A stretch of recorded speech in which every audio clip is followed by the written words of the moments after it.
I got two hands, I got my mouth, I know how to earn money. She absolutely does. She doesn't miss a trick. Oh, pardon me, I got a blender going in the background. Lemon and cucumber. Anyway, good morning, guys. Talk about a few things on here this morning. I call it Surviving the Philippines. I remember before I had any interest in the Philippines at all, I mean, the Philippines was not a place I ever really thought about, and I guess that probably goes the same for most of you. I never heard anything good about it at all, like some godforsaken place that has all these natural disasters and extreme poverty, and people are basically eating food from landfill sites, climbing on piles of trash, finding things to eat. Well, that's not far from the truth. There are areas where people still pillage through garbage dumps, and that's, well, unfortunately true. But I remember before I ever went to the Philippines, I never had any kind of, would never have any kind of interest. It sounded to be such a remote place, and I had a whole different vision of the Philippines at that time. And never would I ever think or dream or have a thought of actually living in the Philippines, but it's strange how things happen in time, isn't it? I remember dating a Filipina in Hawaii. At that point, I want nothing to do with Filipinos. Well, here I am, how many years later, I'm living in here and with a relationship with a Filipina for quite a while. I would have never dreamed or thought, it was never come to my mind. And certainly growing up, and living in the United States, and, you never envisioned yourself being anywhere else but United States. That's where you were born and raised, right? But, things change, people change, and we all have a journey. Journeys take us to some crazy places. So here I am, Philippines. It's mind-boggling when I think about it. You know, they always talk about all the dangers living in the Philippines. It's not really far from the truth, okay? And after living out here for a long time, and you learn, you're always learning something about where you live. In general, they have the Philippines on the list of. Oh, there was a vlogger talking about this. I guess that's where it comes to mind. That it's on the list of one of the most dangerous places to live for a foreigner and even for a local. Some of it is pretty valid and some is not, but I think more so as a foreigner, you stand a bigger chance of getting yourself into trouble of some sort here. Uh, I really think it's the way you carry yourself out here.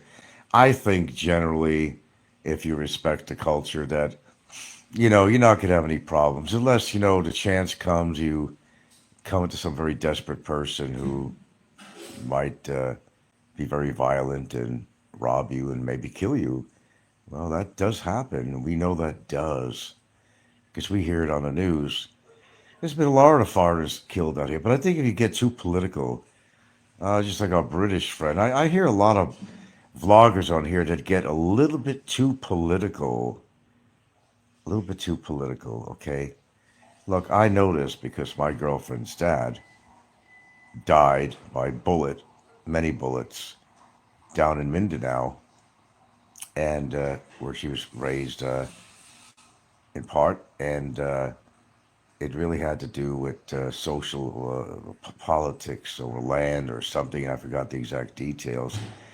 But for those people that don't know, her dad died when she was about 11 years old. Yeah, he was getting a little bit too political, and that's what happens out here. Because Filipinos in politics, it's a huge thing out here. Mayors have gotten killed in elections and so forth. That you always hearing mayors and all kinds of barangay captains and all kinds of shit. They're getting killed, during election season or otherwise. Somebody don't want you in office, and they'll make sure they don't want you in office. So it makes you wonder, why would anybody want to become a politician out here? It's a very dangerous profession because not always does not everybody agrees with your politics. And that's the same for foreigners. Not everybody agrees with theirs. I've seen shows on like a British friend, hello, all you lovely people, who says, I've never had any fear of being where I'm at. I've never, but maybe he should, because he does get a little bit into politics, and you can't really do that out here. I can't stress that enough. Keep the lowest profile you can with the locals, and keep a good attitude because you made a choice to live out here. Whether it's for the economy, it was cheaper living here than America, or it's of course a girlfriend. It's one or the other. It is, or maybe you're an alcoholic and the booze is cheaper out here. Whatever your reason and rhyme is to come out here, or you were running away from something, and that happens quite a bit, doesn't it? Uh, Man, you made the choice to come out here, but that's the denominator. What I'm hearing a lot on shows, and they repeat it. Of course, they repeat it over and over again. What else are they gonna do, right? It's just a common thing going on here. If you haven't heard it from them once, go back. Whatever you missed a show, go back another 5 shows. You'll hear it again. Probably the same topic matter. But dangers of living out here, there are dangers. There's no doubt. I mean, it goes from a microbial level all the way over to a human level to politics to unruly neighbors to maybe an attitude problem with foreigners, maybe foreigners abusing Filipinos, and that catches up with them pretty quick. Or it certainly can. I'm sure historically it has. But yeah, is it a dangerous place to live compared to some places? Yeah, I guess it would be. I guess it would be. Yeah. As far as the list on where it stands, I don't know. I mean, you could go to Guatemala or somewhere. I think that's pretty dangerous, isn't it? And other places too. I think Costa Rica probably could be more dangerous to a foreigner than in the Philippines. That's a matter of opinion or what you hear or research or whatever. And Philippines is not the only dangerous place to live. There's plenty of countries that are. Colombia may not be a good idea for some foreigners. Maybe even Mexico may not be a good idea according to where you live. You want to go live in Juarez or something, maybe over there. You might be asking for trouble. But one of the things I'm hearing a lot on here is yes, uh, foreigners are trying to send a message out. Maybe they don't want other foreigners to move in here. I'm not, I don't have a clue where they're coming from, but it's possible. But they always seem to have a very negative opinion of the Philippines. I'm seeing that more so now than ever. And I don't know if they're just venting out their frustrations about their lifestyle out here. I don't know. But I think if you feel that strongly that the Philippines is a dangerous place to live, then maybe it's time that you decide to find a different place to live. Now, I will say, as economies get bad and shit happens across the world, and most countries will be affected by different depressions and recessions, and it kind of pans out to other countries in one way or the other with trade or whatever. Things can get awfully tough. And when people are under financial stress in their country, that's when the bad behavior comes out. They get frustrated, stressed, and things happen. Okay, and people start robbing, thievery, and murder, and so forth. It doesn't take much out here. I've always said it, and I still will. I think Filipinos are more desensitized to crime and blood and gore compared to America. There's plenty of that going on in America, but I think here in the Philippines, they're more fascinated by a deadly accident or somebody being killed. The cameras are all out. Everybody's got to have something on video. And it's terrible that a lot of people don't go to help anybody either. That's another thing in the culture out here that's kind of really bizarro world. But I think that's all over. But I know it's here. I know it's here. Is that sometimes there'll be accidents and people are just too busy wanting to film it so they can get it on Facebook or something or YouTube. Then they aren't even helping somebody out. Now, to me, that's a little bit uncomfortable. But in general, in general, a Filipino's going to help somebody out if they could, but I know it gets kind of clouded by what you see on YouTube and other platforms, that people seem to all be standing by with cameras. Well, they do. They do. It's a fact. They do. I've seen so many videos, but we can't generalize and say everybody does that because Filipinos are generally caring people. But I will also tell you, because I like telling you facts and not just a lot of speculation, uh, you know, don't piss off a Filipino. First, it was very rare for a foreigner to owe any money to a Filipino. If that was the case, you'd be in big ass trouble, I'll tell you that. But it's always usually the other way around. Maybe a Filipino has borrowed money from you. Remember, borrow means, they're not going to be paying you back. So you have to decide what you're going to do with that situation. Just consider it a grant or something. But it doesn't take much to flare up Filipinos. I mean, they're very emotional, very sensitive, and very emotional people, as I've experienced out here, what I've seen on videos and everything else. They're very emotional people. They know how to party. They do know how to drink. And even the women out here drink. Oh, it's not just the men. Women love to get that bottle and drink and have a good time. Unfortunately, some people can't handle their liquor. They can get violent, and that happens quite a bit too. So, stay away from wild parties, but there's going to be a lot of drinking and so forth. To a foreigner, I would suggest that's probably a good idea because there might be some Filipinos out there that are very resentful to foreigners. There's a lot of resentment that goes on.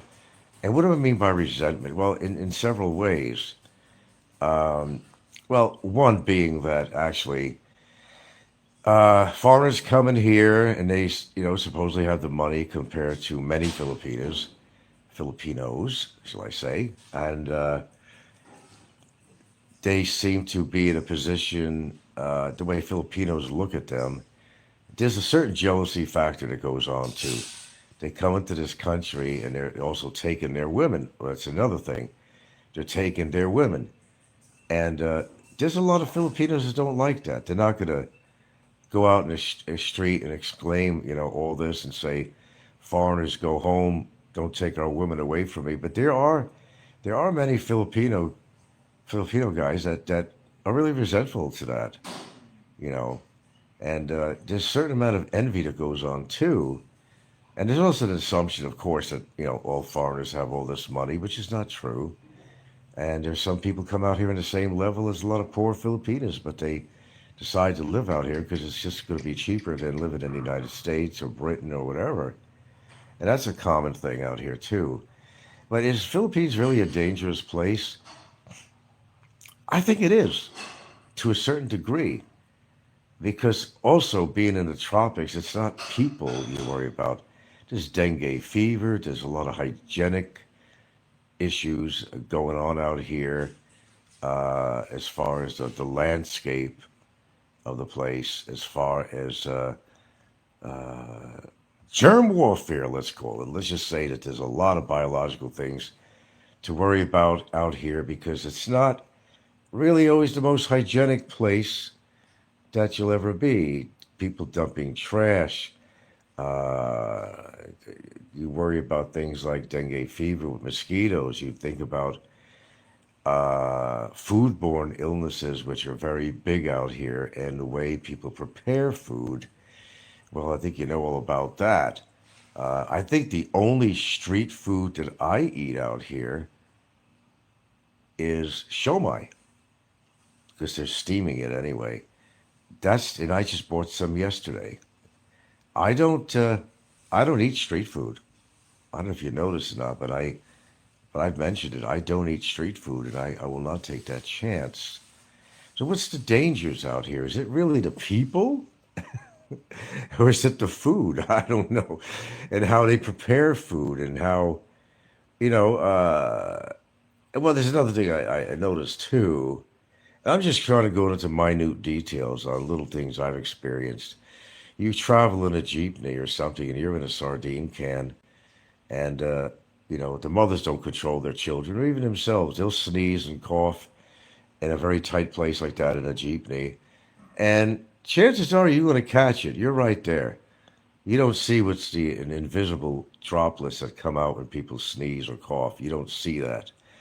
You'll catch it. If there's something worth catching, you're going to catch it. That's small bugaboo stuff. That's small. It's big. Don't get me wrong. You can get sick that way, but comparatively, that's small bugaboo. But yeah, even Filipinos have attitudes out here. They are the friendliest people you could ever meet. I still say that. But don't do anything to piss them off.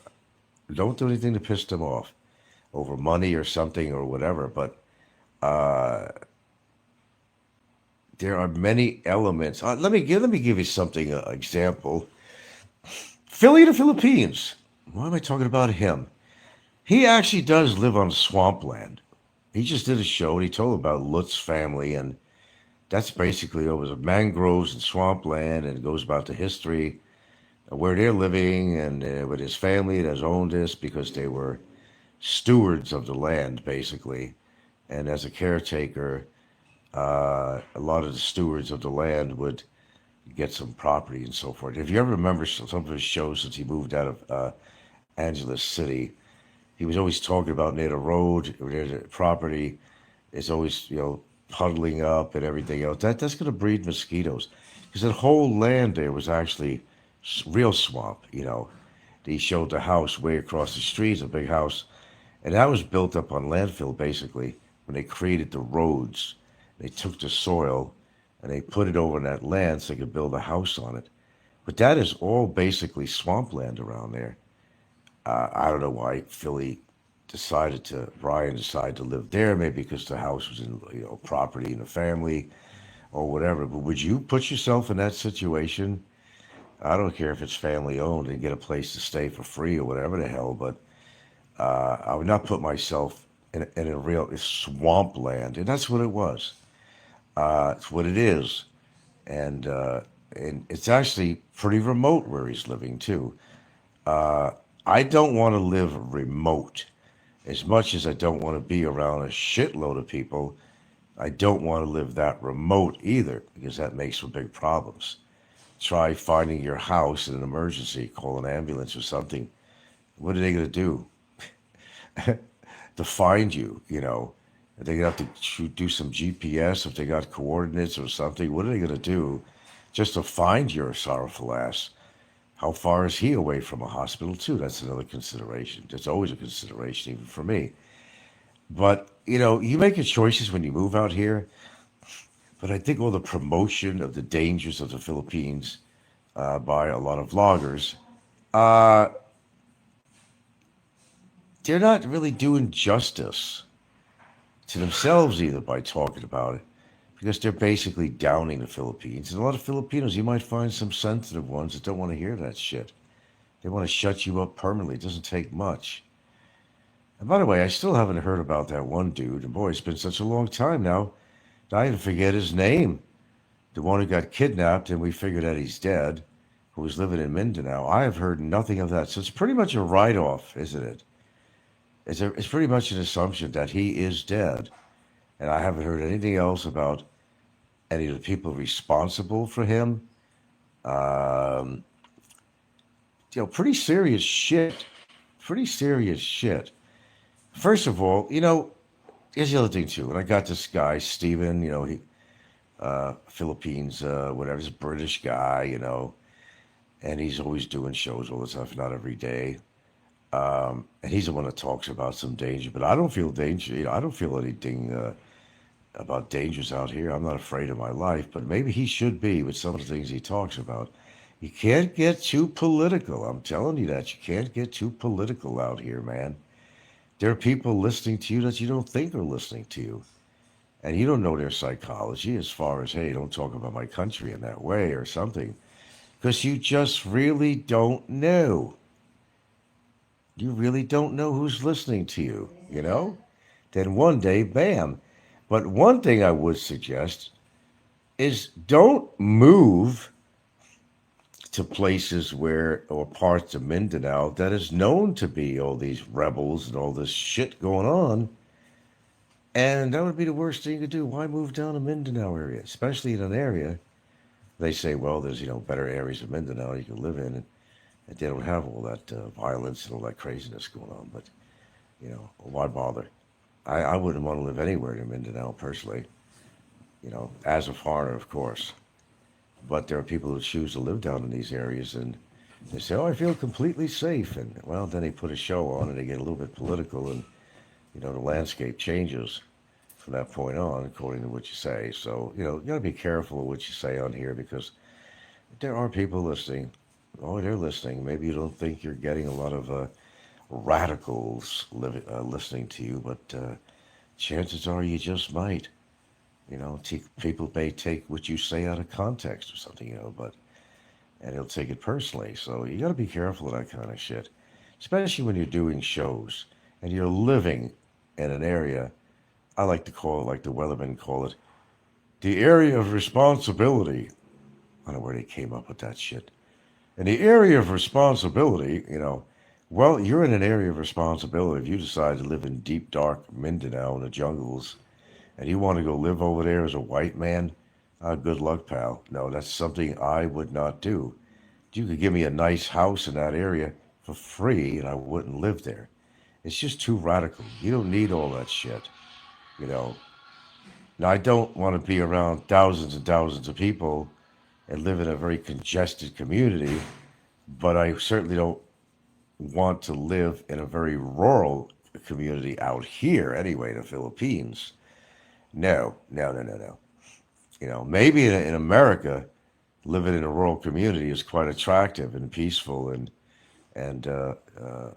beautiful settings of nature and all that. Yeah, a lot of people do that, and I wouldn't mind that in America. But here, no, I don't want to be that drastically isolated out here. No matter where you live, it's a jungle, or it was a jungle, okay, and still is in a lot of places you live. It's all jungle out here. It's tropical. You got the bugs. You got the dengue fever. You got all this shit going on out here. Some places you got cobras and snakes that could kill you. But it's not usually the animals that are going to kill you. It's people, not the animals. Okay, we don't have that many varieties of dangerous animals other than snakes and different things like that. But or on a microbial level out here, that'll kill you. Because Philippines is back like 100 years, actually, to catch up to first world countries. I know. You see the buildings, the condos, and beautiful buildings and malls. That's just really in the city areas. It's a facade, is what it is. But it's still juxtaposed against all the caddy shacks of houses people are living in by choice, not by choice. Uh, you know, and you see in modern technology, uh, and you're seeing it, as I said, juxtaposed against which it looks like a lot of impoverished areas, and a big building pops up, very posh, expensive housing, and yet surrounding that area is going to be a lot of very simple homes. But that's the way it is out here in the Philippines. It's not like in America. A rich person is not going to build a house in the slum area. That just ain't going to happen, okay? It won't happen. They're worried about real estate values and stuff like that. That's the way Americans are. Here, because land is valuable, and boy, it certainly is. I mean, land prices are going up like a son of a gun out here, man. Whoa. Fuck, even in some fucking swampland somewhere. I mean, land is highly valuable out here. If you're a Filipino and you're lucky enough to have inherited land, you're very lucky because go try to buy land, even in the shittiest areas. I mean, it's going to cost you quite a bit of money. And imagine trying to buy a piece of land in a prime area, what that's going to cost you. So, yeah, Philippines is, look, they're always saying that it's, come out here because it's kind of inexpensive to live. Well, comparatively, yeah, the United States, of course, but that goes without saying. But it's really starting to get very expensive. I mean, just listen to Rod's show on Amazing Philippines. He likes to talk about all the condos and the prices and all that stuff. And I can't believe what they're selling these units for. I mean, Would you really want that choice of living in a busy, polluted city and spend at least a quarter of a million, 500,000, or even a million of your dollars to buy a condo in the middle of a thriving city, a bustling city with pollution and traffic noise and traffic congestion and so forth and higher crime? It doesn't make any sense to me when you could take that money and you can buy a really nice piece of property and a house in a very nice area in the Philippines, even a gated community if you wish. But, people do what they do. They got that kind of money. They want to spend it on a condo. And, well, I guess if you have that kind of money to buy a posh condo, that I don't think you're concerned about a lot of other things. Uh, but you're still kind of thrown in there in the middle of the city. Okay, you're not going to get away from the city. That condo building could be your little protective environment. Hell, they got condos that Rod has shown that are attached to a Yala Mall. All the amenities that you could possibly get.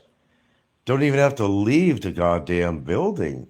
Seriously, they got stores and malls. They got grocery stores, like Rustin's. And, there's your condo building.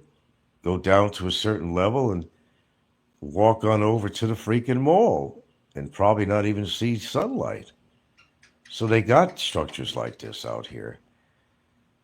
But who wants to live that confined, really? Now, you may have some really old people that they may have some health conditions and whatever. Maybe they don't want to, they make it hard to go out into the city. They need assistance or whatever. But you live in a building and it's like attached to a mall. You get clothing, hardware, you get food, you got pharmacies, you got everything, you got food courts, all that shit that's right there. That might be attractive to some people if you don't mind being that isolated in a cement structure, cement and glass. I don't think that's a good way of living.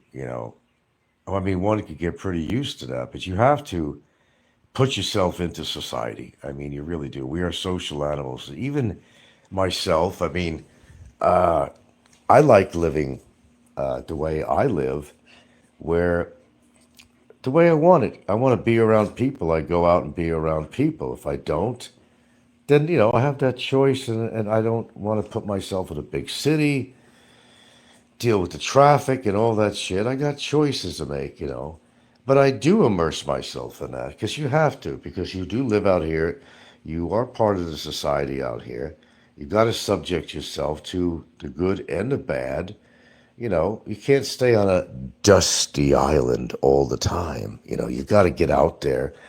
And we do. But I like my little setup. I'm very comfortable with it. I'm very comfortable with my community. I have no problem. It's not a high violence place that I live at. Yes, there's thievery and there's accidents. And there might have been a few murders every now and then, but it's just not the place here that it happens. And that's one of the reasons, the choices I've lived here too, because I've always known a little about this place.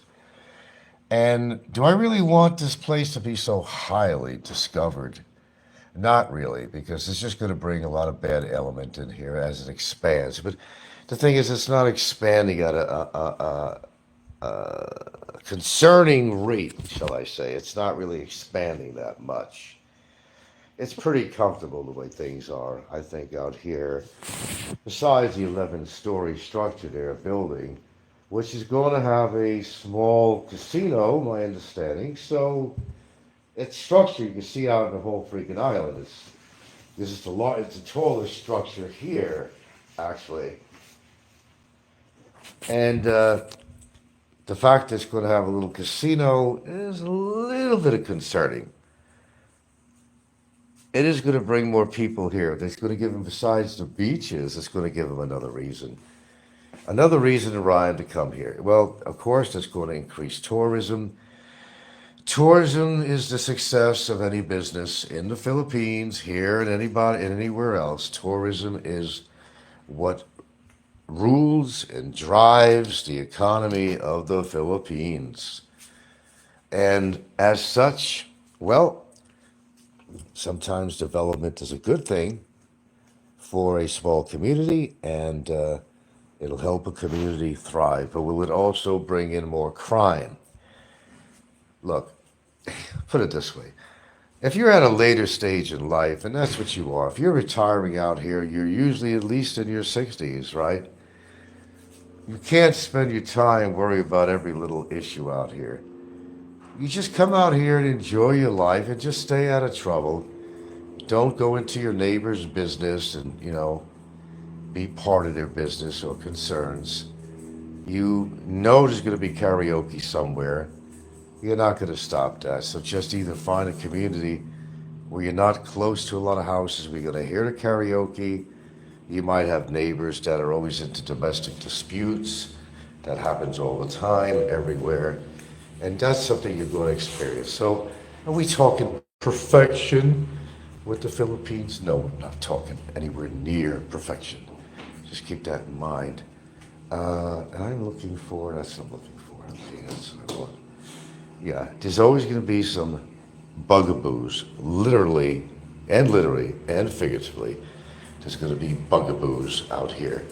But you made the choice to come out here. That's usually for a woman. I think that's the number one reason why people do come out here. It's for a woman, or it's because of the fact that you can't afford to live in America or such places because it's just much too expensive for a retiree on a pension. As many people have figured out by now, and that's why they're moving out here. But now, is the tide turning? Is it really turning? Are less people wanting to move out here now? Is that the truth? Well, we start hearing a lot of vloggers talking about how dangerous it is out here, and that, well, new laws with the visa, no more 6 months, 2 months. They may reduce it to 1 month to make more money. The government is going to do whatever it can, and you have no say on it. I don't give a fuck if you got an SRRV, a 13A. It don't matter. You're still subject to government rules, culture, traditions, inflation, and everything else. You're not extra special because you got a 13A or an SRRV. But if you're going to live out here, don't complain that much about it because you made the choice of coming out here. I don't think anybody forced you unless you were running away from something. And yeah, well, there's a lot of them that are running away from things. That's why they come out here. But that would not be a good reason to come out here. Face your own realities. Don't come out here unless you're financially able to. Don't come out here with pre-existing health conditions. Boy, I see a lot of that shit too. It's stupid. Yeah, I get concerned. I always talk about this. I like my community, but unfortunately our community hospital out here is, it's no better than a triage unit, really. Like an army triage unit. It really isn't. Yeah, that is a concern. But you already know that. You already know that when you moved out here, or you may live in a community of such, it has a quasi kind of community hospital. Then you think, they don't even have a defibrillator in that whole hospital. I'm not shitting you. Can't be much of an investment. I think you could buy one of them for about $3,000. You're telling me the hospital can't afford to or acquire a defibrillator? No, believe it or not, they don't have. That is like a critical piece of equipment. That's the difference between saving a life or not. And they don't even have that. So yeah, things like that is kind of scary. But again, you better hope that whatever medical emergency you have you're gonna hold out until you can get to the hospital in a big city. Although I tell you, I've said it before, I've come across some expats that just don't give a shit. Hey, if it happens, man, it happens, Well, it's true. If it does happen, it does happen. You just better hope that you can get to a hospital in time to remedy whatever your situation is. And you better hope that you got the goddamn money to take care of business in the hospital. First thing you're going to ask, you got insurance, you got money. A lot of foreigners make that mistake. Yeah. I mean, something you think is simple as a kidney stone could turn out to be, you could die from that, basically. Because kidney gets infected. I had an infected kidney, too. That the stone caused the infection. Absolutely. And you always hear me talking about, hold on, girls. I still want them to go in the back and bother the cats. Sal. Well, Sal's outside. I don't want her to go around to see the cat. Sal's outside. Oh, she's in here now. She's huh? So, What about her? yesterday she ran over there. She was going looking at the cats. Yeah, she went to. Yeah, the problem is, folks, with little kittens I tell you about out there, when they start able to be walking around, they get out of that little den that the mother created. And that's a danger zone So no, for themselves. you didn't coming back here. Nah, she don't listen. No, Dogs you are, listen. She scared me when I go out. She didn't want to go there because I. yeah. Yeah, well, it happens, My dogs have got, let me tell you something about my dogs. They're not no big breed dogs or nothing like that. But they could be vicious when they want to. Oh, yeah. You don't need a pit bull around here. They hear everything that's going on. And they will attack anything that comes in the yard that doesn't belong. Chickens, even people. Even my friend is coming here, still barking.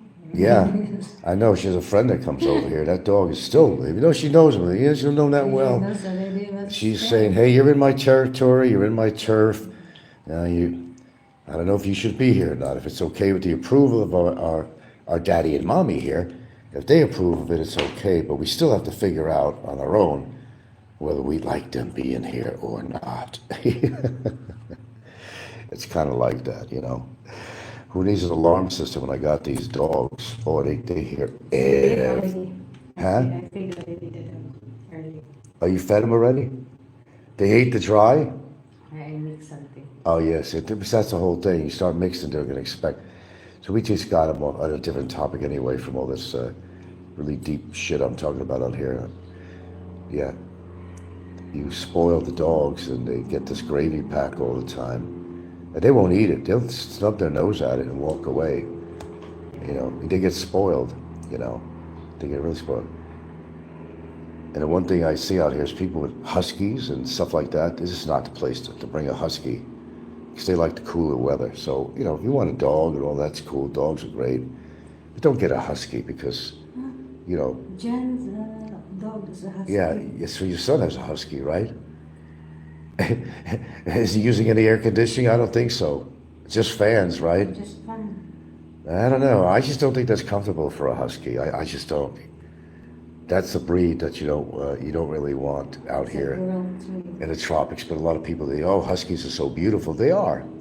They're very beautiful. But this is not the environment for a husky. But they get them anyway. They want to be stylish or something. But lap dogs, too, are very popular out here. The little foo-foo dogs you carry in your arms everywhere. It's very fashionable. Oh, yeah, even here in the Philippines. You get a fashionable Filipina, you got to have a fashionable dog, something you can carry around. Look at my little foo-foo, my little foo-foo dog, They carry it around like it's a purse or something, Social events, they got their little foo-foo dog. They go in the malls with their little foo-foo dog and all that. They're cute, but I wouldn't want one. He's too easy to step on and hurt. They're dead. Come out of the room in the dark and step on a foo-foo dog, and he's in pretty bad danger, really. I don't know. To each his own, whatever. I like all dogs, They're all good. All the dogs are good. They're all good boys and girls, as far as I'm concerned, But, again, talk about poverty out here. Well, the last things they're going to be fed are the dogs in the streets. That's for damn sure. I see dogs every single day where their bones are showing. But do you think anybody tries to help the dogs? No. I don't see that. That's another thing about the culture. It's another thing about the culture that I have talked about, and I'll talk about again, is that the way it works is people are more concerned with feeding their own family, nevertheless a starving dog on the street or a hurt dog or something. That kind of bothers me about humanity because, as you know, these animals can't fend for themselves all the time. They don't always find enough food in garbage cans or whatever, stuff like that. And sometimes during drought, they go without water and they dehydrate and die and stuff. And you see that all the time out here. And the human element in this is kind of very disturbing. As an animal lover, it's always very disturbing with me. But like I said, I can't save the world, and you got to save your own world sometimes. You want to help an animal, you do what you can. And that's the only reason I even feed these cats, because they are feral, but they're not really, there's always so many cats around on this island. Well, even here, I think, I don't know, there's probably a lot more dogs than cats, but there's plenty of cats. And I feed these cats. It's just to be basically compassionate, especially the mother, the mama cat here. She has her 3 babies. She had 3 of them. And I bring over a little bit of food and stuff so she can produce enough milk for the babies. And I'm just, it's just creating more cats that are going to come around here. And I know what I'm doing is right, and I also know what I'm doing is also wrong, because they see me as their owner or something. They know that when we're eating, there's a good chance that we're going to come out with some food for them.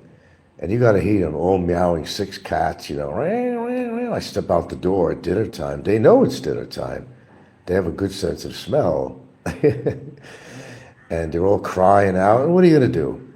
These cats are crying out to you. They're hungry. I mean, I'm not Barry, okay? I'm Frank, Big difference, and chances are I'm going to feed the cats, Hello, Princess Anne. Have your coffee. I'm having my tea. Just waiting for off. Business as usual here. My famous 13 people are here. Hello, hello, hello. That is like a good cup of tea to get the cobwebs out, But the dangers of the Philippines, yeah, there are. Let's not kid ourselves, There are a lot of dangers out here. And they're not being totally untruthful when you hear some of these vloggers talking about the danger, but I think they over-exaggerate it. As a foreigner, you should have no problems at all living in the Philippines. It really has to do with you. It's not really them. You against them. Be friendly with people. You can do that. Respect the culture. You can do that. That's an expectation out here. Why do you want to live in a foreign country if you don't want to even have some respect for the culture? All the people I've met, and a lot of it, of course, through Gilda, they're all good people. I mean, they're very friendly and trustworthy, most of them anyway, that we found. Gossip, there's always gossip. And yes, you do have to watch what you say to even your closest friends out here as a Filipina, because gossip is a real thing out here. It's as Gilda said, it's everywhere. You don't know who to trust that's giving personal information about something going on in your life that, it'll get out. So you put your trust into somebody, whether it's financially or socially or whatever, there could be problems. They can't help it. It's like breathing, they have to gossip and they can't help it. Did you hear what happened to I heard she's getting divorced or something or whatever, or, or this Filipina's husband is out drinking all the time and, he's never home and whatever, or he's abusive to his wife or something. This is part of the normal gossip out here. And even on a small, dusty island, there is a lot of gossip here. And there's Pennywise is back again. You've been a regular on here, buddy. Let's see. Greetings and salutations. Good morning to you. Pennywise says green tea. Of course, every morning. You know my routine. Velos here says, hello, one more day in a real relationship. Absolutely, my friend. Absolutely. So has the Asian thing worn off on me? I brought that up one time, and I think I talked about it. To some people, the Asian thing kind of wears off. It's exciting at first, and I don't know. Where do I stand on that? I don't know. I think I actually prefer it. I think I actually prefer it. I don't know. Like I said, your life I talk about America because that's where I come from. Although a lot of you from different countries, but if it wasn't happening there, why be there? Sometimes you need a change. And it's not a bad change to come to the Philippines, but you have to know a lot about it before you actually decide to make a life-changing move out here. You really do. I mean, a lot of people, they do sell the farm and all that, sell all their belongings and come out here before they really had a chance to really spend some really good quality time out here and experiencing the good and the bad out here, because there is both. Don't sell everything before you move here. Live here on and off, visit for a couple of years. In fact, without selling everything, live here for a couple of years. If you really find that it's a charming place to live, you like the people, you like the culture, the economy, whatever is good for you, then okay, make that decision. You settle down, especially finding a good woman. That's a good denominator of moving out here. Because, most of the people that move here are retirees, right? That means they're in their 60s at least, right? Right. It's a lot to think about when you're in the 60s. How you going to spend the rest of your life? And you better make a damn good decision, because that's where your life is going to be. Let's see. Velo says, I've seen a lot of characters on YouTube, but the elderly ladyboy is the weirdest freak, has a few views and pretends to be a YouTube hero. Elderly ladyboy. You sure about E.T. or something? Is E.T. elderly? I don't know how old. He's talking about the elderly ladyboy. I think you might be talking about E.T. Am I correct on that? Or I don't know if he's elderly. I don't know. Who would that be? Oh, E.T. phone home. Okay. Yeah, okay. Yeah, that's a weird character. Now, they just pop out of the woodwork somewhere that I'm not aware of until people bring them up, and I say, who the fuck is that? Well, anyway, it's another cloudy day. It rained overnight again. I mean, I don't know. What do you think, Gil? Is this since we've been over here, do you think this is the rainiest season we had since we've lived here? No, do you think this is... Yeah, she's agreed too, that this is probably the rainiest season I've had in Santa Fe. The rainiest season. I kind of like it a little bit because all the brush across the road here, outside my gate, you don't have to see the house in the background. Got a little more privacy. They don't have to see us every time we leave our door or something. With all this rain that's been going on, all the brush is getting out of control and stuff. Yeah. Oh yeah, I mean, it's been, yeah, crazy wet. But then again, you're going to wish for this when you come into a dry season. There is a drier, cooler season coming up, I think, in December through February. I think, was it December through February or something? Is that the cooler, drier season, December through February or something like that? Something around there. Cooler, I love cooler. I don't know, she gets cold real easy. I remember we have some storms coming through here. Well, it was raining and there's some, pretty good gust of wind. And I'm like, oh, this is beautiful. I love it, just feeling that wind gusting on me. I said, wow, that's nice. But we've had some situations where it got really cool with gusts of wind. We said, I got to wear a jacket. Oh, now you got to wear a jacket. You're complaining about how hot it is. Now that you got that nice wind on you. Is it a little bit too much for you, Frank? No, it wasn't too much for me. It felt good, but sometimes you still need to put a jacket on, but it's still comfortable, I like living somewhere where you actually just, a jacket is fine. You got the weather that's, you could say Baguio, but it gets hot there too. People don't understand that. And I did experience Baguio, so I don't know. It's still not a place I would want to live anyway for a lot of reasons, Baguio is just not the place. Try to find things current on the shelves because it takes a long way to get supplies there. There's a lot of reasons, for Baguio. but some people like it. But they have a lot of storms there. They're all part of the Luzon region, and Luzon. That's what makes me wonder why foreigners will even move to Luzon, anywhere in those areas where the weather and events are so critical. Everything from volcanoes to big storms coming in and stuff. Landslides and flooding and everything else. What brings people to live in these places? I don't know. Maybe they have relatives there. The foreigner gets together with a Filipino, lives out there, moves out there because they got relatives. Hell, man, I wouldn't move out there if you paid me to move out there. Luzon, anywhere in Luzon. So, it's your own choice. What says Vilo? Oh, E.T. says he will not court Cabin because Cabin has a Thai ladyboy girlfriend.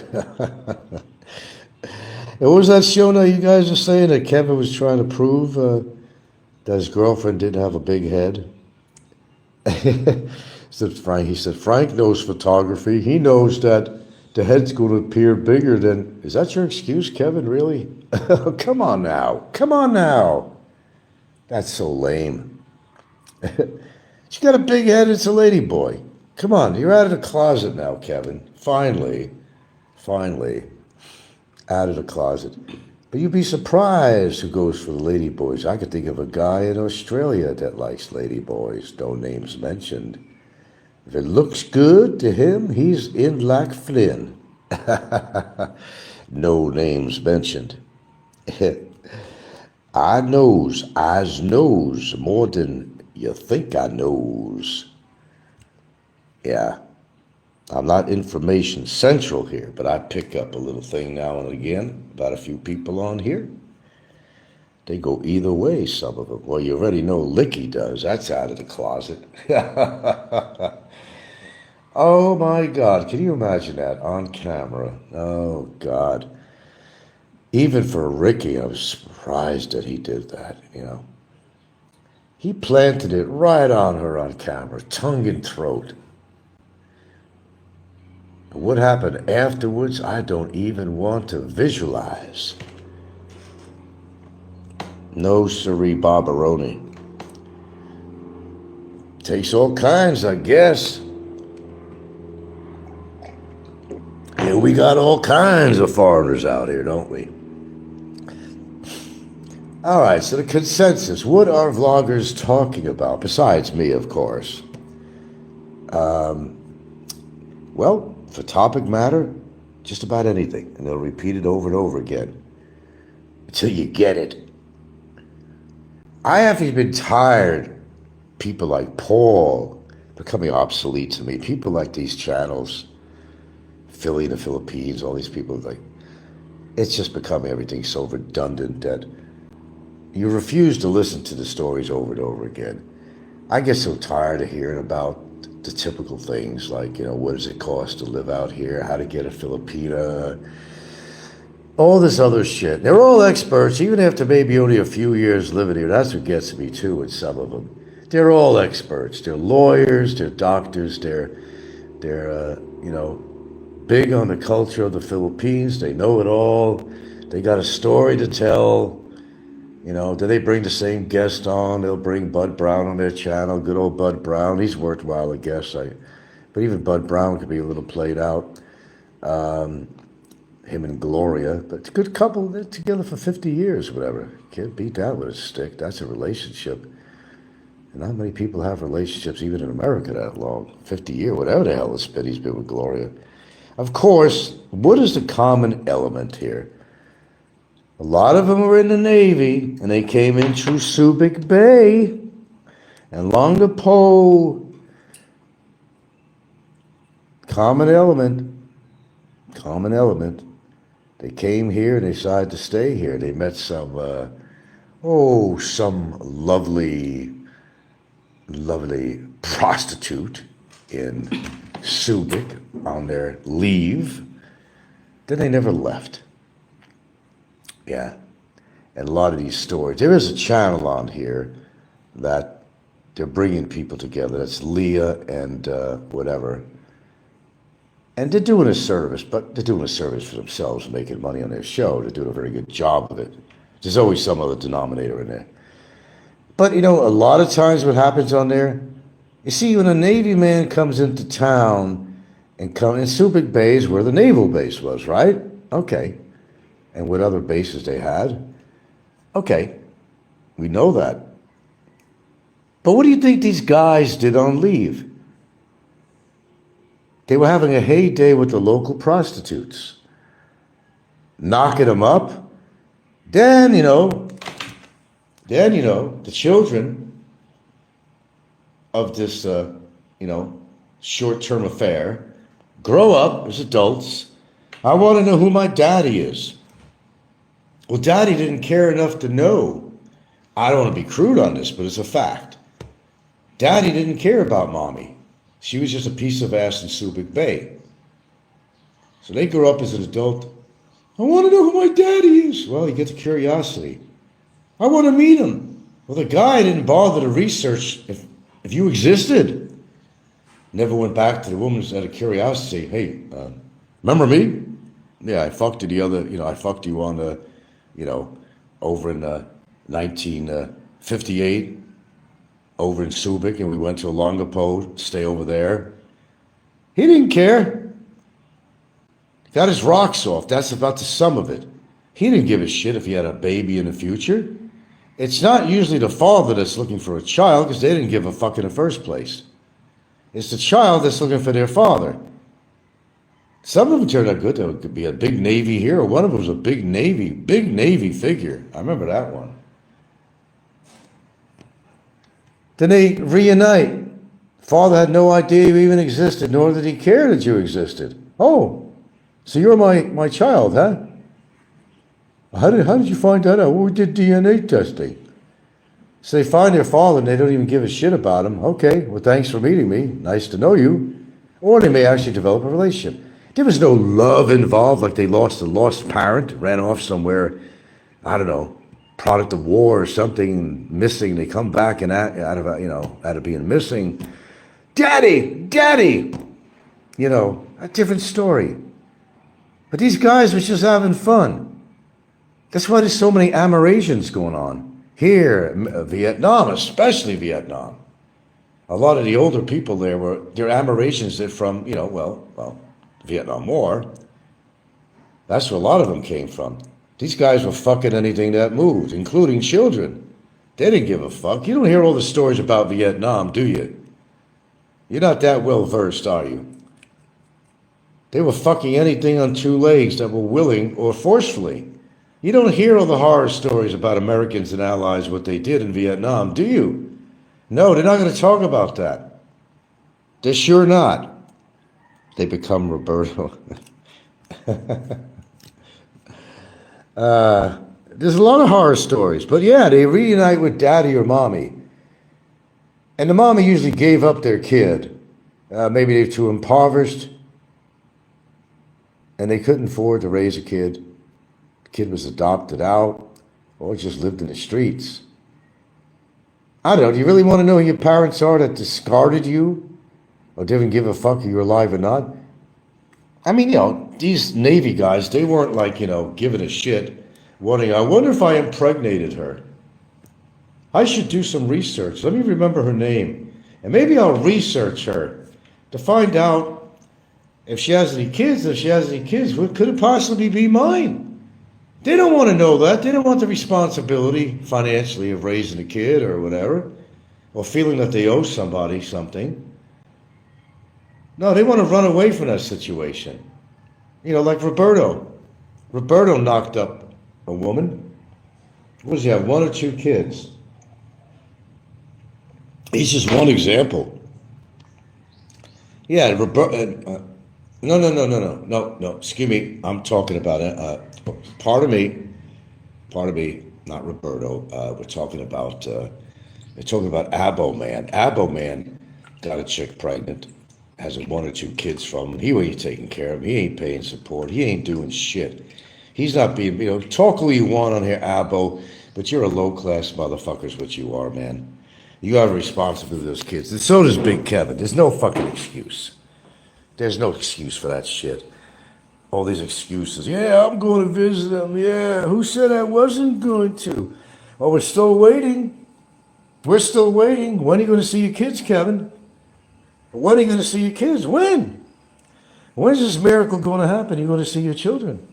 So don't talk about shit. Kevin, you can't afford to talk about anything, man. Neither can fucking Abbo, man. Shame on him, that piece of shit. You have a responsibility, dudes. Let me say something. I took on my responsibility when me and my old lady, we broke up. My responsibility lasted 19, 20 years. Yeah, I need a copy of that there. Who else they want to see it? They want to see the,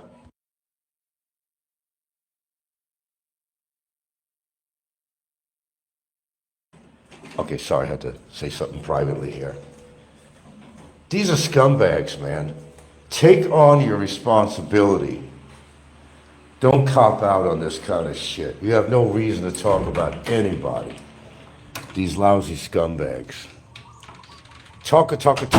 You're talker, but you don't walker.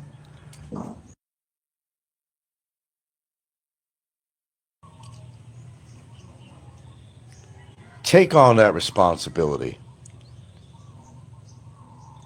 That's like the lowest form of people. Look, I took on my responsibility. In fact, I got custody of my kid. And I raised her for 19 years, living with me on my own. No help from anybody else. Well, there was at some point that the mother had to pay me child support. Now, you never see that happening. Only Frank can do that, right? I'm more clever than you think. There's no way in the world that chick fucking cheated on my fucking ass and then she's going to get the kid. Oh, no. If I'm going to raise my daughter, you got a price to pay too, just like men are made to pay. No different with women. She never got away with that shit. I was never going to let that happen. It wasn't much money. I'd get maybe $240 a month for 2 years, I think. But I got custody. I raised my daughter, motherfuckers. Don't matter what my relationship with her right now. I raised my daughter. I loved her. I cared for her. I was protective of her. And I would have gave up my life for her. You have a certain responsibility to your offspring. You created it. Now you got to take care of it. That's just the way it is. And if you don't, then you're a scumbag. Yeah, Cabin begged money for 8 years to go see his kids. Yeah, whatever happened with that? He's still talking about, I talk to my kid all the time. Do you really? We don't know that. You say that, but we don't know that. I don't know that. But instead of visiting his kids in Australia, no. He thought he'd get a free ride from Big E to buy his ticket if he lost weight. Took advantage of that like he takes advantage of everybody for money. And goes to Southeast Asia. Couldn't he have made a trip? One trip. To unite physically with his children and a son that he has that's all grown up. Couldn't he done that? Has he done that? No, he hasn't. So Kevin, shut the fuck up. Just shut the fuck up. You can't afford to talk about anybody. You're a piece of shit. Those are your children. I may not talk to my daughter, but I've made efforts. You got to give me that. But if things are not reciprocal, then hey, that's just the way it is. You accept it. But did you raise your kids? I raised my daughter. I raised her. Not the mother, not anybody else. I did. I changed her shitty diapers, made her formula, the whole bit. Even gave mom a break at night. Every other night, I'd get up, warm up the formula, carry her in my arms, change her shitty diapers. I took responsibility. Because it was my job. Say all you want. See, all the bullshit about me you want. But I know what responsibility is to my child. Sure, it may cloud up your social life a little bit, but that's your responsibility. I didn't get to go out every time I wanted because I can't leave my daughter alone. I couldn't leave her alone. I'd have a trustworthy babysitter.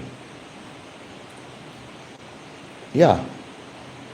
In fact, I was so responsible that although I wasn't much of a drinker, I stopped even having a social drink like a couple of Budweisers or something, or a rum and coke. When I realized one night that I was pretty plowed, driving home, I said, holy shit, I got my daughter waiting for me there. I can't get into an accident. What's going to happen to her? I was responsible. And I never socially drank again.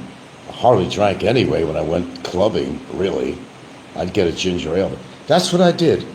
Anytime I went to the clubs later on, I didn't touch alcohol. No, I had a ginger ale or a cranberry juice drink or something. That's all. That's called responsibility, Kevin, and people of that nature, and Abo. That's called responsibility. Try it on for size. Talk about all the shit you want. Did you see? Okay, we hear you, Princess. Did you see the pics of the triple cheeseburger he was eating? Yeah, I certainly did. I got that video on, don't I? Oh, here comes the rain again. Wow. Damn, talk about a wet season out here. Monsoon season here, bud. Not just here, of course. At least in the big cities, you get the rain to clean up the shit on the streets and the urine and all that crap. I guess there is to having a lot of rain. It's the only thing that cleans up the city, because the city ain't going to clean itself up. They don't even have garbage service. That I will say is a bugaboo. Absolutely. Get with the times. Get the modern skyscrapers and condos, you know. Looks like America, right? Look at the rest of the infrastructure. They're not getting anywhere with it. But anyway, I don't want to get too much off topic, but we're talking about responsibility. Yeah, it kind of, you know, what was that one expression in New York that I never used? It grinds my, oh, there's this one guy, it grinds my something, anyway, it's some expression. You're going to be careless and have a child, and you're going to walk away from it? That child is growing up without a father, man. You piece of shit. You fucking pieces of shit. You're supposed to be in your child's life when they're growing up. You piece of shit there. Abo, Kevin, as examples. You're a piece of shit. I don't want to hear no excuse. Duh. Sorry about that, but we got the rain coming down. There's deep clouds, so my signal is going to be fucked up on here. That's what happened if you see. Okay, yeah. But if you see. Okay, yeah. Or maybe he wants to visit E.T. in Kuala Lumpur. Big cabin now. Now listen, guys, you're going to get some disconnects on here. The rain is coming down, the sky. That's, you know, satellite ain't everything. It's good, but it's not. Get some to hang in there. I expect it to happen again. There is no excuse for these scumbags. Those are your children. He could have made an excursion to Australia, but he couldn't do that. You're not a good father, Kevin, to any one of them. Even your boy that's in his 20s or 30s or whatever the hell he is. You can't even get it together with him. They don't even want to come out and visit you. I wonder why that is, Big Cabin. Why is that? Why is that? Seems ego is behind a lot of the trouble. Notice how all the people ego pays attacks Frank. No comment. Princess Anne even says, I know E.T. is in the background, has screenshots of my message here. Oh well, what do you expect? There is no excuse, Abo. No excuse, cabin, just a few. I don't want to. Okay, we got some really dense clouds, so expect there's going to be a disconnect every few minutes or something, so hang in there, best I can tell you. Every few minutes or something, so hang in there, best I can tell you. Yeah. I'll tell you directly, Kevin Hankerson. There's no excuse for what you do, sir. And I know you got brain damage, but that does not excuse everything. Those are your kids. You can't afford to go make a trip, you're a moneymonger. You got money because you don't spend it. You want everybody else to pay everything for you, just like Barry. You're no different than Barry. You're no different at all. The bald head, the toothless situation, the whole fucking bit. You're no different. You want everybody to pay your way for something. Those are your kids, motherfucker. He'll come up with you. Well, the reason I don't, who says I wasn't planning on seeing him? We don't want to hear it. I don't want to hear it. Yeah. I don't want to hear it. There is no excuse, Kevin Hankerson. There is none. There is none. Hear your excuses either. Go visit your kids. You got enough money out there. You don't spend anything. You eat ramen and eat fucking triple layer cheeseburgers. You people should hound him on this. You really should. How long did it take, Pennywise says, for Big Cabin to go visit his sons in Alaska after cannot even finish a sentence, Frank. Well, as I said, I got this weather condition going on out here. It's interfering with the satellite. Princess Anne says, you're right, Velo. Behind of trouble is big ego. He's a coward. Buffering is bad. Yeah, I know the buffering is bad right now. As I said, we got some heavy rain and heavy cloud cover. Okay. Hopefully it'll get better. Just let me know what's going on with this. I can't monitor it on another. I'm not watching my channel on another phone. Yeah, I know I'm probably breaking up and all that stuff, but what I had to say today, I think was pretty critical.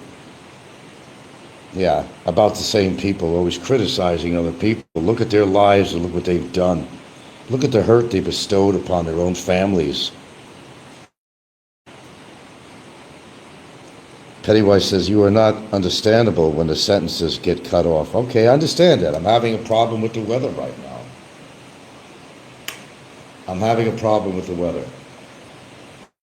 Satellite is not all what you think it is to be. It's not all what it is to be. There's problems. Your fiber comes in handy. Satellite ain't the answer. Yeah, I know I'm buffering. I might have to cancel the show, but I think I said quite a bit. I think I got my point out. Yeah, come on, Big Kevin, tell us. Give us another excuse why you don't visit your children. How about you, Abo, you Australian bloody fucking piece of crap? What's your fucking excuse? What's your excuse? You're a failure in life. Yes, I do. That's what I got, satellite. And weather like this, it don't work very well at all, as you're seeing. That's what I have. A product of Elon Musk. Starlink, yes. I like it, but not when the weather's like this. When you get heavy clouds, an obstruction. It's an obstruction. Heavy clouds is an obstruction. Yeah. Well, I probably should end my show here because of the weather, and I got to make something to eat this morning. But I think we had a good show this morning. What do you... Okay, well, you know what's going on here. Yeah, I do. Yeah, definitely. Yeah, definitely. Yeah, low depression. Absolutely. Hey, next time Big Kevin is on and Jake comes on, why don't you ask the pertinent questions? Go on their channel and ask the questions. What are they doing about their responsibility to the children? Ask the questions to Jay and to Big Kevin. Ask them, why aren't they being responsible for their children? Ask them, why aren't they being responsible for their children? Cabin must hate to. Okay, I lost most of my audience, and I understand why. But thank you for your opinions and your comments on here. Just ask the pertinent question, Kevin. Next time you hear him on, why aren't you being responsible to your children? Ask him that question. And all they want is a free ride. I'd like to see more people on here just having a little fun. You know, anything really. To show that, you know, they're still alive. And I don't know, I just don't see this on here. I just don't see it. Dance a little, exercise a little. And dancing could be a little bit of cardio. Could be a little bit of cardio. But all I see is people who are a shell of themselves sitting there and stuffing their mouth. I don't see them having that kind of fun. You know, not really. When you think about it. I think that's the whole purpose of my channel, for what I say and everything. I let loose. I don't hold anything back. But you know what? Well, I got a lot more energy than what you actually saw in that video, actually.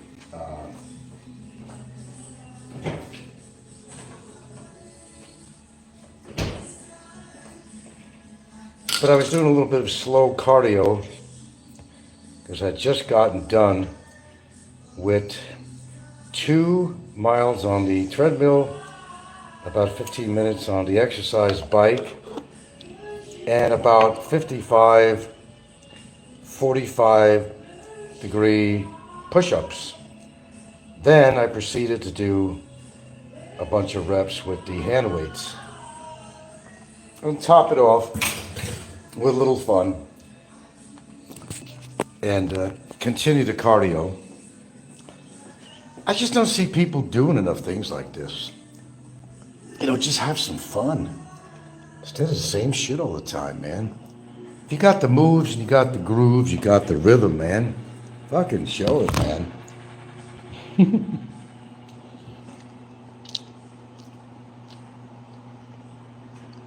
Now it's time for me just to eat a little something here for energy. I actually do have a lot of energy for my age bracket. I actually do.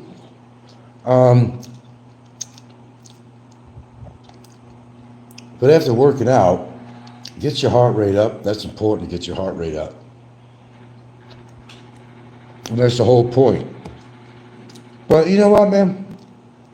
If you stay stagnant, well, your life is going to become stagnant. Learn to have a little fun, man. Don't be a goofball on camera if you have to. What's the reason to dance and exercise if you're so stressed out and you're so worried about things? I'm not. It's another day for me. But we like to have fun around here. And keeping a sense of humor. Yeah, I think it's pretty vital. At least for me it is. So have a little fun. I know Big Kevin tried to do that, and I wasn't even going fast. I mean, my moves are faster than that. I was just playing around.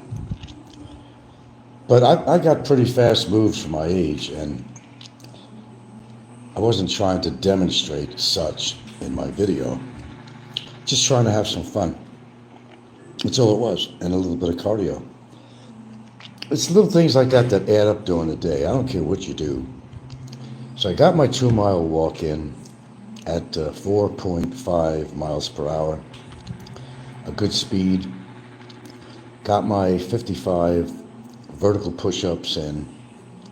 Got about 15-20 minutes of the stationary bike in. And I did a few reps, you know, whatever with the hand weights. So that's what I do. Keeps me younger, keeps me thinking young, being young, and certainly young at heart. But people that don't do anything at all, I mean, God, have some fun, man. I don't mean walk into the 7-Eleven to buy ramen noodles. I mean, have some fun. Break loose a little bit. Or try to. Don't be such a dud. I'm not afraid to be myself at all. Just be yourself. Don't try to be somebody that you're not. Have some fun. I just don't see it enough on here. Give something to somebody a little different. You claim to be so goddamn healthy, and I can walk, and I don't know, Kevin, can you walk and chew bubble gum at the same time? Can you walk and chew gum at the same time? I wonder.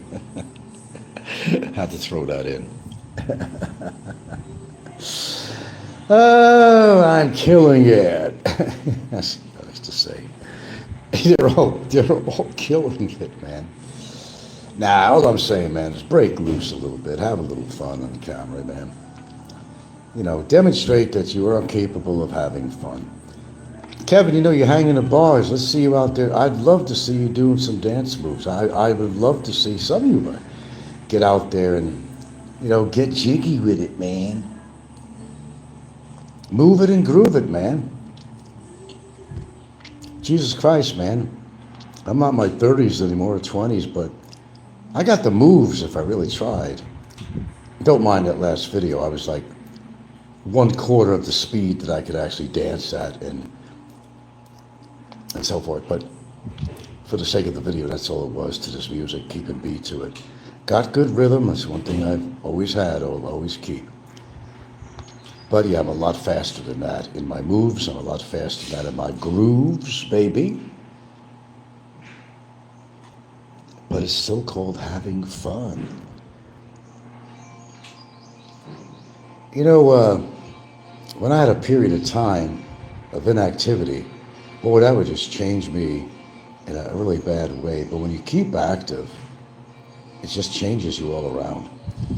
Clear thinking, better mood, burning some calories perhaps, working your blood, working your muscles. If you don't do that, you become Kevin and others. You become Jay, you know? This is what you become. I don't think you want, or you become Ricky. I don't think you want to become that. Give yourself a little credit, man. When you do something positive in your life, reward yourself. Give yourself a little credit. Move your freaking blood. You'll feel a lot better. You may not be as bitter on here. Ever think about that? Anyway, it wasn't going to be a long show here, but I wanted to just say a few things about too many duds on YouTube. Same old shit. 15 things that you should know about the Philippines. Who was that? Mike's Retirement came on with that again. Oh, please gag me with a spoon. 15 things I discovered about living in the Philippines. The guy's been in the Philippines about 3 years. That's it, 3 years.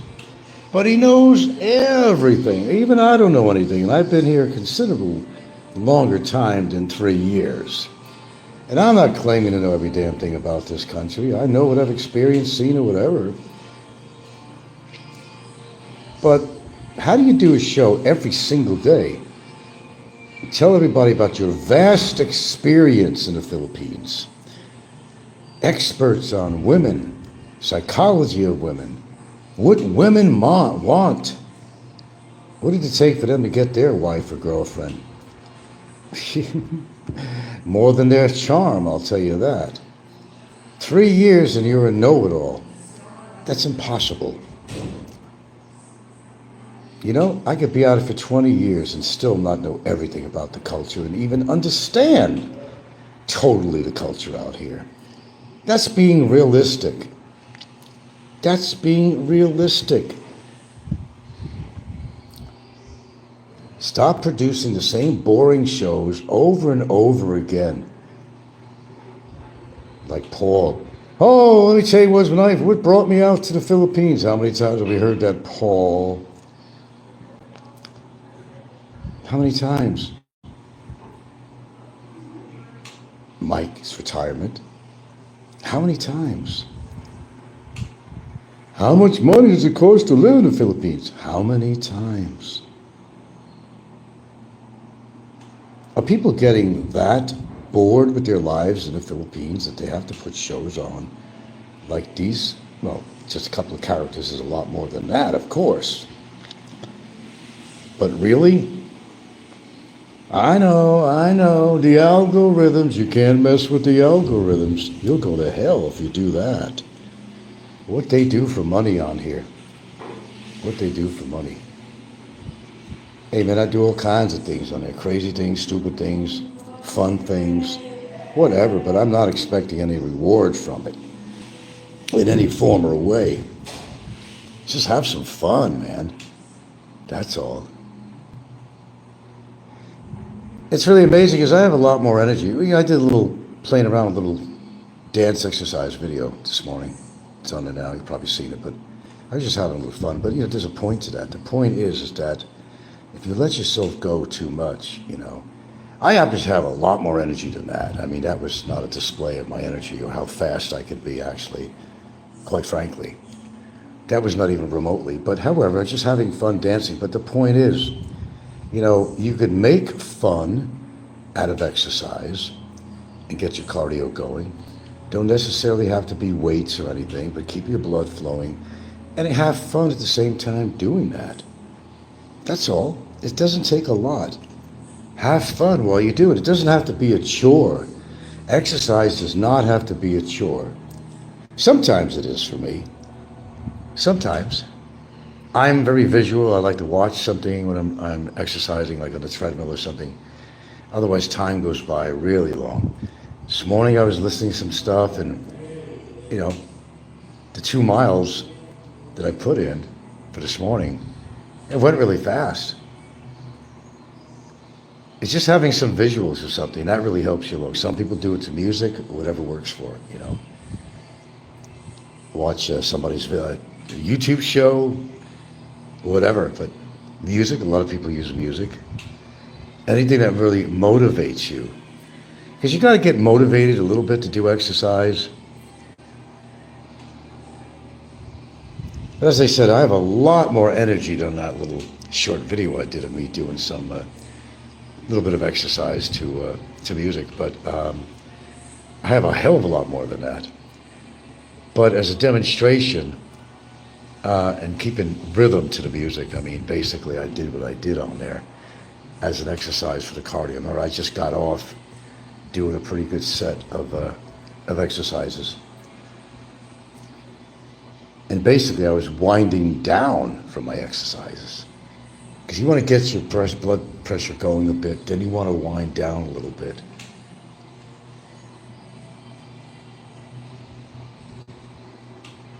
But I would seriously like to see some people on here do a real fun show.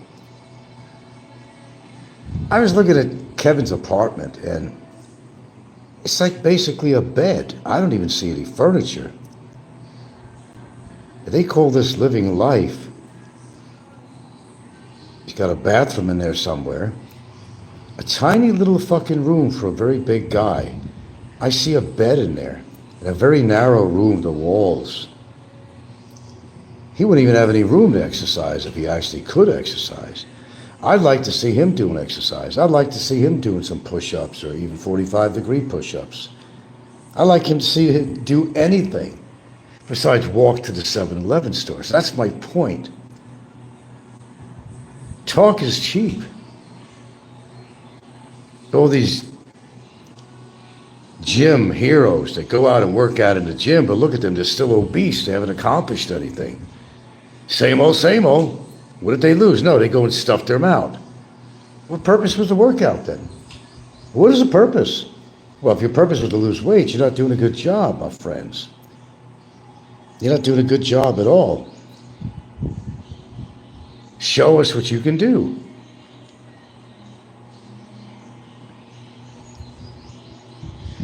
Yeah, one day I'll do a video, and I'll show you actually how energetic I really am. You might actually be surprised, but that wasn't one of them. But yeah, I do have a lot of energy. There's a lot of people my age and even younger that you couldn't get them, nevertheless, to walk anywhere. To get them to do some kind of exercise that's kind of aerobic in any way. Any kind of aerobic exercise.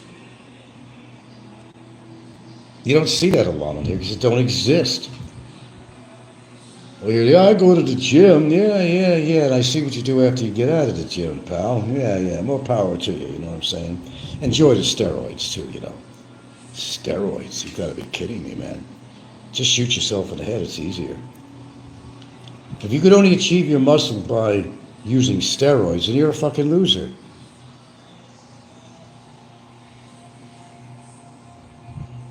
Get your muscles or anything the old-fashioned way. Earn it. Real exercise. No anabolics. Nothing like that. No testosterone shots. See if you can get through life and your exercise without that. I'm not envious of these people who have bigger muscles than I'll ever have. But then again, I'm not a younger man anymore. I'm just happy to keep any muscle tone up. That's my goal, quite purposely, because I know you got to maintain some as you get older. You're just going to lose it. Lose control. You're going to lose control. Don't act like an antique if you're not an antique. You're showing your age, even if you're 50 years old. You're showing your age if you gain weight. If you're out of breath on an exercise, whether you smoke or not, you're out of shape, pal. Get your act together. Shit or get off the pot is what I say. Shit or get off the pot. Talk is cheap. Have a little fun. Get on camera, dance around, do some exercise. Now, I got to give credit. And I told you, man, I give credit when it's due. I got to give credit to Big E's wife, one of his wives. She's out there and she's doing exercise and all that stuff, and I got to give her credit for that. Of course, she's not as old as her husband. She can do that stuff, but I will give her credit for doing that. You expect it different? You expect me to knock her because she's a wife of Big E? No, man. I think what she's doing is fantastic. And she keeps it up, she's going to be healthy. And she's not going to worry about obesity and a bad heart.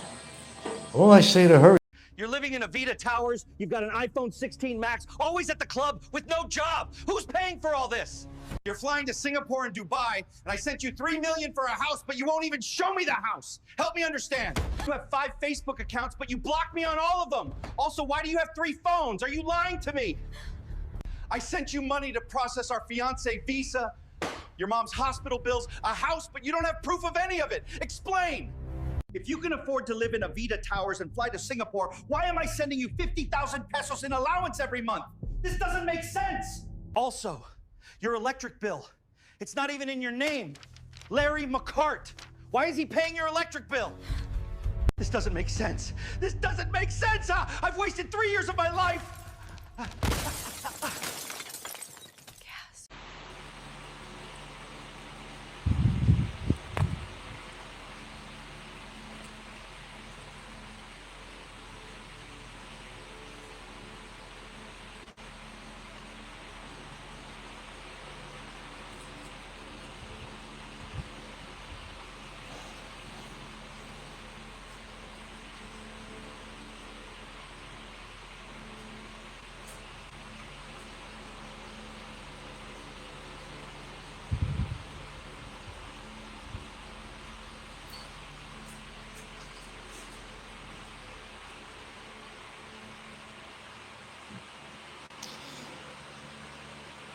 There's a channel called the Philippines Truth. Okay, Timmy sent me that. Timmy, I'm not going to use everything and read all your stuff.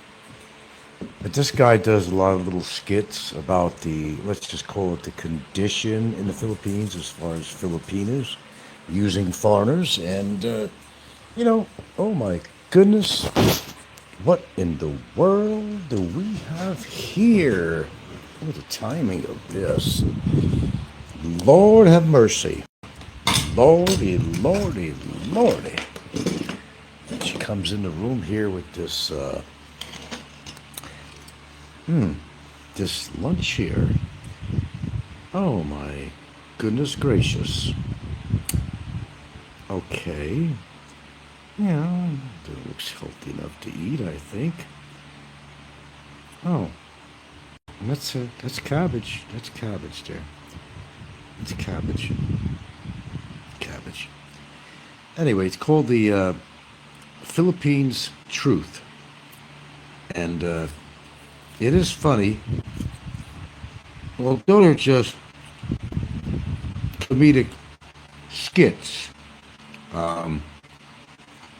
It's so true on what actually happens in the Philippines if you're not with the right woman and she takes advantage of you.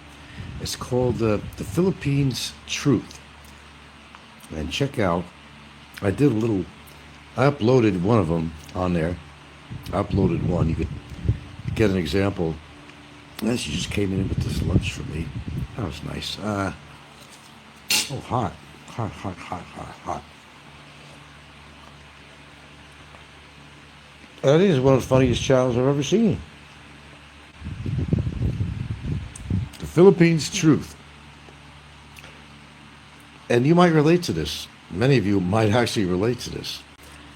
If you ever met a Filipino that was really taking advantage of you, then you must watch that particular YouTube show. Okay. We're going to be slowing things down for a while. I'll wait for a few people to show up here. No, she just came in with this lunch for me, so I'm going to eat it.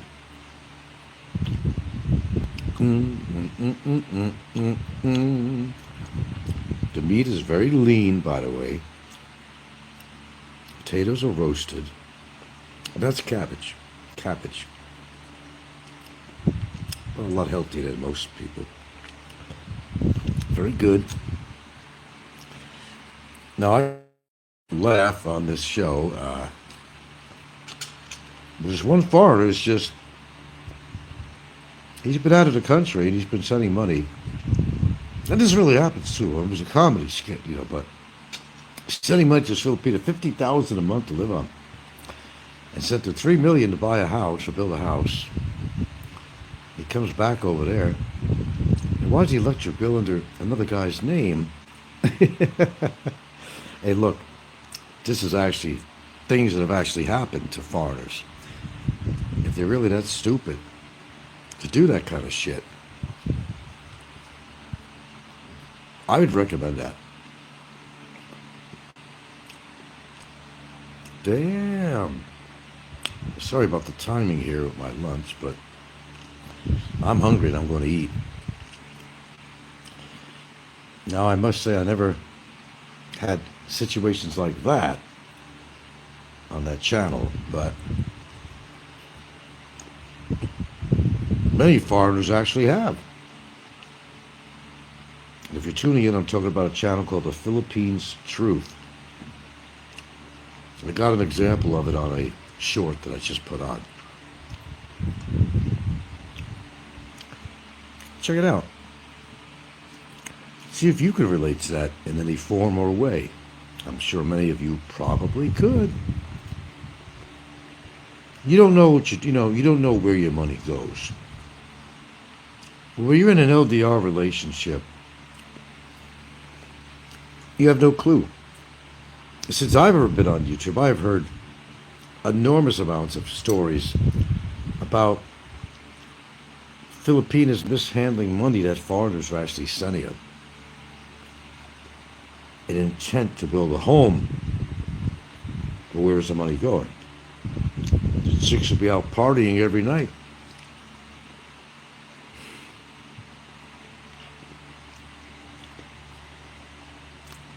Well, that shit does happen. I think you all know that very well. I might have a delivery coming here. Well,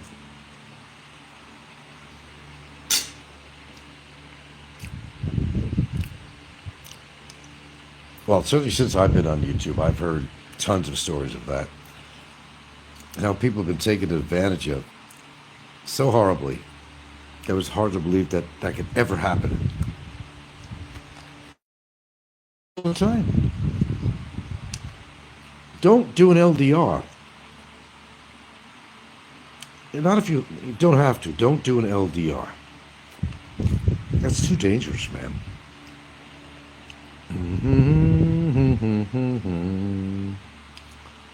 Rosemary. Rosemary's Baby. This is a very lean type of beef right here. Very lean. Very lean. Cabbage. Not too bad. You know me and my potatoes. I'm sorry, but I can't stop that. It's not going to happen. All right, we're going to slow down the shows on here. I've been putting quite a few out. I guess I've had a lot to say, actually. When don't I? That's another question. But humor yourself and go check that channel out. And I'm sure some of you can relate to it. I hope not, but if you allow a Filipino to take advantage of you in that way, it goes on every day.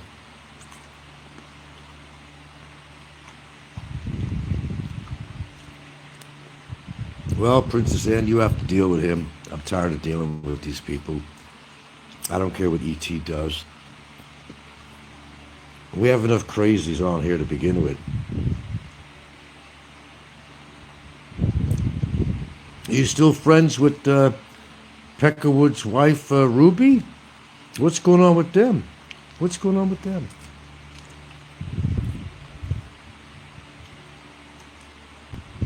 How many kids they have now? Afraid to ask. And who's taking care of them?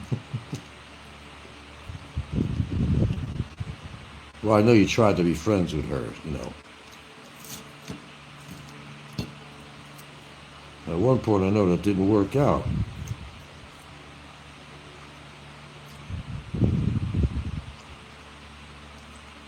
Can you imagine, folks, in an LDR, you're in your country, and you totally believe this Filipina is so pure, when you're sending enormous amounts of money every month,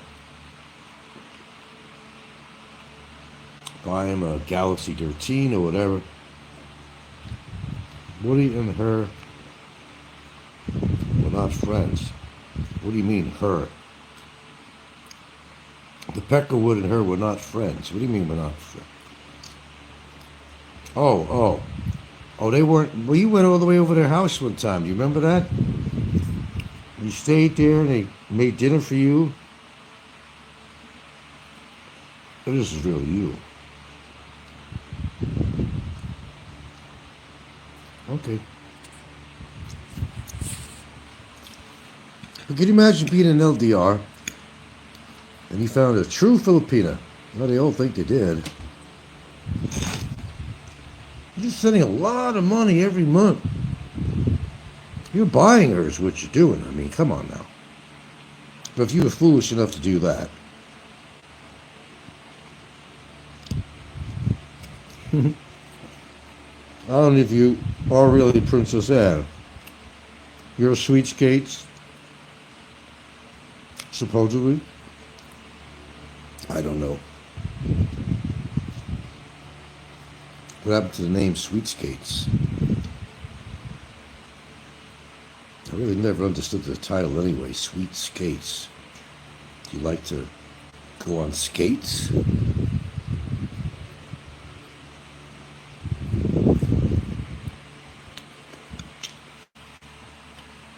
Who was it that's getting off YouTube? Is it Ben? Ben's getting off YouTube, or he just doesn't like to be attacked anymore? Ben Newton?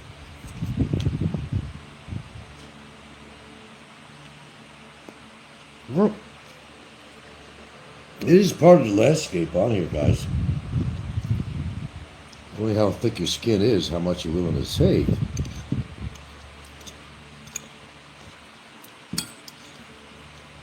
That's up to you. Can you imagine? It's not like this don't happen. It happens every day. Meet this great Filipino on a website or whatever, dating site. And I don't know, according to your level of desperation, you believe everything she says. And she'll come up with these stories. Well, if we're going to continue to talk, I'm going to need a new phone because my screen's going out. That happened to me. It certainly did.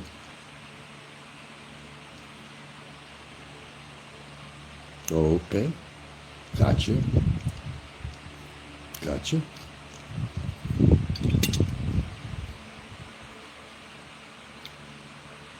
And then you believe this chick. You give in. And it's out of your desperation. You had a desperate moment. And that'll happen to more and more foreigners as they age. And they'll give in. Of course it's absurd. It's absurd that an old fart can get a woman that's old enough to be his daughter. Hey, my girlfriend,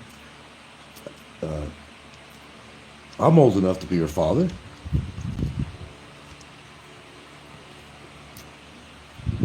And it's a 20-year difference, but not 30 or 40 or 50. Okay? Consider myself fortunate. I like the age.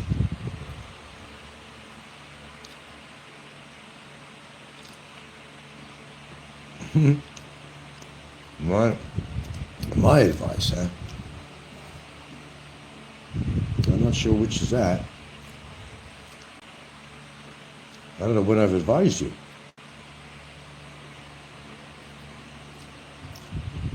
Hey, what's the story of Warren? He's been alive the whole time, hasn't he? Tell us the truth about that.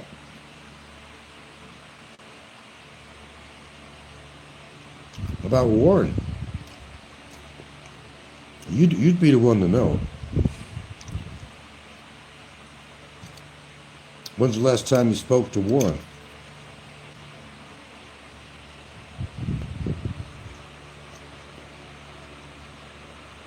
He's supposed to be dead.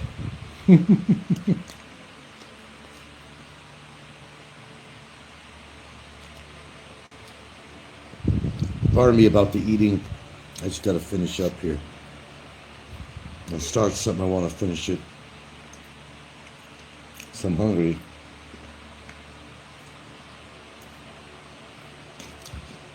Well, I know you were definitely in communication with Warren. If this is the real sweet skates, you know.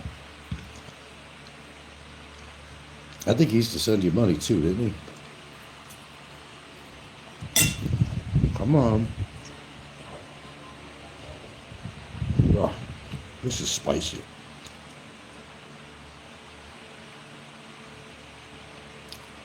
Oh man. Oh, this is very spicy.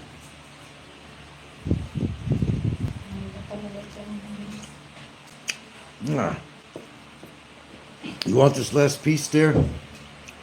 This is kind of spicy. Is that the boulangi? Whatever. I can never pronounce that.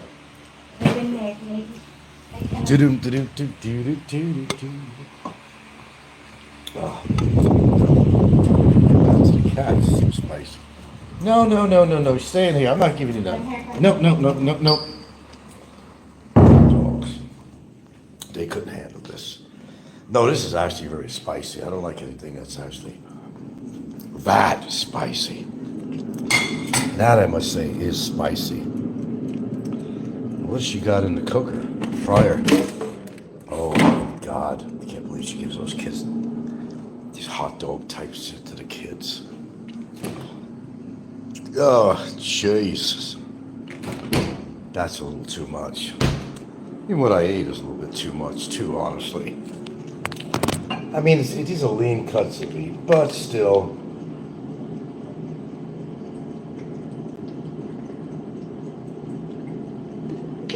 she's defrosting some pork chops for the family, but not for me. I don't eat pork chops. Just have my last piece of meat here. Yowzer. Man. Man, oh man alive. Hold on, folks.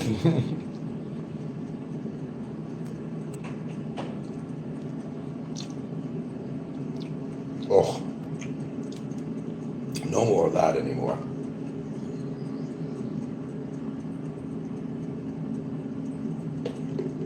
I think that's something different. Let me see what this is.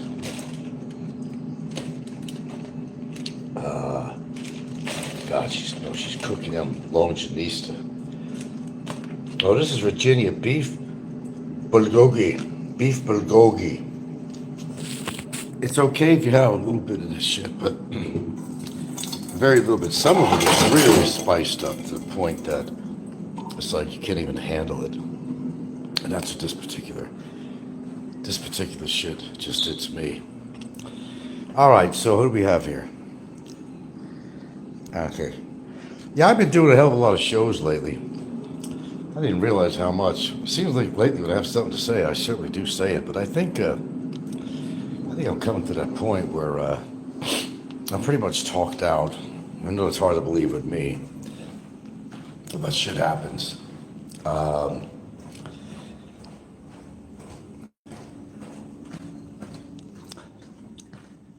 Sorry, I'm always busy. I gotta grab something here. Well, it is my question there, Princess Anne. Is Warren alive? I heard that Warren used to send you money or something. What's the deal with that? Well, you're not answering my questions, my dear. No, you're not. No, you're not.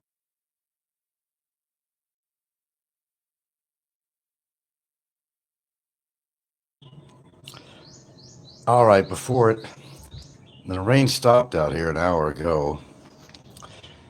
So before it rains again, I got to get out of here. I still got to finish some shit downtown. I should have just ate out for lunch. This was all right, but no, the beef was, that was just way too spicy for me.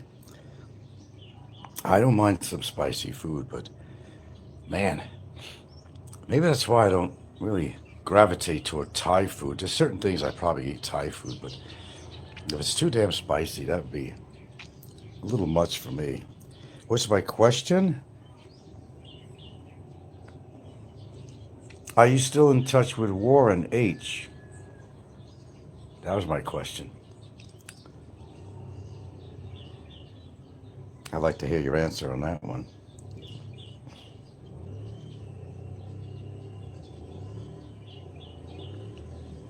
I don't know, I guess it takes you a long time to type, maybe, the English stuff, I don't have patience with answers that take 5 minutes to, as a response. So what do we got? Ben Newton talking about quitting. Sometimes, people get a wake-up call on here. I don't blame them, really.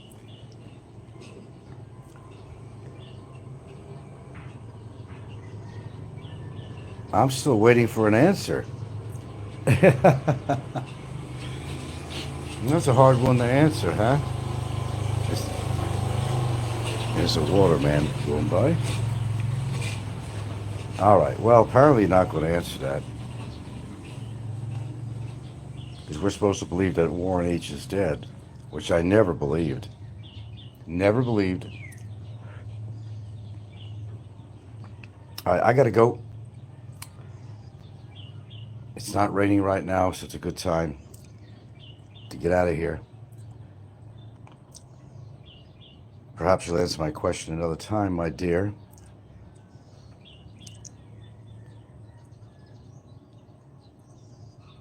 I don't know about advice I've given you. Thanks for your advice. I'm not sure. Oh, I mean, my basic advice on my show as a whole, you mean, yeah. You said about more, and I can answer you in email. Not here because there is E.T. who keeps screenshot. Oh, don't worry about E.T. What are you worried about people for? My dear, you worry too much. You worry too much. Don't worry about the trolls. These people are crazy.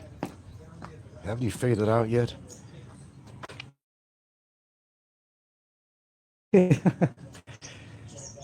Frank in Hawaii 54 at yahoo.com. There you go. I do gotta change that.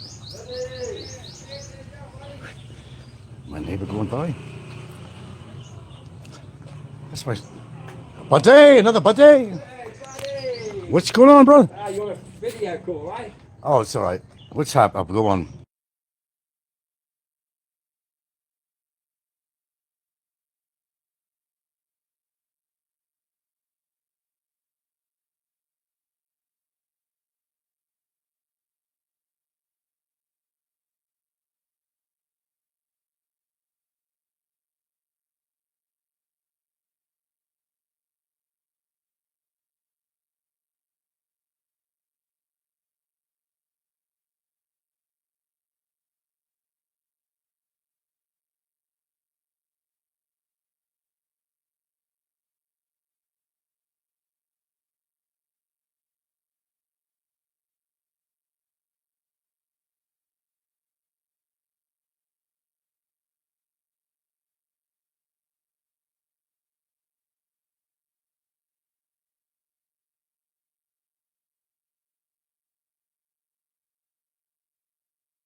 A disc on the angle grinder that cuts stone and tiles Yeah. and things like that.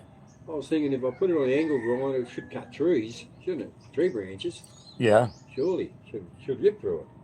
That's what I'm going to do up top there. Well, I gave up on these gates for a while. That's going to be a project in the future. But, I mean, it's too big. It's too elaborate. I'm not going to do it myself, though. But What you really need here, inside there, you need a little doorbell thing inside there and a switch on here.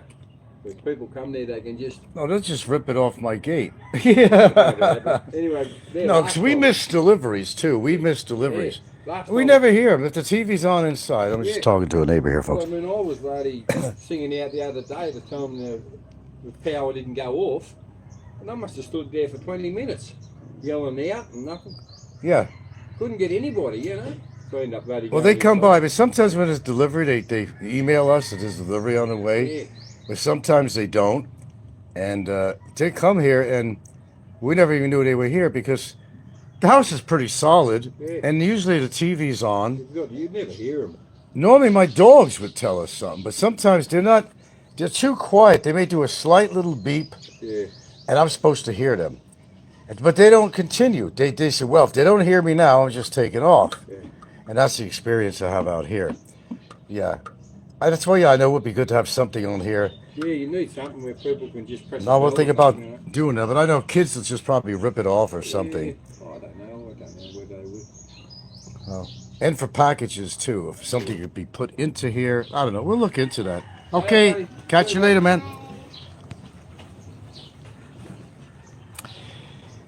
A little interaction with my neighbor here. He had the guy with the flat roof, and he always had a history of leaks on his place. I said that there's different areas of my gutters. The one outside my bedroom window, we'd never seen any kind of gutter leak in there, but that's why you got to check these things now and then. If you don't check them, you'll know when there's a heavy rainfall. And you're going to see where you have any leaks. It's pretty, oh, wait a minute. Are you kidding me? Oh my God. Look at this. I understand they want to put the charger in, but they leave the window open so any potential mosquitoes or anything that come in here. It's ridiculous. I mean, I don't know. You can't expect full cooperation from the kids. You know, they'll leave things hanging around, and you got to remind them. And the one thing I have a rule around here is that don't wait for me or anybody else. If you see the water dish for the dogs, if you see no water in it, don't wait for us to fill it with water. Just automatically do that. That's one of the bugaboos. And a lot of times, it's like somebody's waiting for somebody else to do something here. Yeah, that kind of drives me crazy. But I even put a little note on the refrigerator door. Keep the water dogs, because when we go out of town, I want to make sure the water's always in the dish. But they don't always listen. Yeah.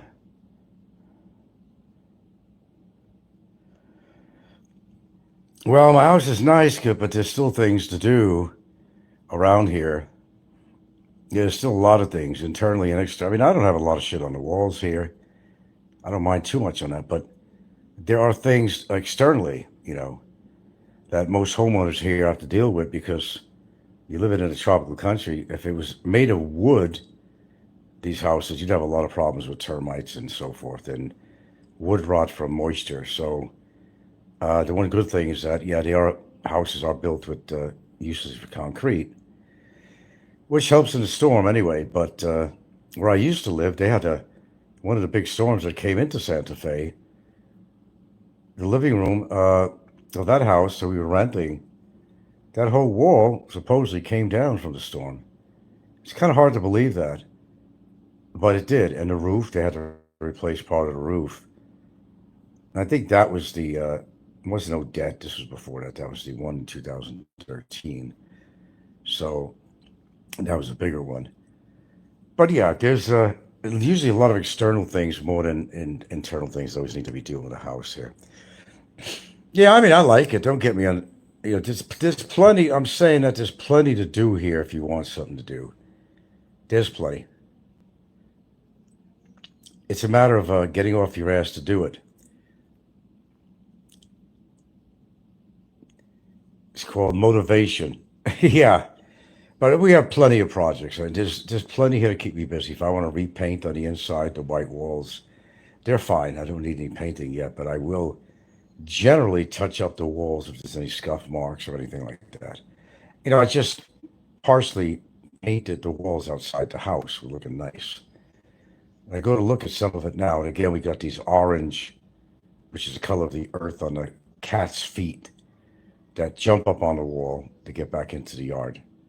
And I see their footprints on it. It's like an effort of futility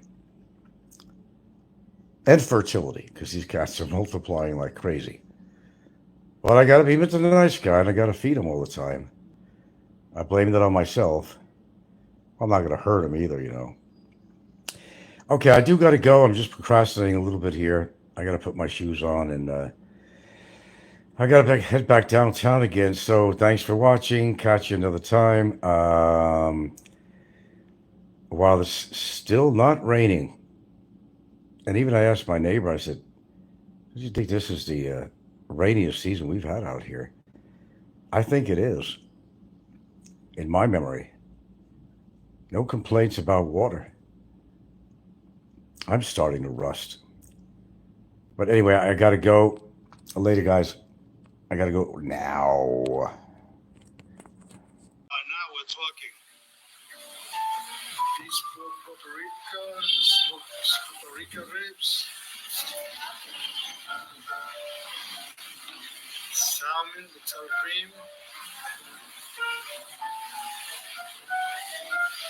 more pot roast, some pot roast there.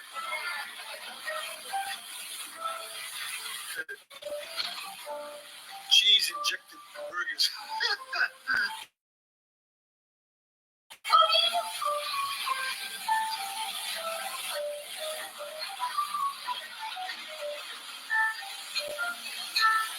It's like a chowder. I'm not sure the chowder's made. We'll ask him when he comes here. Nature's noodles. This is a cafe latte. It's not cheap. Let's see. This caveman sticks about.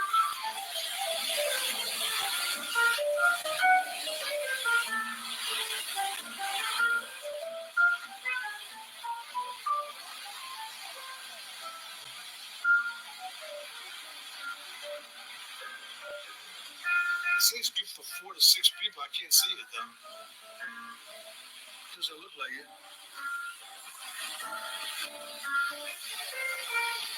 It's got truffles.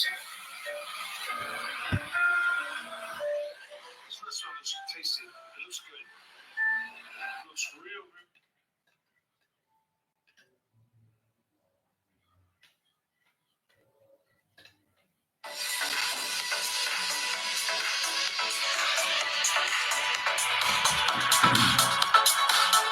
Okay.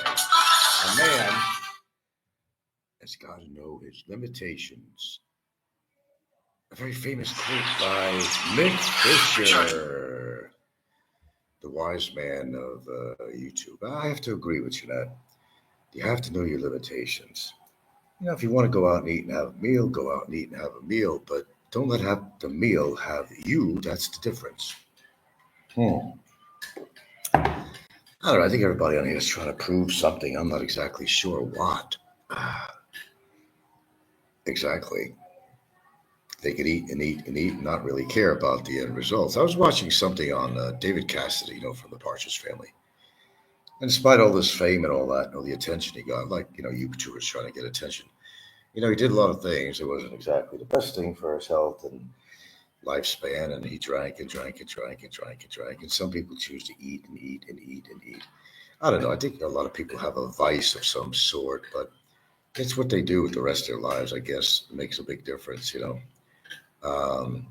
We see on here, we have YouTubers that are, basically living to eat rather than eating to live. And then they wonder when they got all these problems coming up, So yeah, every man has its, you're right. You know what? Every man, Mick, has its limitations, in life, and everything you do is going to affect you one way or the other. So I know we have a lot of bright people out there. They're lawyers. They got a whole repertoire of experiences and professionalism, but do they really follow everything that they talk about or like to taunt people about? Yeah, from what I've seen, no, I don't see that at all. Anyway, good morning. Good morning. Rain is an issue everywhere. Flooding over in Mandawi near the bridge, very deep flooding. There are, in Talisay, there are landslides going on. And what happens with landslides, because the ground is so saturated with water, that it becomes a soup. Then you ask yourself, maybe you want to ask the people that live in these areas, why do you still live there, knowing the dangers? If you're in an area that's known for landslides and stuff like that and flooding, why do you live there? Good question. Well, same question. Why do people do what they do? Always a good question. Eat too much, drink too much, whatever. But why would you want to live in an area that always floods out? Why would you even want to have a business in that area, knowing that at some point your business is going to flood out again?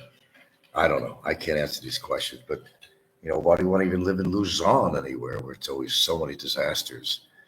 Luzon, but people still do.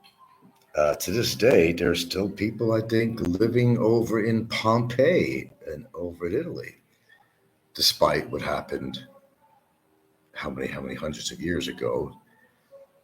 Well, some people don't learn, and it's really simple mathematics, really, or it's just simple knowledge. If it hurts, then don't do that. If it's a flooding area, don't live there.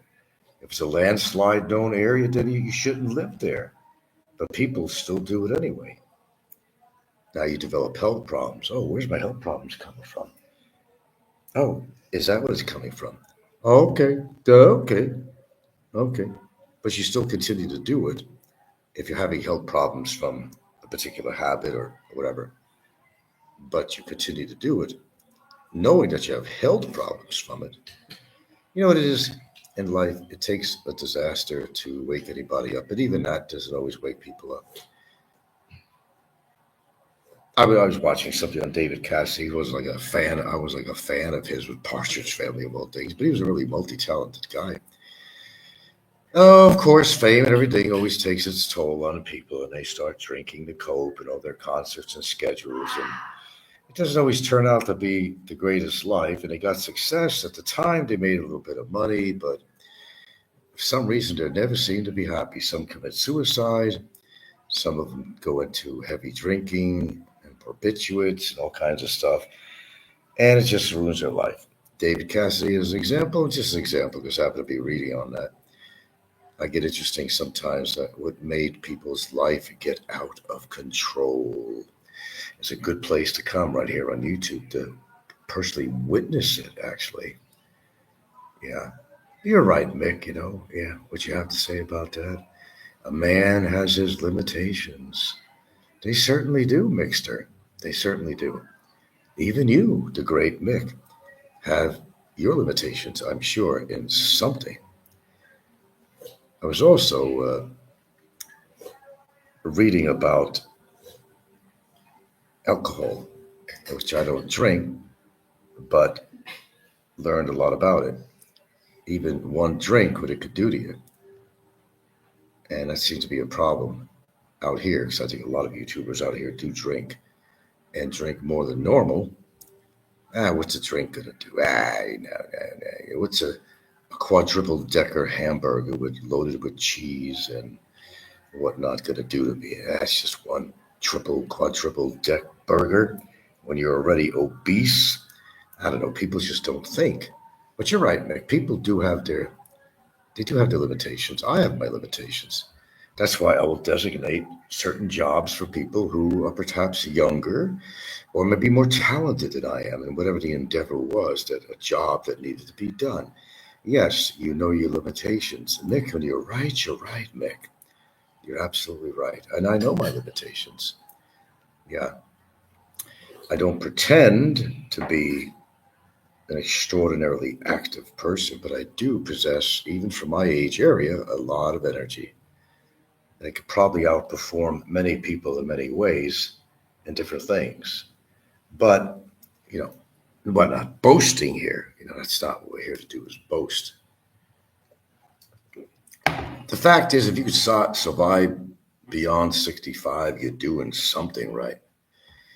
But don't really expect, this, long life if you are actually participating in things like overeating and over drinking, over anything really. But we seem to have a lot of YouTubers that really do a lot of that stuff. So you're thinking, what are they thinking in their mind?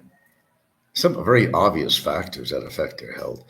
Oh, and Kevin, that Monjula, whatever the hell that name of that drug was that you were taking, it's a hormone.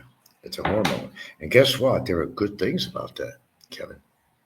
There's good things about that. It could actually help some of the organs in your body. Maybe you still should be on that. There's some actually studies on there that it's basically what you were taking, a big cabin. Something is a gut hormone. It's a gut hormone. And maybe you need more of those hormones. This way, you can your body can make a decision whether you want to go AC, DC, or whatever it is. And maybe you're a little bit confused. But yes, I think that was a good medicine you were taking for the weight. Probably not the best thing to do, but I think otherwise, it tries to get your hormones in balance. This way, you're not going to be like attractive to lady boys and stuff, Yeah, you might take that into consideration. That's one of the bugaboos with that marjoram. I can't even remember the name that you would take it. There are good points to that I discovered. Oh yeah, good gut balance, and you can help other organs too. Maybe that's something you should be on. Since you've already pretty much showed us your interest in lady boys, then just go with it, man. And let your hormones do the talking. That's what I'm thinking on that. Why not? Get out of the closet, man. Free up your boys. Let the hounds out, Let the hounds out. That's what I say. And yes, it is, of course, a rainy morning in Georgia. Georgia on my mind. Rain, rain, and more rain, and there's a low pressure system coming in, apparently. Oh, yeah, low pressure. This has been an unusual year, at least from my experience with rain. Current temperature 28 degrees centigrade, if you care to know that. Yeah, it was not like this last year or the year before. Last year was a drought. So there are things that are going on. There are things that are changing here with the weather. And I think it's wet all over, if I'm not mistaken, with this, I don't know, it's a low pressure system moving in here.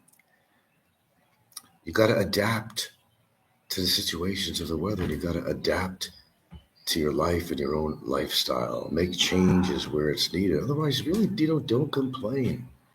Don't complain. You're grown-up people.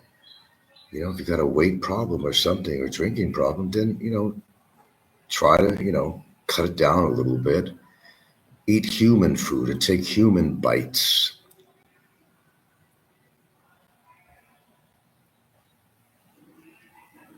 I was looking at stuff from Kiki in the Philippines, and he still absolutely amazes me. For a man that claims he has a heart condition, he keeps on going out and he's buying all this crap and, enough to kill a grown moose. I guess some people just, I don't know, some people, if they don't care, I mean, we shouldn't care. I mean, that's how we should look at it. Do what you're going to do if you're happy doing it, I guess, But if you have to, try to do things within certain limitations. That's like a fair statement. Try to do it within limitations, but understand that there's always, another action that happens metabolically with the things you do that may not be a great situation for you in the future or near future. Everybody wants to retire and be happy, and I'm going to do whatever I want to do. You can. It's your right to do it. I never said it wasn't your right.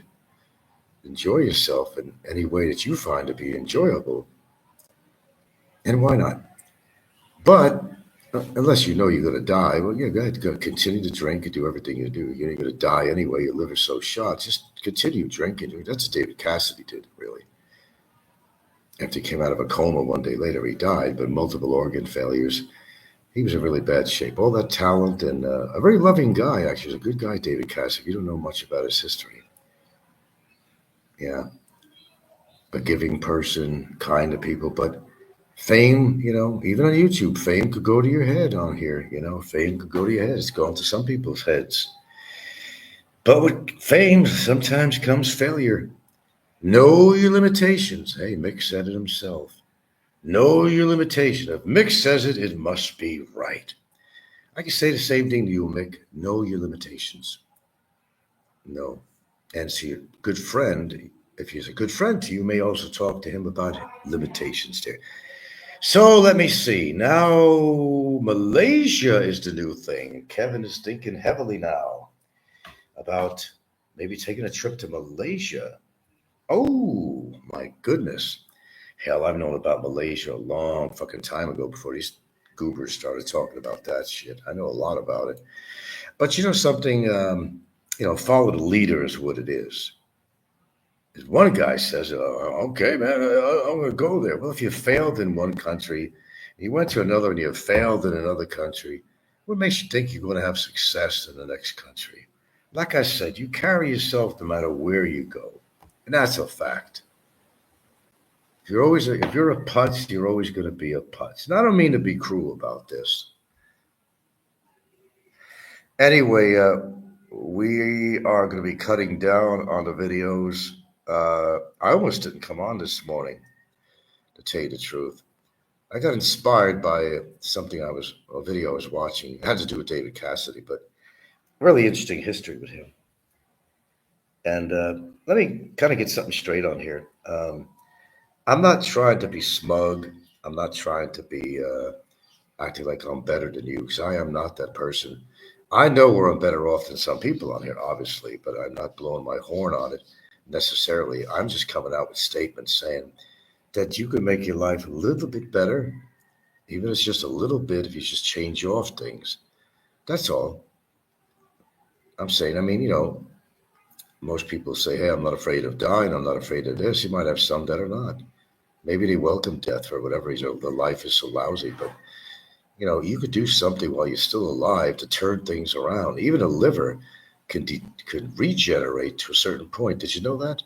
So if you killed your liver with alcohol, like people like the Abo Man and people like that, you can actually change things off. That's if you want. That's if you want to. You can't tell people how to think, and their mind is a lot different than yours. They'll find reason to continue doing stuff, like anything, like smoking and drinking, overeating. I mean, they're all related. You're doing something maybe you shouldn't be doing, but you do it anyway. But it's called addiction. It's called addiction. Everybody's an addict. You drink coffee every day and you got to get up every morning to drink your coffee. You're an addict. You're a caffeine addict. But of course, caffeine, it's not hydrocodone, it's not heroin, it's nothing like that. So we don't give a big doodah about coffee because it's coffee. It's coffee. It's just coffee. Dudes, it's a drug. It's a drug. Like nicotine is a drug. It's a drug. And people can't face today without their cappuccino in the morning or whatever it might be. Their breaks at lunch, they're drinking down caffeine like there's no tomorrow. They're getting old jitterbugs too, for the nervous system from all that caffeine. Then when everything wears down, you crash. The same as like sugar, a lot of sugar. Oh yeah, you're gonna feel high as a kite, really. You'll have all this energy, but when that starts breaking down in your body, you're like, bam, somebody just slammed me to the ground. Cause and effect. Cause and effect. But my apologies to people about pushing a lot of health issues on here. I'm just actually trying to help in my own way. And as I said, a lot of things I say is not just for you. I'm being a little bit greedy because it's also for me. I like to reinforce certain things. So if you think I'm a big mouth about giving helpful hints out here, okay, I'll accept that. I think I mean well on that, despite you being a troll or anything else. It's just that there's some things I just don't understand with people, certain things that they do. And I understand about addiction because I am an addict. I mean, I'm nicotine. That's an addiction, no matter how you look at it. I admit it. You drink coffee, you're an addict. Oh, it's just coffee, man. It's not cigarettes, it's not alcohol. No, you're an addict, my friend. Most humans in these days are addicts to something, some prescription meds for mood, for this, for that, for anxiety. Okay. There's not many people that don't have an addiction. Jane's Addiction. Well, that's a band. Even Jane has an addiction. Okay. We're probably the most, Americans especially, are probably the most addictive people in the entire world, above Europe or anywhere else. There's more people taking things to cope with things in their life. Stress from their job, stress from their relationship. There's always an excuse to pop a pill for something, right? Yeah. Lack of sleep. Or you can't get it up. You got to go for a blue pill. You're always reaching out for something, right? This is the modern day human. Back in the days, they didn't have any blue pills. What did the guys do? I can't answer that. Because maybe they just didn't do it, but they found other ways of going around it, maybe.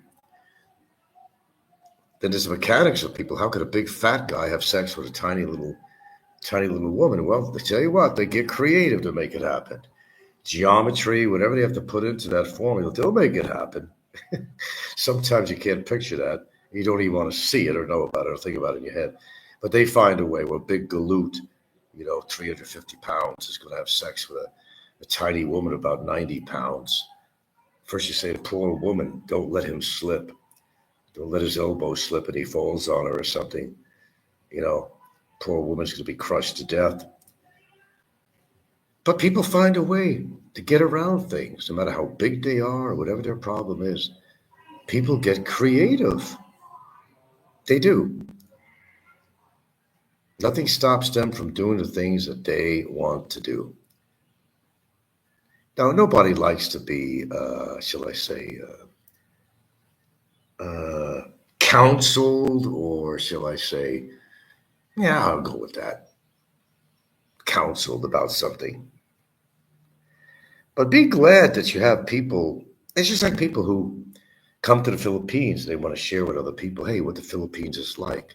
They're counseling you. They're going by their own experience. They mean well. It is so overplayed on here, though, now. I mean, that's a big problem. But they're trying to help others. Say, hey, this is my experience. It may not be yours, but this is what I did that worked for me. And this is what I did that, mistakes I made that didn't work for me. It's okay to share information with people. There's nothing wrong with that at all. That's all I really do on my show here. The troll's not going to admit that. I think I've been helpful to a lot of people on here. And what gain do I get out of this? Well, there's no financial gain. There's no monetary gain on here. What gain is it? Well, as I said, it's reinforcement of myself, of some of the things I believe in doing, some of the things I don't believe in doing. Maybe it's I'm trying to reinforce the things that, the good things that I think that does good for me.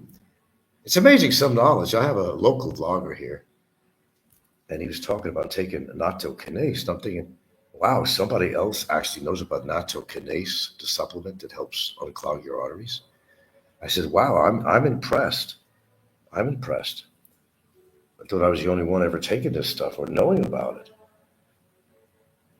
But apparently there are other people that learn, and they're doing good things for themselves besides bad. You are in the possession of your own self and body and what you do with your body. I really don't want to hear anymore about, someone trying to go on a weight loss regime of some sort, of working out or whatever. And the one thing that's going to help them out is just, shut your mouth. Eat less and watch what you're eating. It's, there's a science behind this, and it doesn't have to be brain science. It's just obvious. You got a weight problem, do something about it. Stop doing what you're doing. It's not a people that don't care whether you drop dead or not. Nobody cares about you on here. If I drop dead, they wouldn't care. Big Kevin drops dead or whoever, nobody's going to give a shit after a while. Fazio died a while, and barely anybody ever talks about him. I might bring him up now and then. Maybe I'm one of the few that ever does. He's gone. People would talk about him every day when he had a live show going up. But now that he's dead, you hardly hear his name. That's just the way it is on social media. Here today, gone tomorrow. You become history, dust in the wind. That's life. If you're not in somebody's life, well, you're not relevant anymore, and anything about the person is not relative. It's like an end of a topic with somebody. It's like Barry Jordan. He's not much of a topic on here anymore. The deed is done. He's in jail and blah, blah, blah. Whether he lives or dies or gets out or whatever, nobody cares really. And even if he did get out of jail, well, it's going to go on beyond that period of time. It's pretty obvious. So he's not a big topic on here because he's not relevant. He's not current. He's not doing shows. It's like anybody who gets off, after a while, they're not even going to be a topic matter anymore. But they'll find somebody else to talk about. That's guaranteed. 20 in the house. We got 20 in the house. 3 thumbs up. They are being generous this morning. Hello, Heminger. You're back. I'm sad to pronounce Gak, a.k.a. Gary. U.S. died peacefully last night of cirrhosis of the liver in Tennessee. I'm not going to buy any more rumors, Mrs. Heminger. That's sad if he did. He did drink. Wasn't I right about that? Gary drank a lot. Why am I always right? But let's just say I wouldn't be surprised that happened. And by the way, where would you find out that information? She announced it. Well, does she have a channel, meaning his wife or girlfriend. I don't know if they ever did get married after the annulment. So we lost yet another troll. Man, I'm telling you, man, they're dropping like flies on here. Why am I always right? I knew Gary was an alcoholic, and I said that. But I'm not buying the story unless there's proof. I'd like to see her show. What is the name of her show? He had been getting dialysis for lead. I had heard something about that, but couldn't prove it. I couldn't prove it. Dialysis, so his kidneys were going too. Yeah. Well, what's the name of her show? It's not the Philippines Experience. She's going under her own name on the show. So why don't you just share it? Oh, it's Gary's channel. She had been posting videos for weeks now. She announces that, look, I go to the Philippines Experience title and I can't find anything on him. Okay, well, I'll have to check that out. Yeah. I don't know. That's sad to hear in a way because Gary, I don't know. He was sort of an active guy and sure kept himself busy. So we're losing yet another YouTuber. Wow. He has it hidden so you can't find it. So how are you seeing her show then if it's hidden? She said Gary told her to make it hidden so you can't find it. I'm sub so I can see it. To have it hidden from me? I'm sub so I can see the videos even though it's not searchable. Oh, I don't know. All right. I guess I should believe you.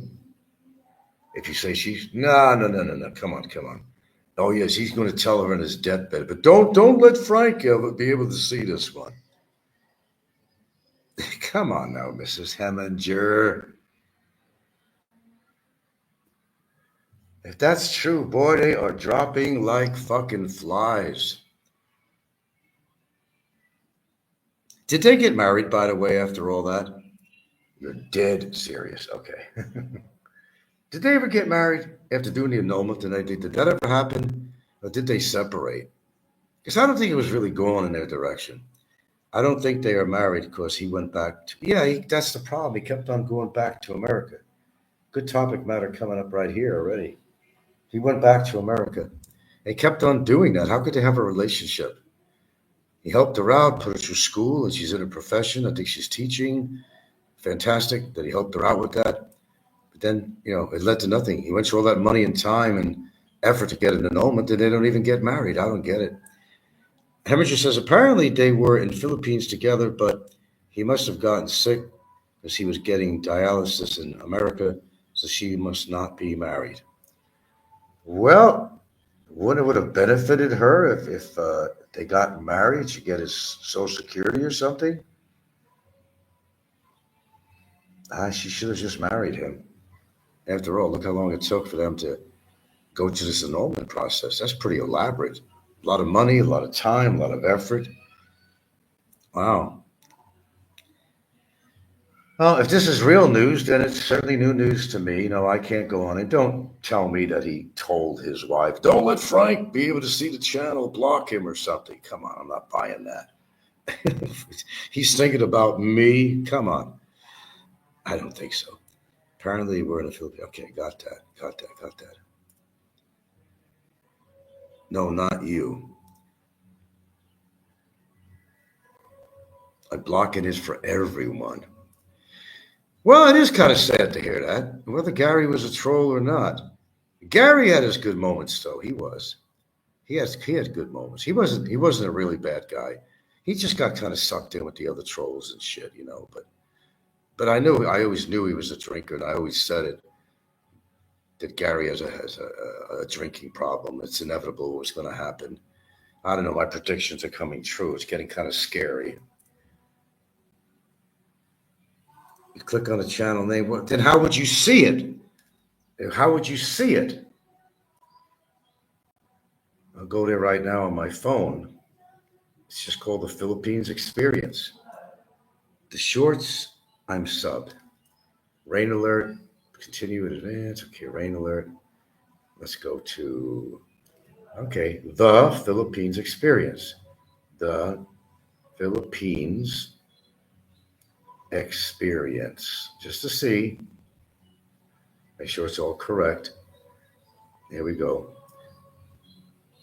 Nope. Let's see. Oh no, we got it here. And this is another channel using that name. It's called the Philip. Is it the Philippines or Philippine experience? Because I see something here. The Philippine experience. Because somebody has named the Philippine experience, not plural.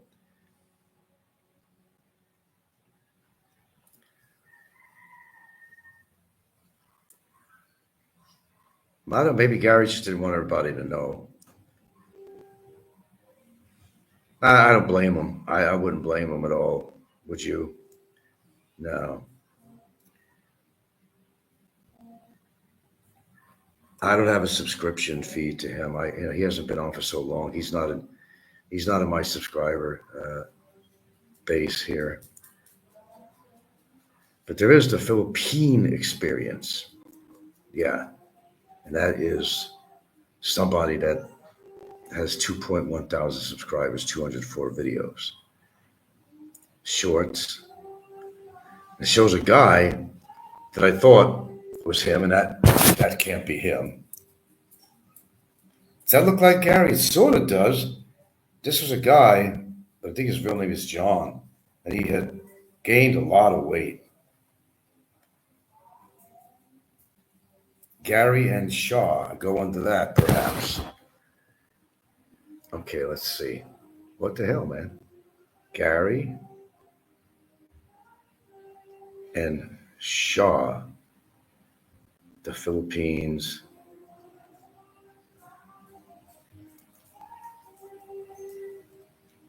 Experience. Oh, okay, I'm getting it here about treatments. Oh, wait a minute. What do you want? Okay, let's see this.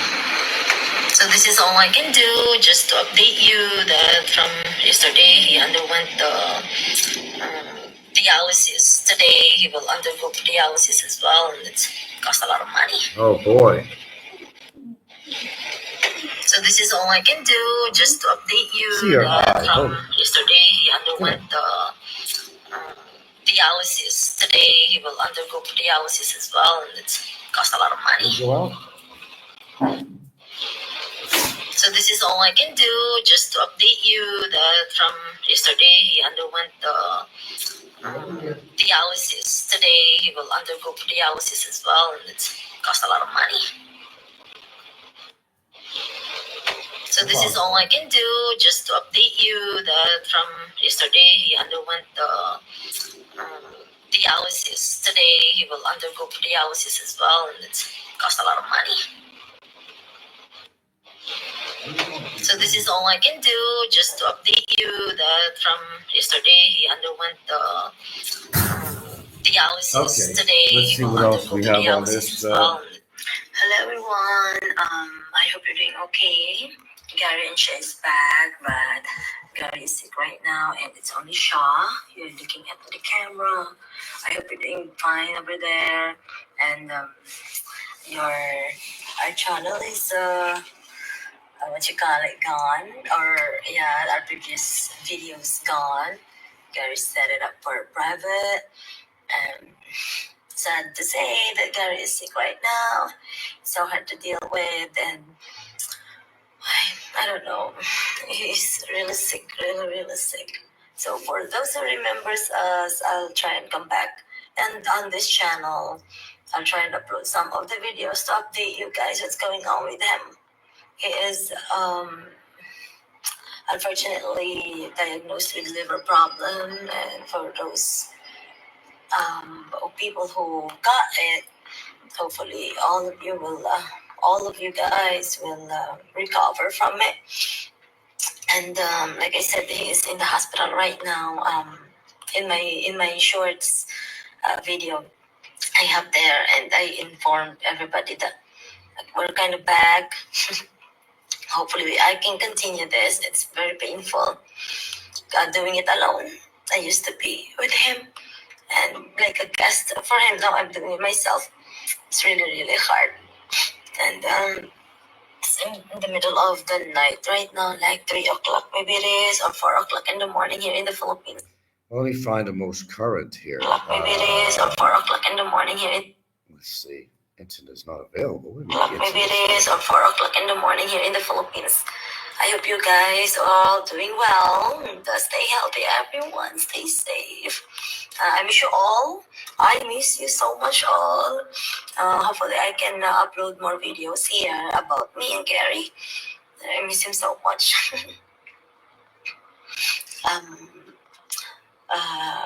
Just keep me posted there with your stuff that's going on. I don't know. When I try to hit on her icon to find more channels, it says its channel is not available. I try to hit on that. Let's see. Let's see. So this is all I can do, just to update you that from yesterday he underwent the... We've already addressed a new loss to yet another YouTuber, Gary, known as the Philippines Experience, as I guess proven by his wife, Shaw.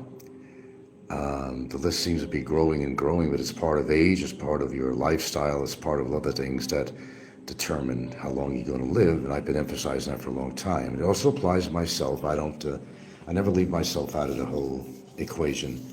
I consider myself very lucky that I've reached my age. I hope to reach a lot more than my age, and I hope that continues, of course.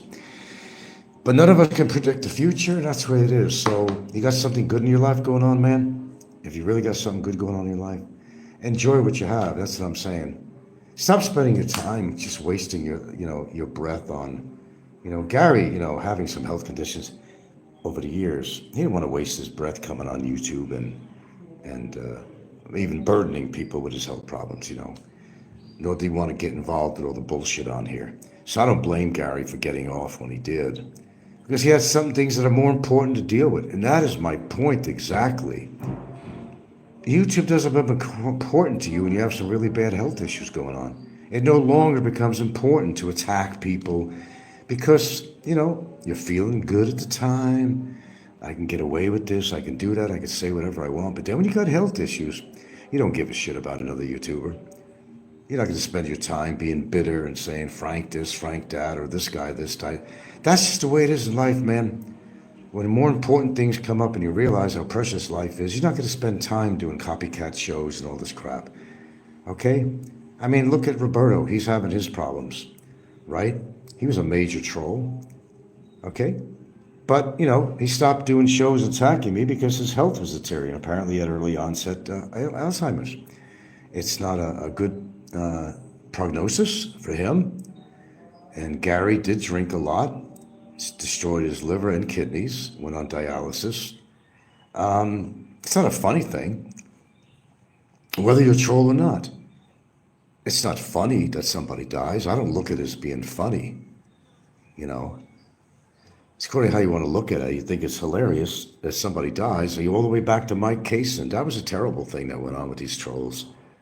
They were just vicious and cruel. But yeah, if something happens to them, they can understand how it feels. And that's the only way they're going to understand how it feels to be in really ill health. I'm very grateful that so far, knock on wood, I'm holding out. I've got energy. I feel good. I could probably use better sleep, but it's not that bad. But generally, my overall health has been pretty good. I don't have hypertension. I don't have diabetes. I don't have pre-diabetes. But I'm still going to check it out, and that's what I do. I do a little bit of maintenance now and then, which is probably advised. Fuck, you don't take my advice. Who cares? But now we can say goodbye to Gary, the GAC, known as the GAC, Gary Kennedy, known as the Philippines Experience. Another one bites the dust. It's part of life. Death is part of life. And what you do with the rest of your life, whether on social media or off social media, that's up to you, Jack. But realize, as you see all these YouTubers dying, Ed Lippitt, Fazio, the GAC, and other people that have passed away, okay, wake up. Maybe this is a wake-up call for you guys. Maybe. Maybe it's a wake-up call for me, too.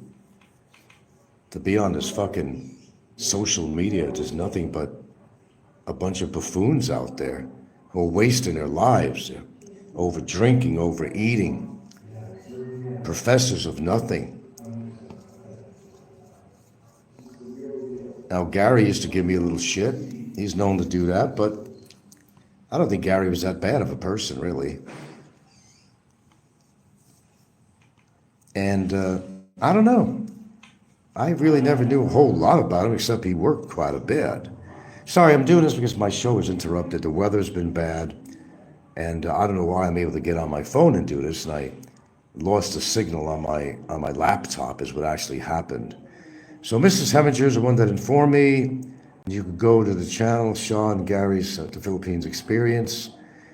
She did, indeed say that he was on dialysis and had problems, liver. I didn't catch the one where she said, and I don't know where that is, does she say that he passed away? I'm sure it exists, but I can't find it. I mean, let me ask you folks something serious. I don't care who the hell you are, troll or whatever. Is this a wake-up call to you guys? It's an honest question. We're not fucking around here. Somebody died. Apparently. Is this not a wake-up call to you to maybe change off a few things in your life? Not to waste your time and oxygen on YouTube with hate shows and being as bitter as you are because your life didn't turn out to be what you wanted to be. Look, man, I'm saying you are in charge of your life. I'm not. Try to do things in betterment for your life. Try to do things that are positive. Get into that relationship you want to. Unless you're in bad health, don't even bother. You're just hurting the other party. Don't come here with a pre-existing condition. That's very important. It's stupid to do so. If you had bad habits before you left your country and come here, likely you're still going to have bad habits. If you have a bad attitude in America or wherever you hail from, you're probably going to have a bad attitude here in the Philippines too, so don't bother. You control your body. You take your body wherever you go. There you are. No matter where you go, there you are. So if you got some problems in your life, you got some health conditions going on, don't complain about it. Just go get tests and everything and take care of yourself. See what the problem is. If it's bad enough, you ain't got no insurance in this country, go back to yours. If you're retired, you're on a pension, Social Security, take advantage of the Medicare. Go there, if not just to treat that. You don't have to live in the country. Just, yeah. I'm surprised no one told you earlier. No one did. Well, I'm sort of believing you because I went to channel there and she was mentioning she was on dialysis, and that's never usually good. Probably at end-stage kidney failure besides liver. I'll take your word on this. I think, I don't know. Normally I would hear something like that, but I don't know. I'm out of the loop or something, I guess. I don't know. I'm not usually out of the loop, but I don't know everything going on. People talk about other people, Ed Savino, wow, Mrs. Heminger's back. He came out of the woodwork like a cockroach. So another YouTuber passes away, folks. Gary Kennedy, the Philippines Experience is now gone. Add to the list. The list is getting bigger and bigger. Who is next? I don't know if I want to know. But whatever's going to happen is going to happen. Your lifestyle is going to... Genetics is only 25%, by the way, folks. It might be less than that. But I guess it really has to do with your lifestyle. If you're not active at all, don't even do a little bit of exercise or something, or if you don't have a good diet, that all adds up. But I know most people think they're invincible, right? Wow, that's a hit. What hit, you mean? But yeah, as Kevin likes to say, but yeah, shit happens, man. And we're all responsible for our own bodies. That's including of myself and everybody on here. Age is always a factor, but you can live a long time having an ailment as long as you're getting it treated. And some people don't even bother with that because they don't have the money to spend on it, or they just don't really give a fuck, really. He died of acute kidney failure from cirrhosis. Yeah.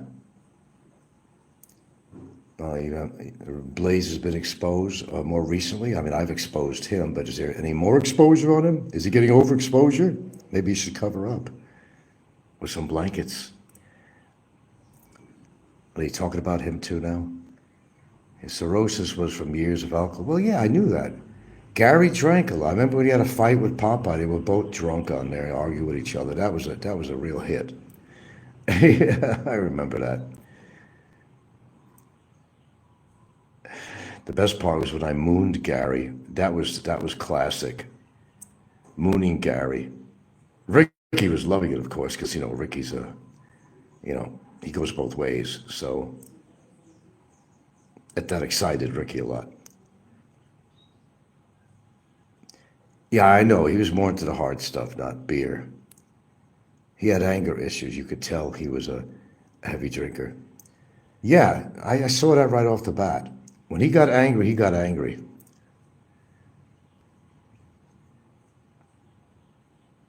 I mean, I knew there was a reason when he wasn't on for quite a few years now.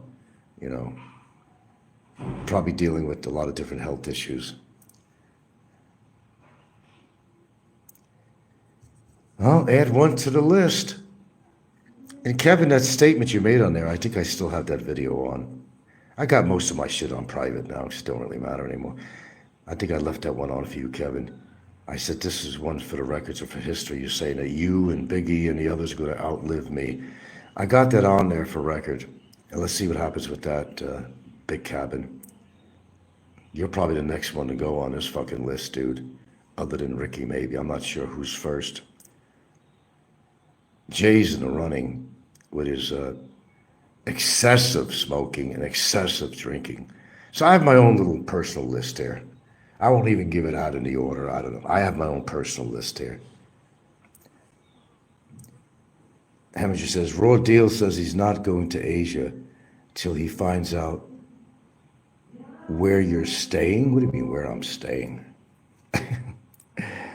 You might be right on the Ricky thing there, but he knows where I'm staying. What does he mean?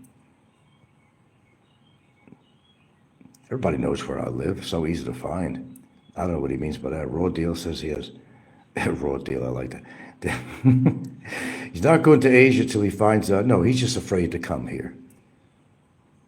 I might be in Cebu at the time. He might be here. He's afraid of it. He don't confront anybody. No matter what my age is at. Come on, man. I'm not worried about fucking Jay. I'm sure I'm a lot more agile than he is. Probably faster than he is. I would say Ricky's first. Yeah. Well, his having to use a CPAP machine at night is indicative of other problems. Most people, who have to use a CPAP. He does. In fact, Dave Phelps has to use a CPAP. Well, people make their own choices in life. You can't feel sorry for them all the time. They're no heroes. They're heroes to themselves. They don't care about other people. Why should we care about them? Whatever they do, they're doing it to themselves, and you can't feel sorry for them for that. You can't. How could you? How could you? If you're overweight, there are solutions to that. Eat less and eat better, and exercise. Never mind pills, this, that for overweight. It's a very simple formula. And if you're that bad, then, I don't know, have a fucking gastro bypass or something if it gets that bad.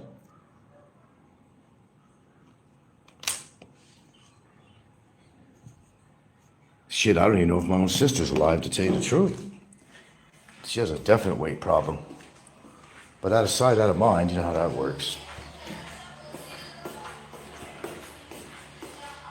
I got to take a small hit to the CR, if you guys don't mind. We'll talk a little bit longer, but let me go hit the CR. We'll be right back.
I'll be with you guys in another minute.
Okay, does anybody know if Gary had any family, father, mother, that are... Here in Philippines, No, he's living in Arkansas. That's where he worked. I don't know. Apparently they never got married. He went to an annulment and all that, but they still never got married. I don't understand that at all. Wouldn't it be some benefits for his wife if he passed away that she could get a hold of? I don't know.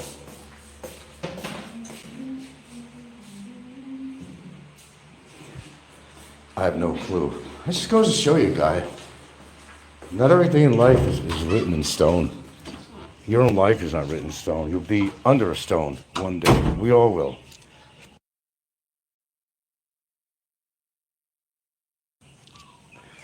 You know, just don't take life for granted is what I'm trying to tell you. You could be feeling fantastic. Then something just fucking hits you out of the blue that you don't expect. You know? And that's how a lot of deaths happen, such as heart attacks and such. It's just, you don't even have to be feeling any symptoms at all with a heart attack. You could have a massive heart attack. It could just come right on. Boom, without notice. And that's the way it works, actually. Unfortunately. Yeah, I think that's what happens to a lot of people. The unknown factor.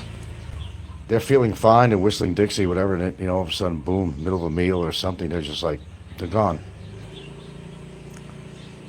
Yeah, I don't know. I'm not even going to try to predict who the YouTubers out there is next. I have a good idea, and for good reasons why, but I'm not the Grim Reaper here. Everybody, including myself, chooses their own lifestyle, what they want to do, could do, can't do, or whatever. And right, Mick Fisher's right on a statement he made on a copycat. Everybody has their limitations. You're right, Mick. Even you. You're not God on here, neither is your buddy. Everybody has their limitations. That's a fact. So realize that and understand that. And next time you make a stupid comment about somebody, think about when your time comes when you're having some really severe health issues, you're in pain, you're feeling horrible. You think you're going to really come on YouTube and continue putting insults out to people? You're not going to care because you'll realize how unimportant that is when your life is at risk and your life is challenged. You got such a horrible condition that you're uncomfortable with your own body or you know you're going to die. You're not going to be thinking about Frank. You're not going to be thinking about anybody. You're not going to be Barry or anybody on here. That's a fact. Oh yeah, things change pretty big and pretty quick when you're ill. And if you're that ill and you still come on YouTube, then you definitely do have a screw loose. I would not announce any serious illness that could come my way. I would never do that. And if I croaked and everybody's time is going to come, including me, I don't hold the magic wand to longevity. I'm just hanging in there like anybody else is. But I told Gilda, I said, not even Facebook, nothing. I don't want anybody to know if something happened to me. Anything. I don't want anything. And there's really no way of knowing. You just figured that I got on YouTube or something. That's it. I think that's probably what it's going to wind up being. But I'm certainly not going to announce it. I'm not going to go there. I'd rather not. It's the pleasure of some people of knowing something like that. You know, I'm not going to give them that pleasure. No, I'm not. What you doing, dear? Okay. Okay. Oh, I'm trying to do what I think I need to do today. Yeah, it's another somewhat wet day today. That's the least of our problems, facing a wet day. And that's not really a problem unless you live in a low area that's always flooding and you're stupid enough to live there. I don't know what to say on that either. I did talk about that too. What makes people live in areas that they know are dangerous by crime or drugs or the geographical location they live in a depressed area where it floods or a landslide prone area. Why do they live there? Because they think they're invincible. It's not going to happen to me, but then it does. Lose a family member, lose your own life. This is just the makeup of people. You know, I really think if aliens came here, and I'm sure they've been here, they probably think we are the stupidest species they ever came upon. I can hear the aliens laughing right now. Well, let's see. They managed to build these skyscrapers, and interesting in their architect, they were able to produce that. They have a little bit of technology, but compared to ours, these people are cavemen. Humans are not as smart as you think they are. There's very few out there that have a real brain that could figure out equations, they could come up with wonderful inventions, they could benefit people, but then most of the masses is just a bunch of dumb shits. Like you find here on YouTube, just a bunch of dumb shits. Is that not a fact? Yeah. And we experience it all the time on YouTube. And this is only one platform. It's YouTube. There's Facebook, Twitter, there's the whole gamut, TikTok, you name it. I can't even keep up with all the social platforms that they have out today. Not even if I tried. I only go on one thing. That's it, YouTube. Facebook, I only use that for Messenger. It works for me. I don't go on anything else. I'm not part of Discord. I can honestly tell you, I don't go to Discord. People tell me what's going on in Discord, but I don't have a Discord account or anything like that. No, that's the fact. Actually, I don't. I think one is enough. So you think Ricky's first? Yeah, you could be right. You could very well be right. Except I wonder about that Kiki guy, but it's hard. This guy is hard to believe because at one point he was saying on his show that he had to have a heart valve thing going on, replacement. But yet he's going from restaurant to restaurant. He's eating the most caloric, high-fat, high-cholesterol foods that no human should ever eat in that quantity. Is it that people just don't care? Like in Kiki's statement, I don't want to make this all about Kiki. I'm just using him as a prime example. Well, there's other bigger primes like Big Kevin and people like him and Ricky, but and Jay, but and Big E also. He's quite large. He's quite large. But when you know something like this is what kind of freaks me out a little bit. When you know, and he is always talking about Kiki, but all his family is like that. They're all obese. Well, take a hint. Number one, take a hint. 23 strong. Take a hint that maybe you're going to go down the same path as your relatives have with the obesity issues, which develops heart disease, everything else. I mean, do you not know this? But sometimes people just actually don't care about themselves. They refuse to make any kind of improvement in their life, anything, no matter what it might be. A little exercise or their diet a little bit, getting that under control a little bit better. Are you putting that all in one box? No, that one is there. You can find here if you want. Yeah, I have to go dig through everything then. Are you interested in things that I would use on a daily basis or a more common basis? We're talking about over-the-counter meds. Trying to organize something here. Oh, another one is lost. Who's next? I don't know. Who's on first? What's on second? Yeah, I guess I do believe that from Heminger, whoever told the story. Because I did go to his wife's channel, and she did mention he was on dialysis in bad shape. So, but I didn't see the video that he claims that she was saying that he did pass, and I didn't see it. It's supposed to be on these shorts or something. I don't know. I didn't see it on there. But it sounds pretty real to me, this one. Never mind rumors that, Ricky died while taking Viagra while he was screwing his woman. I mean, is that possible? Yeah, I mean, it is, actually. Could it be expected to happen? Yeah, I would say so. But did it happen? No, it didn't. So unless you have a fact, you can back something up. Don't even bother to spread a rumor, because rumors are broken. You could always research something and find out for yourself one way or the other. And somebody close to the person might know something you don't, and they could share that information. But a lot of stuff that's put around on YouTube is all bullshit anyway. Trying to get a reaction from other people and see how far they flow with it. And they've done that with me too. I've also done that with them too, but I mean, fun is fun, but I mean, come on, when it comes to somebody's life and stuff, no matter who they are, I don't care who they are. There's a number of people I really dislike on here, and I mean, I really dislike. But contrary to what you always believe it, I really don't wish death on anybody. I don't wish anything on anybody I don't want to wish on myself. But if they deserve it for some reason, there's another mindset you could go on with that you don't have to share with somebody, Deep inside you're saying, man, what a waste of society with the trouble they've given me all these years and not give a fuck whether they live or die. There's part of me that does think that way too, quite honestly, because there's some people on here I really don't give a fuck whether they, live or die. I don't. Because they're not close to me in the sense of socially, they're not a friend, they're not a relative or anything like that. So I really don't care. They do what they want with their life. I'm not telling them what to do to drink and to overeat like they do. That's their gig, it's not mine. I think you'd understand my train of thought on this. It's what they do to themselves.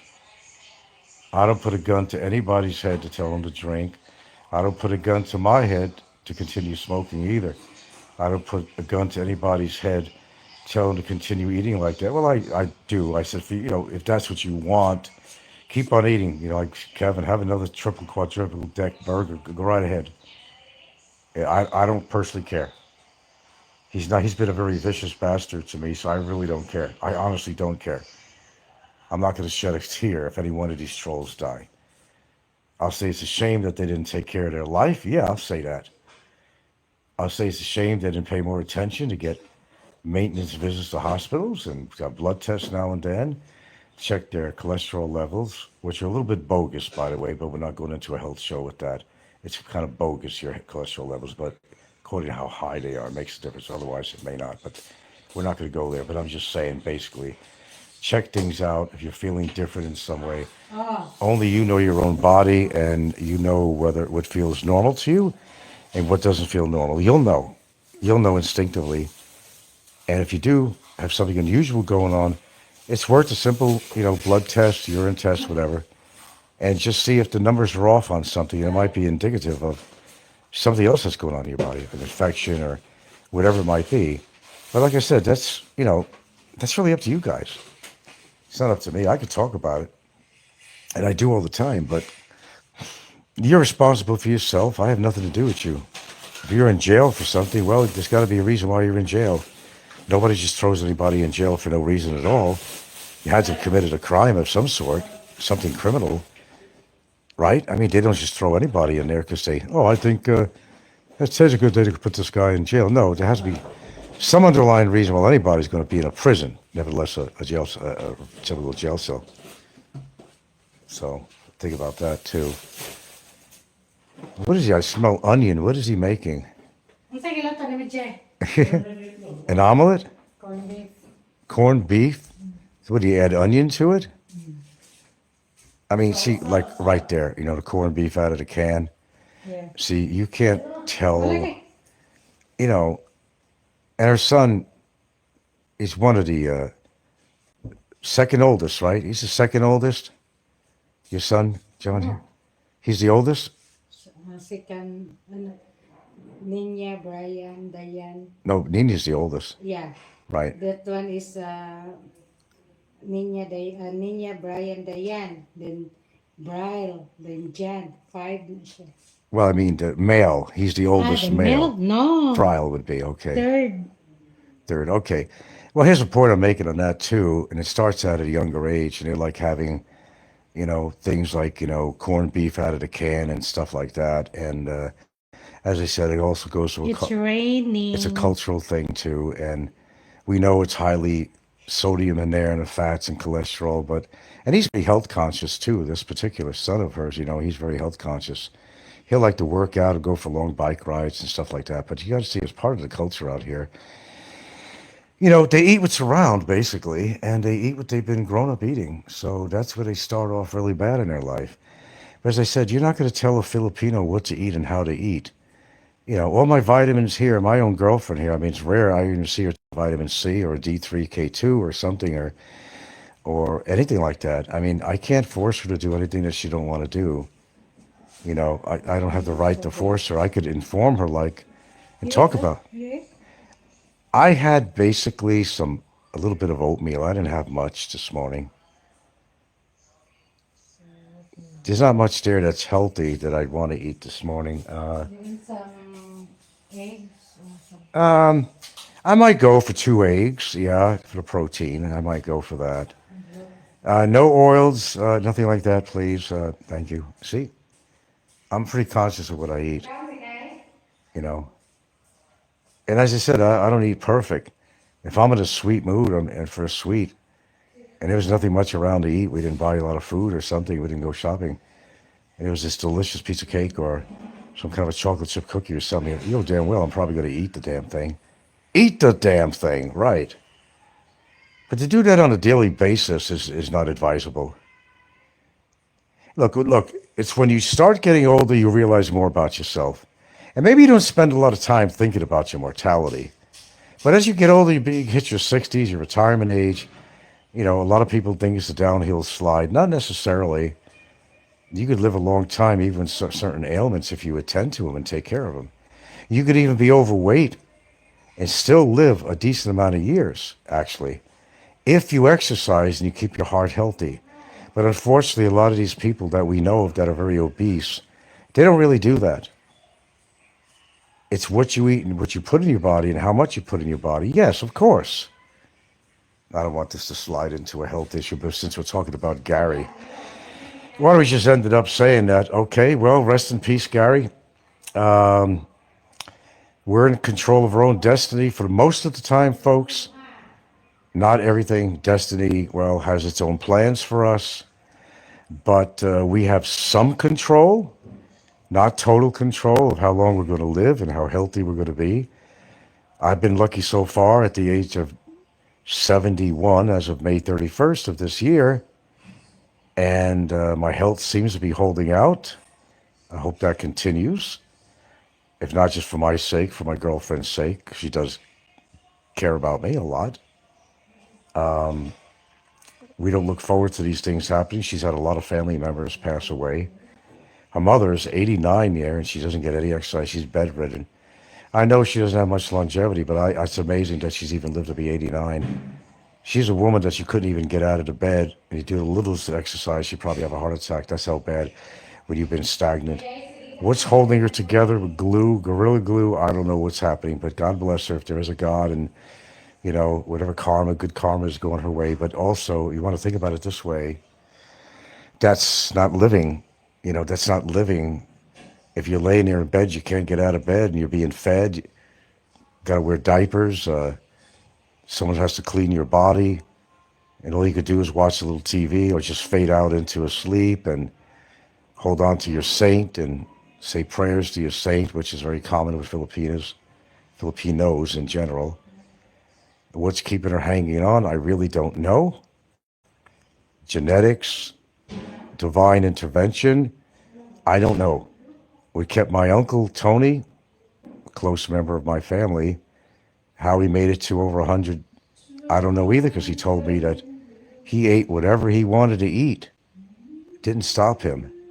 Of course, he didn't go out without problems. He had stomach cancer, was always being attended to, getting injections in his eyes for this condition he had with his eyes. He had prostate cancer, but the son of a gun managed to make it over 100 years old. Go figure, man. Is it luck? Is it genetics? What is it? Well, take what you can get. And he was able to walk around, maybe a little bit with a walker or something, but, for the most part, he knew what was important to him. You know what was important to him? As his eyes were really failing, he listened to music.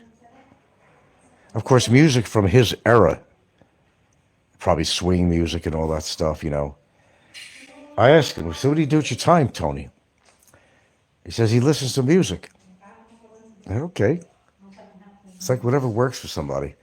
But anyway, we did 2 shows. The reason I'm doing another one is because, well, again, satellite is not all that. Oh, you got something for me already here. Oh, gosh. Plain egg? Yeah, okay. I'll just, for the protein. Yeah, we're not as much controlling our destiny as you think we are. Appreciate what you have, and I can't say that enough on my show. As you get older, you'll realize that too. And some people might be laughing at Frank's playing around, having fun, dancing, and doing all that stuff. You know what? I rejoice the fact that I could do that. And I wasn't trying to really shove it in anybody's faces, really. I like to have a little fun. I like to exercise a little bit, And if I make a goofball out of myself, I make a goofball out of myself. But that's my personality. I got a quirky sense of humor, and that's who I am. And I'm not afraid to show my humor and humility. I'm not afraid at all. I got to be me. I'm not trying to be anybody else. I wouldn't want to be anybody else. I'm happy at who I am. And I think some of the things I've done in my life is keeping me hanging on. Yeah, I believe so. Now let me tell you something. As I said, this will guarantee life. But my brother, rest his soul, lived to be 72, but under the worst conditions ever. He had totally destroyed his body through the years. I never kept it private. I said about how he had a lot of years where he was into heavy-duty drugs, all kinds of drugs. We're talking heroin, we're talking everything you could think of. Heavy drinking. At one point, he was heavy smoking, chain smoking. Okay? How the hell did he make it to 72? Does that mean there's hope for me? I don't know. I'm already 71. He died at, I guess, 72. I think he was 72. I don't know, do the math. December 26, I think, 1951. So he would be, 72 at the time of his death. Of all the people that you'd think that would have died in my family, it would have been him. Of course, he was also overweight, too. He had every single thing in the world working against him, but he survived till 72. Go fucking figure that. Yeah. So don't think you're a superhero. He was lucky and unlucky at the same time.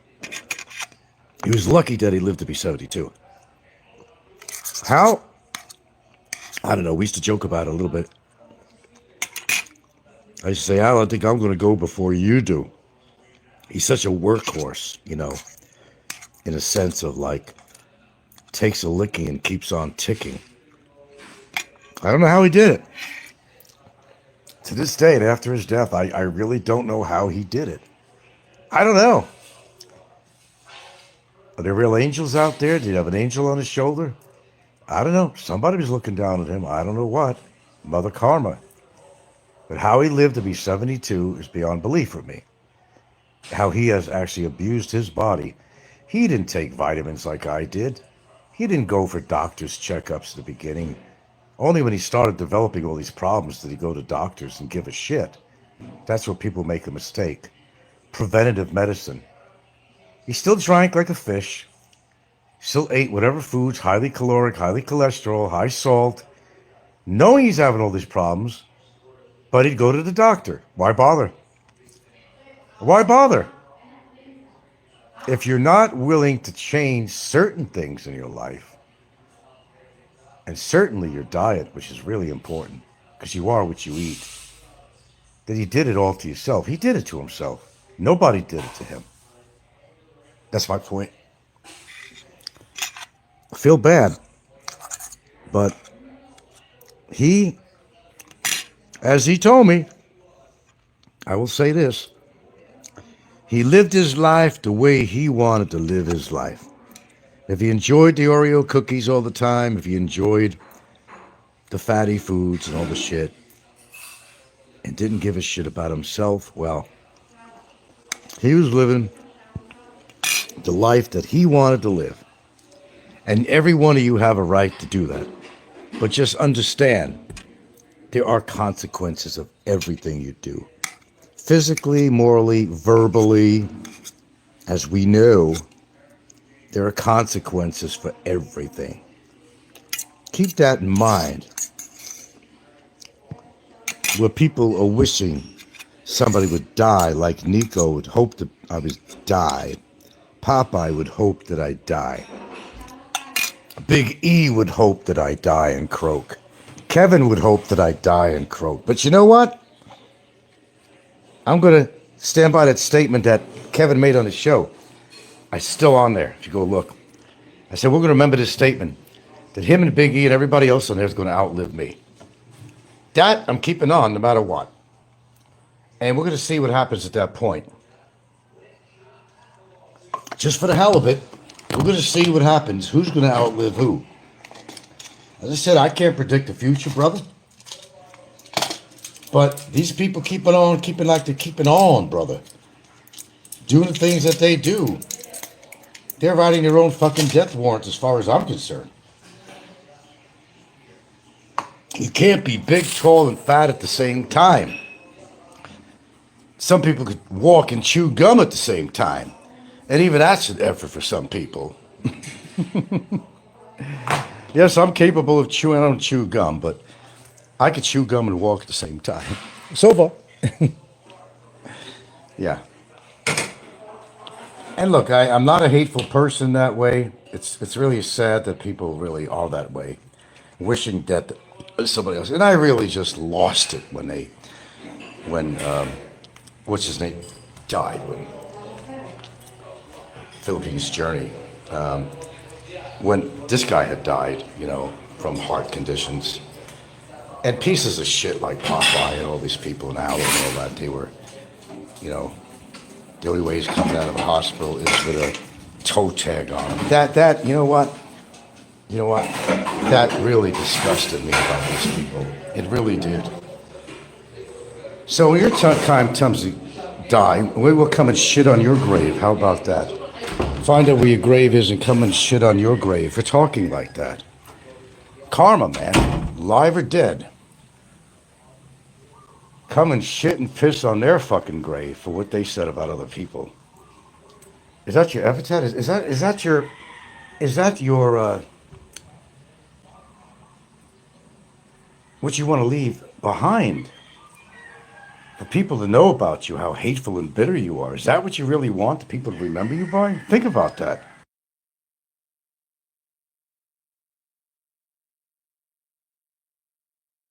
You want to be remembered for something good. You got to have some good in you somewhere. Show it sometimes. Stop pretending to be a compassionate person doing good for the community on YouTube. No, they're not. They're destroying the YouTube community is what they're doing. They're making it really hard for foreigners, expats that want to come out here to the Philippines, for example, give us a bad name, a bad image. So far, we got a good relationship with the Philippines. whether it started off with governmental help, with military in the past till present. But we want to hope that it's a little more than that they see us as good people that mean well in respect to Philippines culture. You would hope to anyway. But things change. People change. Attitudes could be changing. You remember all this shit, anything going on with China, with Asian people in America. Remember they were attacking Asians that didn't have nothing. They were naturalized citizens here, or they were legal aliens living in America. But when something came up with their country, people were attacking them because they could. It's not because they did something wrong. They just happen to be, let's just say, China. They just happen to be Chinese. About the war with Japan. They were putting Japanese and American in internment, what do you call it, internment camps. Just because they were Japanese. They weren't the enemy. They were legal or naturalized citizens in the United States. But they were being attacked and even killed. You think that was right? They didn't commit any crimes just because they happened to be Japanese. Well, maybe they were German during the German War. Or even Russian. The missile crisis, all this shit. The Cold War, all that shit. You were Russian. People didn't like you because, well, we have friction with Russia or China. Who do we not have friction with? The United States. Who do we not have friction with? Not many. Especially these days with the trade wars and all that shit. Everybody has an issue with somebody or something, don't they? You got issues with me, issues and tissues, and for what, really? I did you all a favor when I got that son of a bitch incarcerated. And don't say I didn't do you a favor. You may not admit it, trolls, but you know that's where he belonged. And you know that was eventually going to happen, whether it was me or somebody else. But we all have our own limitations. We draw that line in the sand. We have our limitations of what we're willing to accept, even if it's social media. When it affects your family in a personal way, when it affects your reputation some way, you're not forgotten. You're never forgotten. People think I forget what people say about me or my girlfriend or my family, whatever. Dead members of my family, people who have passed away. They think I have a short memory because I'm getting older. There's nothing wrong with that part of my memory. I'll tell you that right now. There's absolutely nothing wrong with that. I remember everything. I remember all the mean things Roberto said. He's pretty much on his deathbed, isn't he? I remember some bad things that Gary said. Not as bad as others, but he died. I remember all the shit that Fazio said and did. He's dead. Ed Lippert said a lot of crap about me. He's dead. Who's next? You? Watch what you say on YouTube. Shit can come back and hit you a lot harder than what you put out. I will tell you that. And we're seeing that, aren't we? So fuck, man. Continue eating your fucking hamburgers and ramen and all the shit you do. Yeah. Tell everybody you're going to get your 20,000 steps in. Sure you will. Go get your 20,000 steps in. Then go back to the restaurant and eat a meal that's, 5 people would eat in one meal. There you go. Solve your problem. I don't care how big and tall, how much fucking money you have. It doesn't make you better than me or anybody else on here. I know your shit don't stink. Mine stinks a lot. I don't know about yours. Mine don't come out perfumed.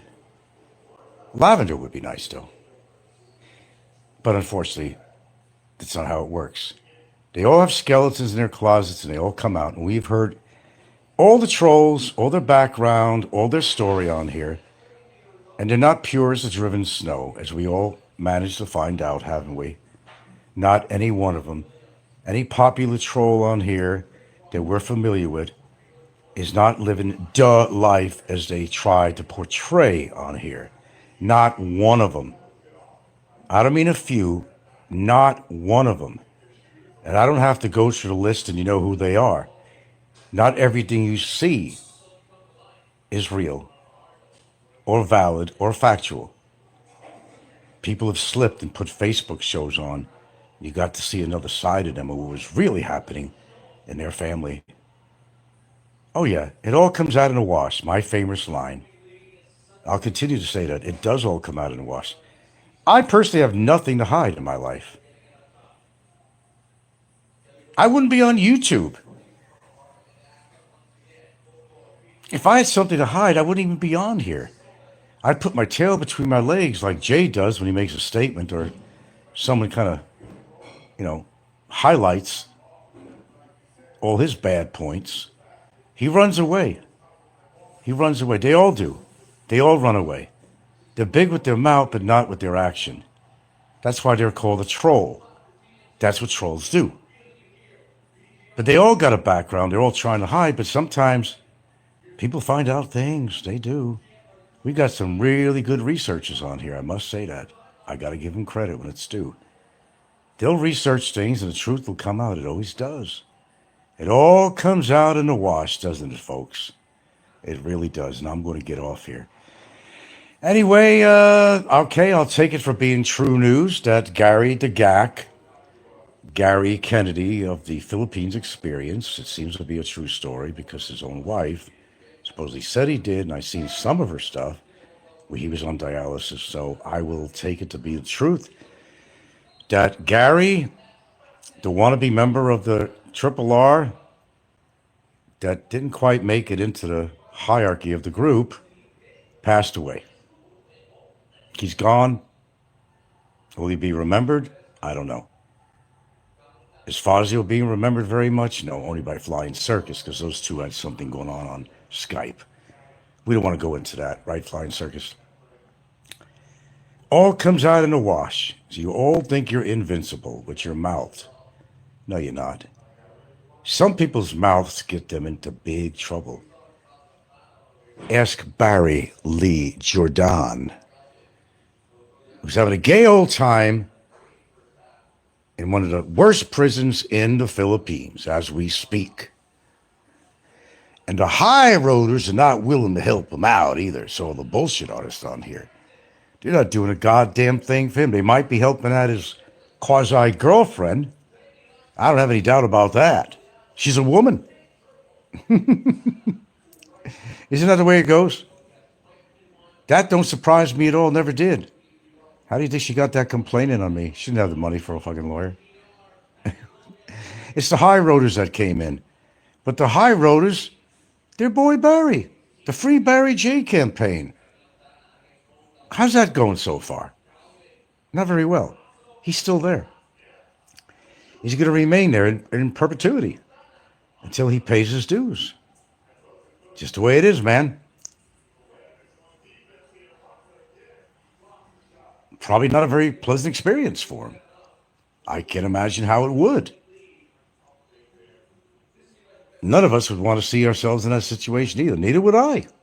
Believe me, neither would I. But sometimes things will happen you got to face, and you got to face the reality of certain things. He's facing his reality. He's going to come out even more bitter than he ever was before, guaranteed.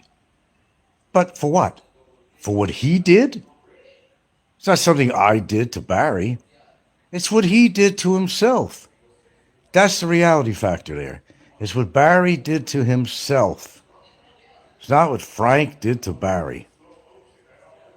I beg to disagree. I beg to differ.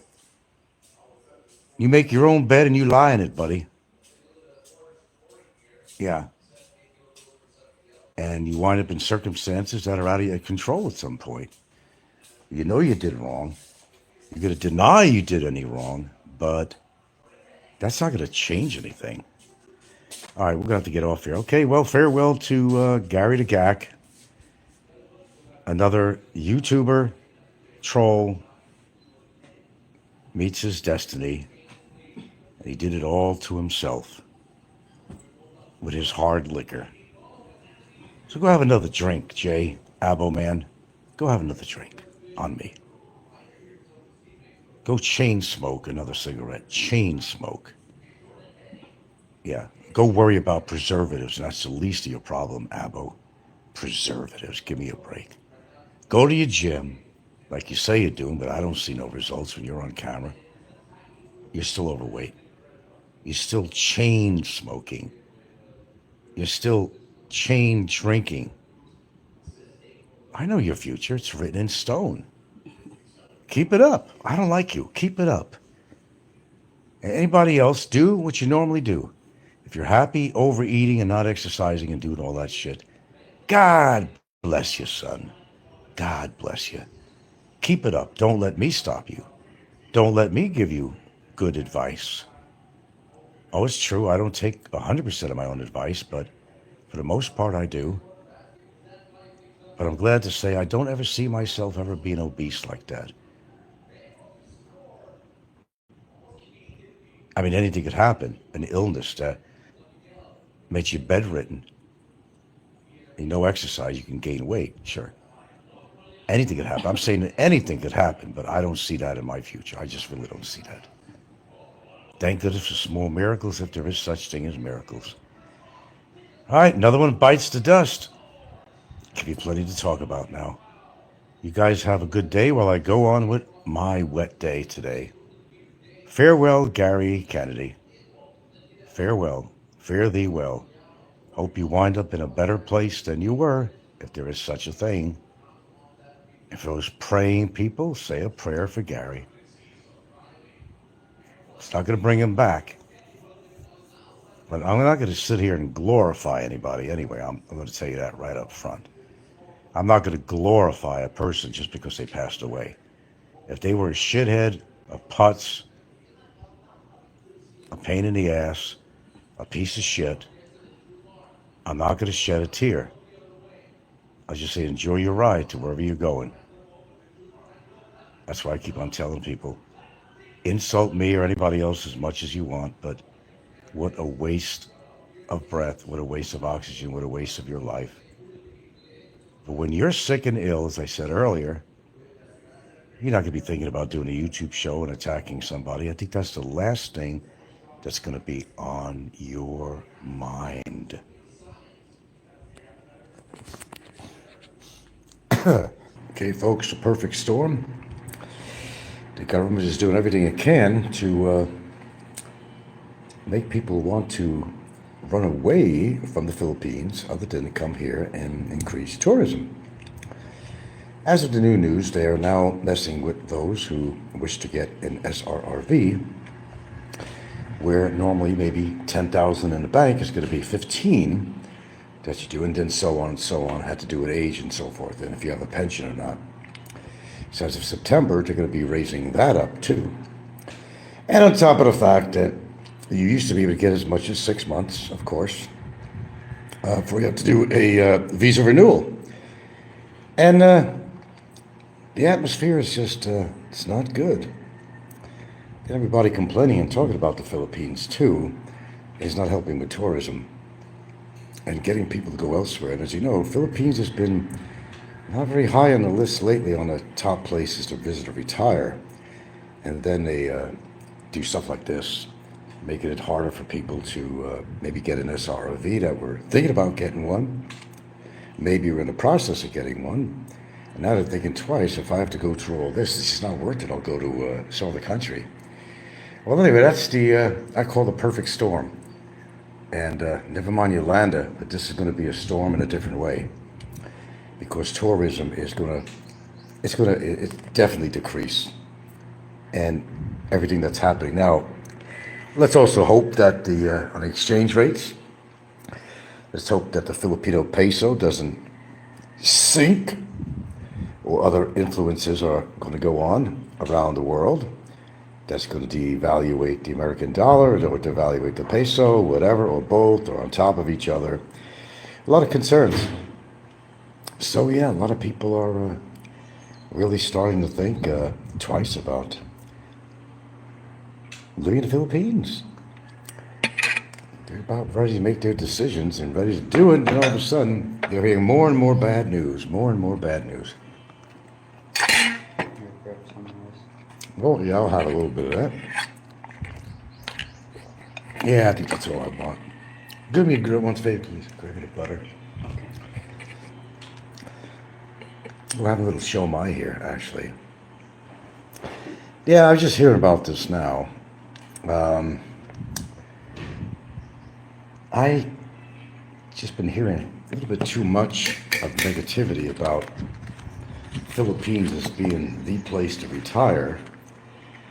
Now we're hearing lots of stories about other Southeast Asian countries that are a hell of a lot more cheaper than living here on housing, and you get more space, more bang for your buck or bot or whatever. So people are rethinking, and the word is spreading out there like wildfire. That might curtail some people's plans. Show live video. Okay, what is this thing here? Now, if that plans to actually retire out here, I guess a lot of this stuff is going to make people, unfortunately, going to make people think twice about doing so.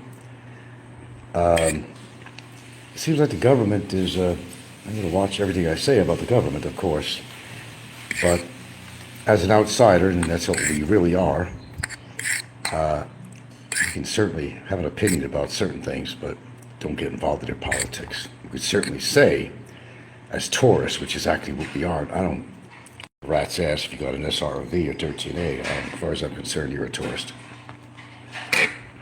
Unless you were born here. I don't know. You want to get me a little bit of that grated cheese? Thank you. That's really all the news I have to really share. I'm at my lunchtime now. Mike's retirement and Jennifer, what's her name? We're announcing this thing about the SRRV. Now, if you're fortunate and you're a military person, and in that sense anyway, it's a real cheap situation with an SRRV. You might be paying total out of your pocket about $1,700 or something. It's not much. I mean, I forgot what the figure is. The application itself is so much, and then you don't have to have much in the bank. So you're not going to hold up a shitload of money, is what I'm saying. But for the rest of everybody, just be prepared on dishing out a little more money from your pockets. And as tensions increase around the world, war possibilities, fighting, trade wars, and everything else, I guess those are new things that you have to also put into your mathematics and configure what the Philippines means for you in the future. It's going to be worth selling the farm to come out here. Did you find it? It's around somewhere. It's got to be there. Yeah. I hope it's in there because it's supposed to be refrigerated. Yeah, that's pretty much the news that fit the print. I guess everything's going like freaking downhill for this country. And there's a lot of talk on here too about not getting the best bang for your buck, in this particular country, and to think about choosing another Asian country. Well, there is a lot of truth to that. You can get better deals on renting and food and activities and so forth in other Southeast Asian countries. There are some countries that certainly do speak English. They've been pushing that around a lot lately. And everybody has their reasons. Maybe they can't come back into the Philippines or something, so they're not going to say anything too wonderful about it. Everybody has their reason and season for that. But get ready to open up your pockets a little wider, a little deeper actually. Go a little deeper in your pockets, because there ain't nothing coming down in this country. Items. There's no way in the world you're not going to walk out of a small sari-sari store without spending 1,000 pesos. Sounds ridiculous. 1,000 pesos, man, maybe $18, somewhere around there. But this is the reality of out here now. So if you're not set up to live out here financially, then you may, if you still want to live in Southeast Asia, you might have to be recalculating as to where you want to be other than here. You can't find it? Okay. I'll look later.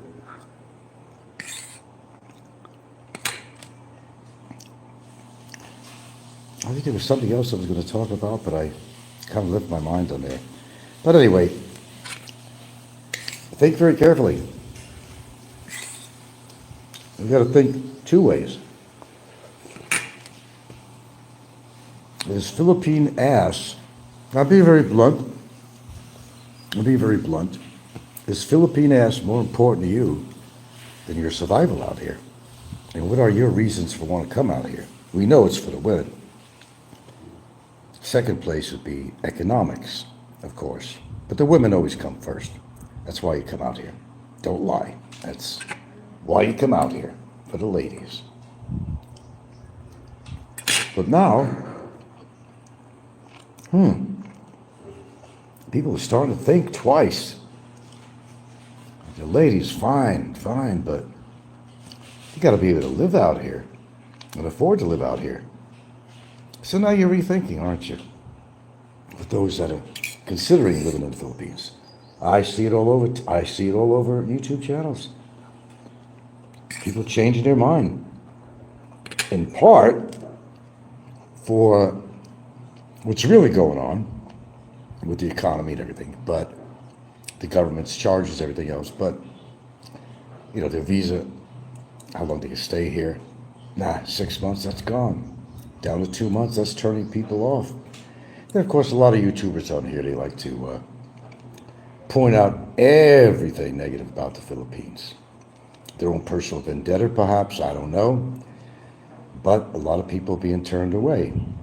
How easy it is to get arrested out here. Well, there's some truth to that, wouldn't there be? Unless you got something else to share with me, I'm going to be getting off in a minute or two here. I want to finish eating. But be prepared to go deeper in your pockets for a lot of things. Goods and services in the Philippines. Nothing gets reduced. Nothing gets reduced. Everything goes up. Doctor's fees, hospital fees, supplies, over-the-counter products, food. And if you're one of the foreigners like I am, who likes to have a few comfort foods, you're going to be paying a hell of a lot more for that too. Because anything that's imported is going to affect your wallet. Now,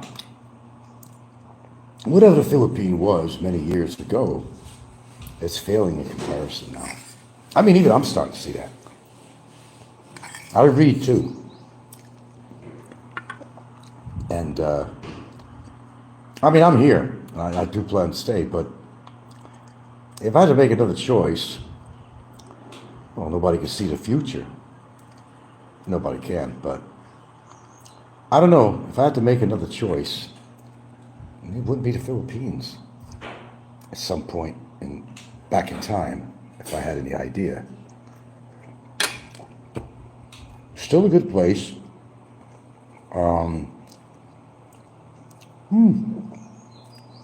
I think it still will be a good place for a while, but I think economically it's going to be more of a hardship to future people that want to call this place home. Wish I had something better to say, but this is a reality.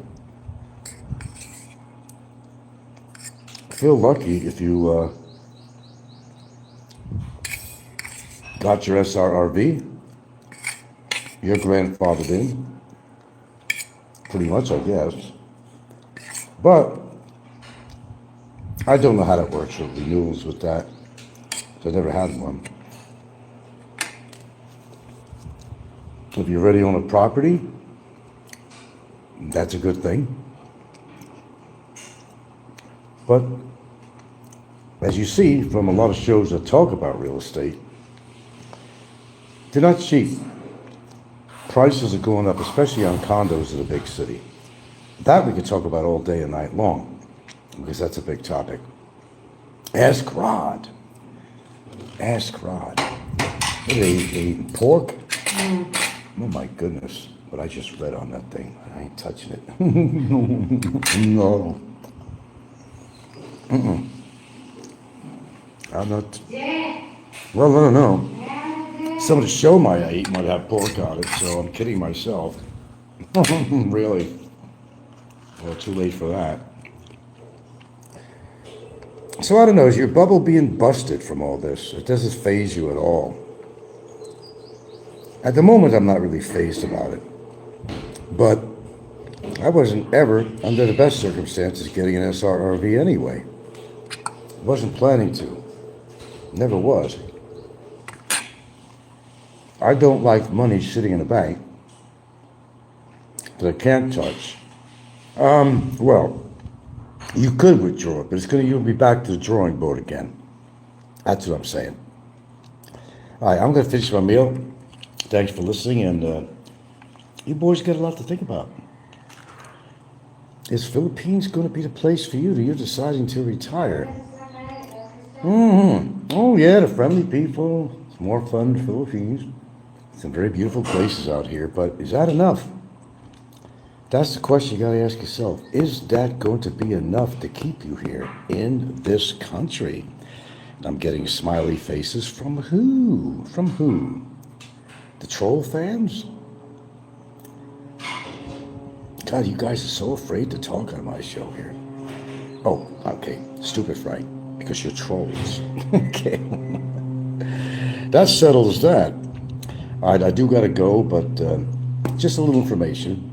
It's old information now, because you know how word spreads from somebody else to somebody else. It goes into my ears.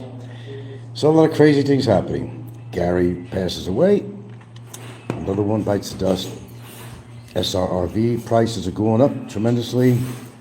Nothing to look forward to on that, folks. I don't know what to tell you. Are you a condo person? I kind of like condos to a certain degree. Location, etc. But I don't know. I also have this thing about being in tall buildings, and if it's Chinese built, I'd be concerned. I'm just being honest with you. I'm gonna have some nice fruit here. If it's Chinese built, I'm gonna be concerned. You know, in the event of a huge earthquake, you might have to be a little bit concerned about that. Seeing buildings collapse in Asia, you know, from an earthquake not too long ago, so spilling on the table. Why does that spill out like that? I don't know. I don't know why either. Was this iced tea? All right, I'll have some iced tea. I do like the taste of iced tea. Yeah, right. There's sugar in it. Yes, of course there is.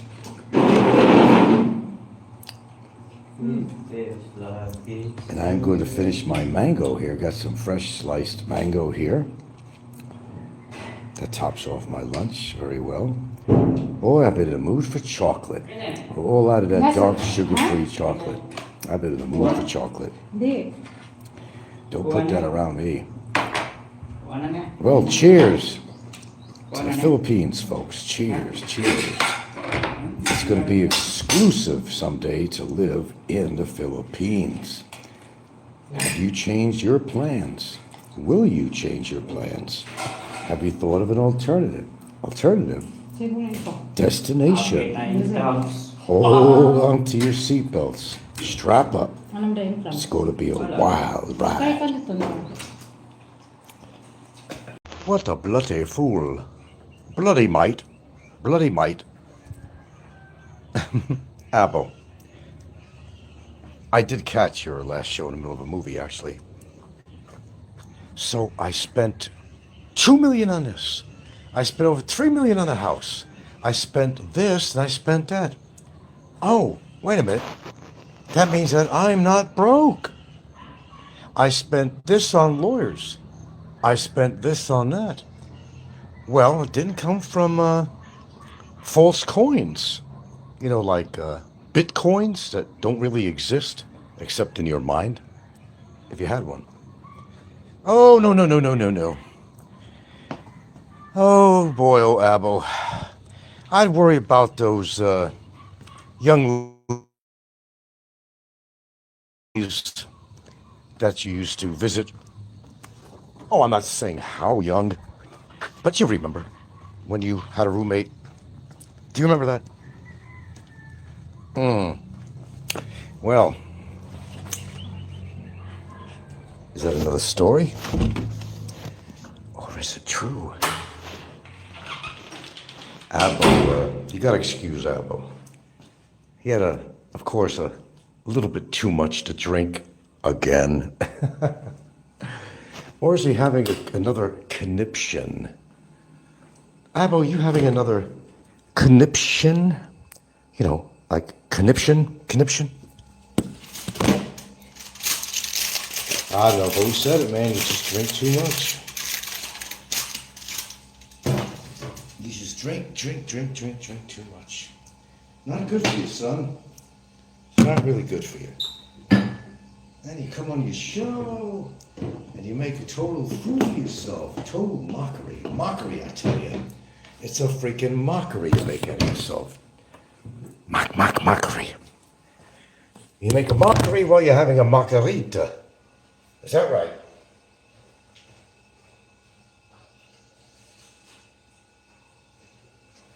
Actually, I should have recorded that part.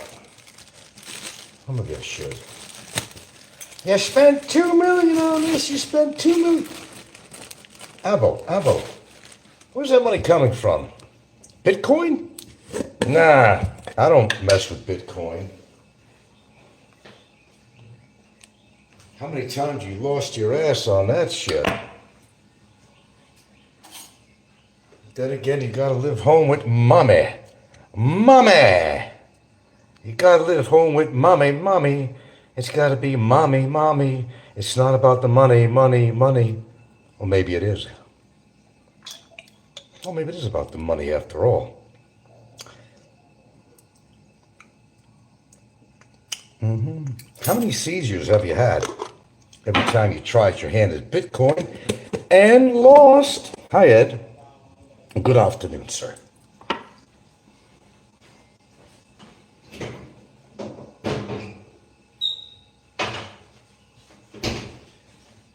You know, you can always tell when Jay's been drinking, because that's when he puts on a show.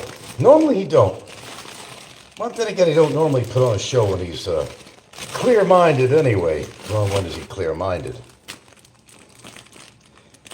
When he's pursuing certain things, oh, he's clear-minded. He knows what I'm talking about, don't we, Jay?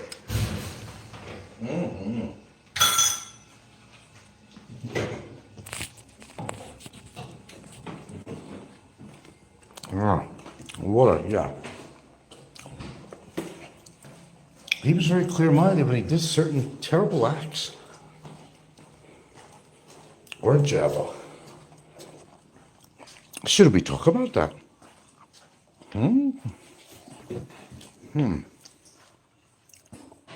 Oh, but we will. Why is it you only come on when you're drinking? Is that what they call beer muscle? Beer muscle? You like to run your bloody mouth. Mike? You got the run it die mouth over syndrome, fueled by alcohol.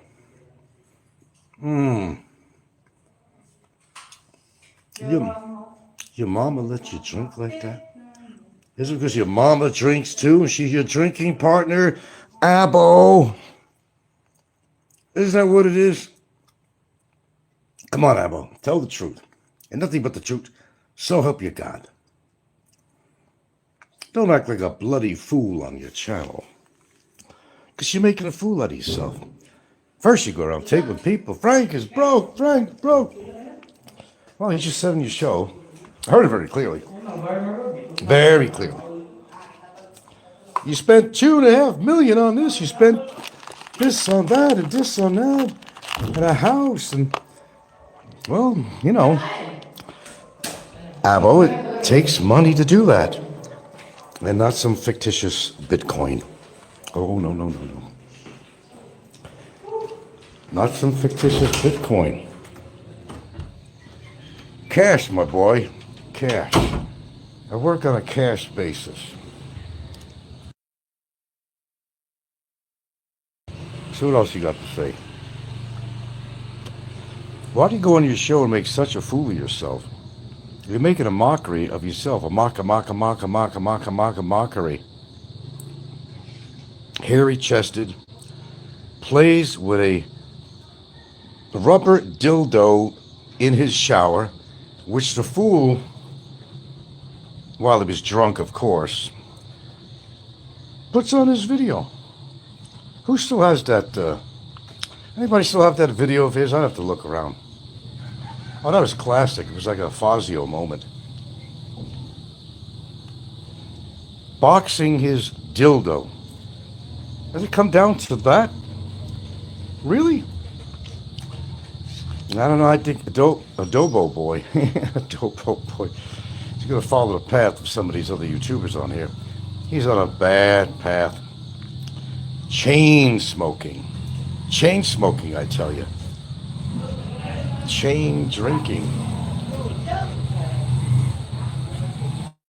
Chain drinking. You guzzle it down? Oh, you got that practice from cum guzzling, right? Because you like ladyboys. You think I don't know about that? Your little adventures in Cebu? And Minganilla. See, you didn't tell everybody that you like ladyboys. Some of you people have things alike on here. You're more like each other than not, actually.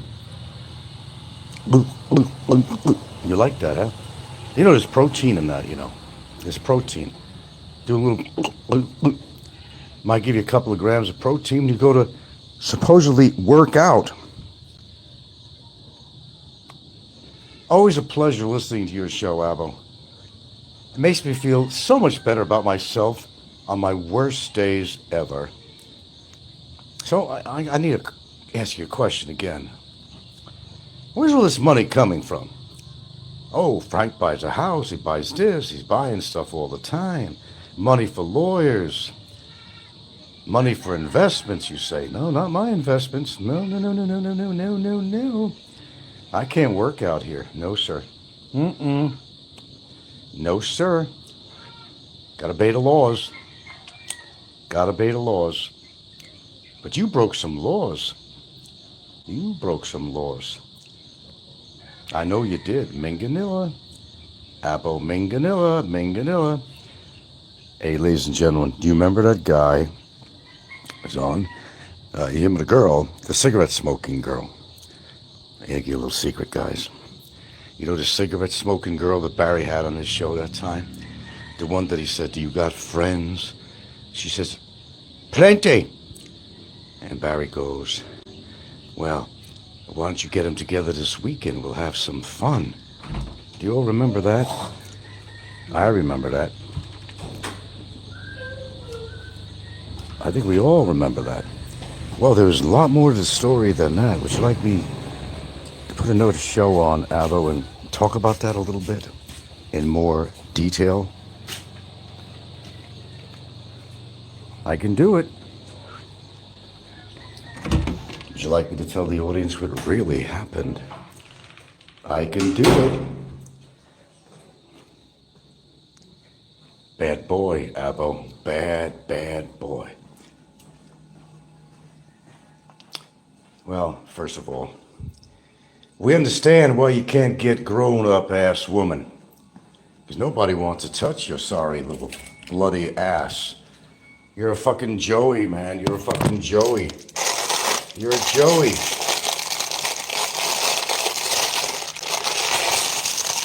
You're falling apart. You're falling apart.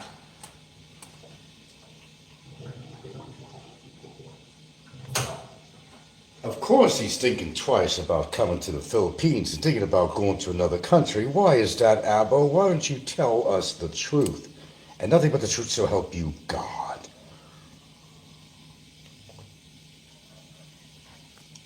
Because you and God don't go together in the same sentence, Joey. No, you don't. Things you did were ungodly.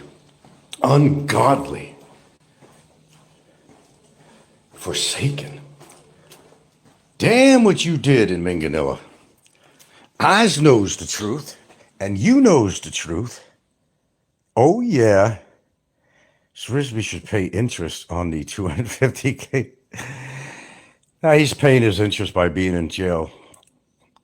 What you don't know is he had a few bouts in Australia himself, you know. Albo Boy was in trouble in his own country. Oh, he was. We'll find out more about that. We will. And we're going to put it right up here, like I did everybody else. It's Albo Man! Do you remember his show? I remember it more than once. When he had some young ladies. They looked pretty young to me. There were 3 of them visiting. They were all drinking, putting roofies in their drink, and he was terrible, man. And the way he talked at them, and it was like, I'm the man here, and you listen to me. You do what I say. What he does, he scares these women into submission is what he does. Don't you, Abbo? Don't you? Don't you? You sure do. Where'd you learn that from? I could think of a guy. Oh, that we're both familiar with. That scares women till they submit. No names mentioned on here. Did you learn it from him, or did he learn that from you? That's the question. Could have gone either way, Abbo, couldn't it? Because you're both alike. You're fucking deviates. You're fucking deviates.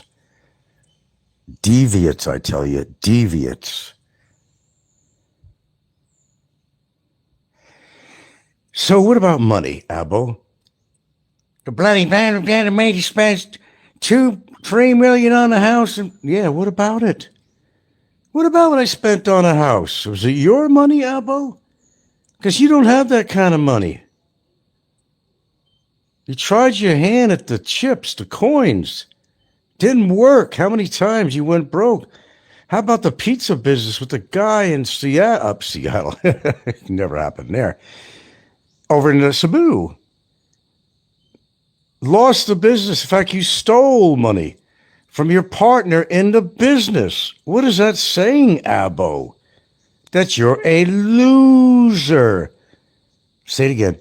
Loser, loser, loser, loser. Unlucky in love. Unlucky in life. Unlucky in business. Remember the movie, I Know What You Did Last Summer? You remember that movie? That was a good movie. I know what you did in Minganilla, motherfucker. Okay? That's my show. I'm going to go watch my movie. Keep on drinking, Jay. Do us all a favor. Have another fucking seizure. I never had a seizure, mate. You're bloody fucking wrong. I never had a fucking seizure, mate. You sure as hell fucking did, motherfucker. And somebody did steal money out of your pocket, motherfucker. And it was pesos, amounting to $400 USA. Word was out, buddy.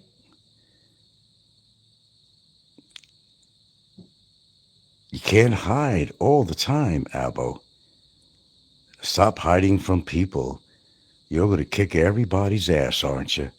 I don't think there's one person on here, because you didn't threaten to kick their ass. If you had an opportunity, you ran the other direction or made an excuse, or you just didn't come on YouTube. You're getting to sound like bloody Popeye, mate. Like bloody Popeye, mate. What a fucking loser. I'm going to watch my movie. Loser, loser, loser. Didn't I say loser, loser, loser? It's all about the money, because you can't get no honey. Loser, loser.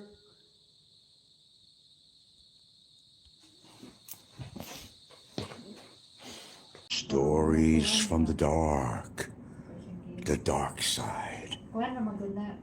Good evening, folks. Very good evening to you all. All these dark stories on YouTube. Quite frightening, I'd say.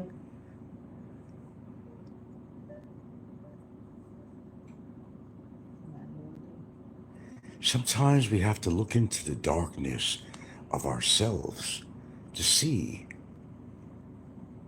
the deep, dark side of yourself. Let it be known, the darkness that lies within many of you.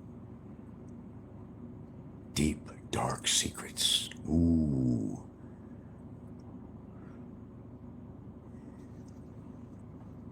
This is the Dark Show tonight with your host, Mr. Dark himself. Did I scare ye? Okay. Yeah, everybody does have a very dark side, at least on here.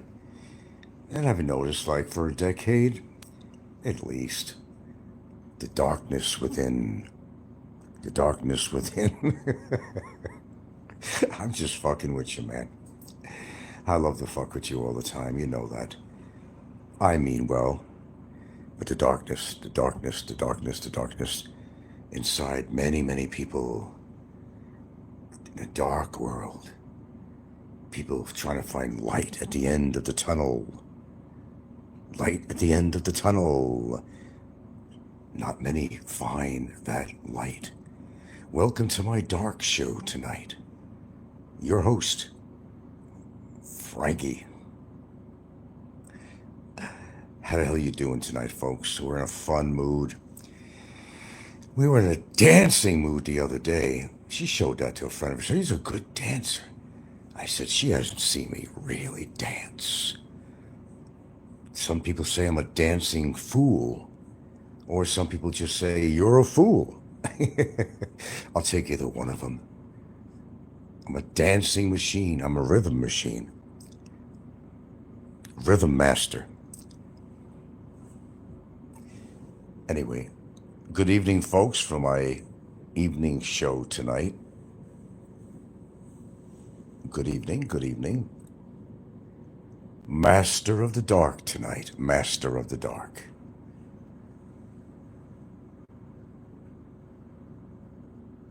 Ooh, scary, man. Scary, scary shit. Whoa, whoa, whoa, whoa. Oh, everybody has some darkness in them. Some, well, they do kind of exhibit a lot more darkness than others.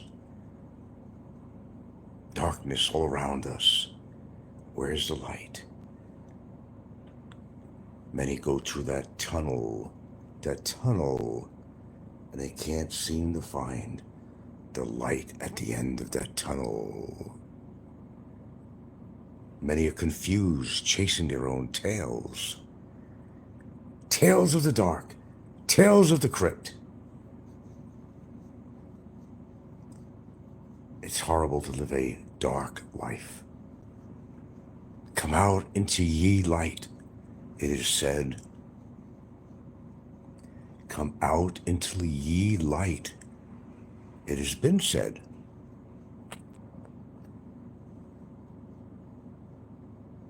Come out of the darkness into the light. Ladies and gentlemen, sometimes it's very important to explore within yourself.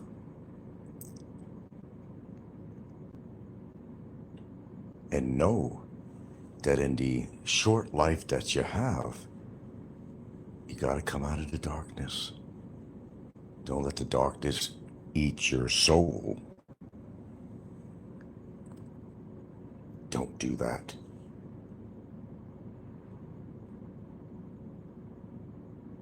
Well, I have to lay in my crypt tonight. It's about that time.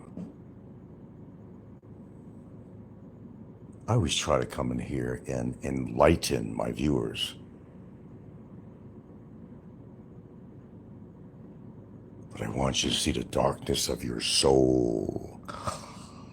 Ooh. No, I'm not on any meds. I'll beat you to the punch. We're just having fun tonight, guys. We need a little fun on here because I get so tired of hearing the same shit all the time. If I don't humor myself, I mean, come on. You know, you got to humor yourself sometimes. We got plenty of clowns on here. We got plenty of clowns. Oh, we sure do. Should we name them all? Nah, don't bother. It's Betty time for Frankie. I got the mistress of the night here. The dark mistress of the night. Ooh.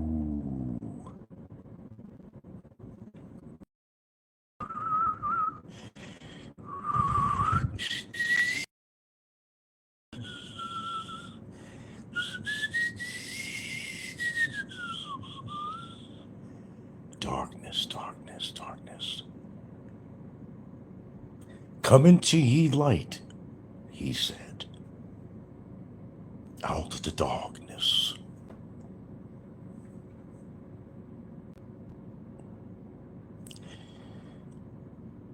Well, it seems that Cebu is being flooded in many places around the Cebu region. Areas in Mandawi are underwater by much as 4 feet, and it's happening all over the country. The rain simply won't go away, and the infrastructure of the Philippines is not made for heavy rains. Darkness. It's deliberate. The rains, the flooding, the landslides. It's all deliberate. It's all part of a plan. Bad infrastructure can take away lives, bring people into the darkness, come out of the darkness. Ooh. Oh, God, copycat's gonna love this one, but that's why I put it. You gotta fuck with these clowns every now and then. You gotta get some entertainment from this damn thing. I should do an evening show, The Night of Darkness. Enter the night. Enter the darkness. Creatures of the night. Do you fear the creatures of the night? What abounds in your bedroom when you sleep? What spirits are around you? Scary stuff, scary stuff. Let me bid you good night. I hope you see another morning and see the light of the morning. But for now, I bid you farewell. Have a wonderful night. And let the sun shine bright in your next day. Rid the darkness. Rid the darkness. Rid the darkness. I'm getting ice cream cones here going across my screen.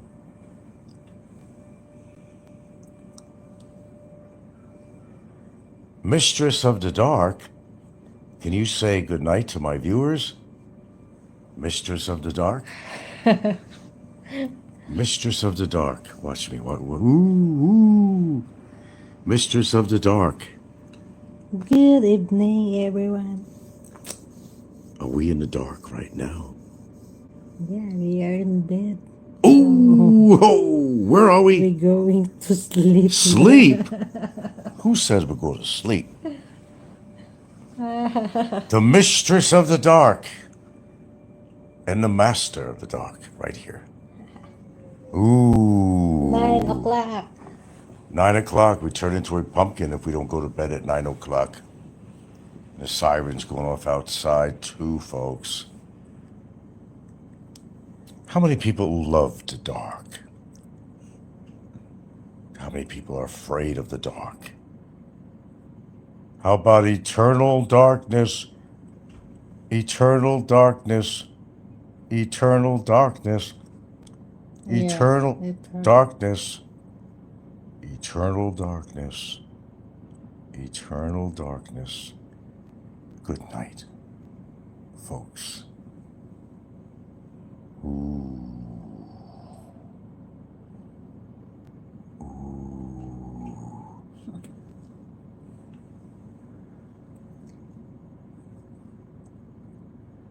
Good night, my friends. Good night. I'm kind of anticipating I might have some connection problems. I don't know really why. A little bit cloudy in the skies, but not bad enough for the satellite. But let's see what happens.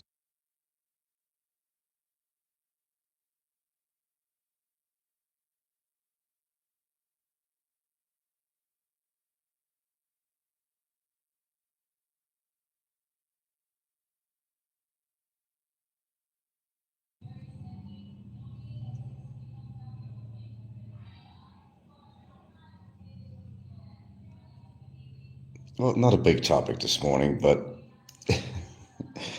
it's a curious one. Since trolls bring up, oh, he goes to bed at 9 p.m. at night. Okay. And I don't know if there's some problem with that. And let's talk about that for a minute or two. I'll wait for a few people to show up, and then I gotta go make myself some tea. Which I should do actually right now while I'm talking. And the trolls always trying to find some fault. Now they're talking about what time I go to bed. I don't know what difference does that make. I don't understand that at all. I don't understand that one bit. Imagine all the people living in harmony. Oh, as far as my whistling, man, let me tell you something. Ever since I capped my teeth, I was a damn good whistler, almost professional level. And I don't know what configuration, I don't know what did I actually could whistle quite well. Never practiced it really. But I think ever since the structure changed in my mouth, and I don't know why, years ago when I got my teeth capped, it just all changed. It's really kind of weird. One thing I prided myself that I could actually whistle very professionally. So why did that happen? What, just by getting your teeth capped? I don't understand that at all. Crowned, having crowns done. Very bizarre. Okay, so where do we start this off?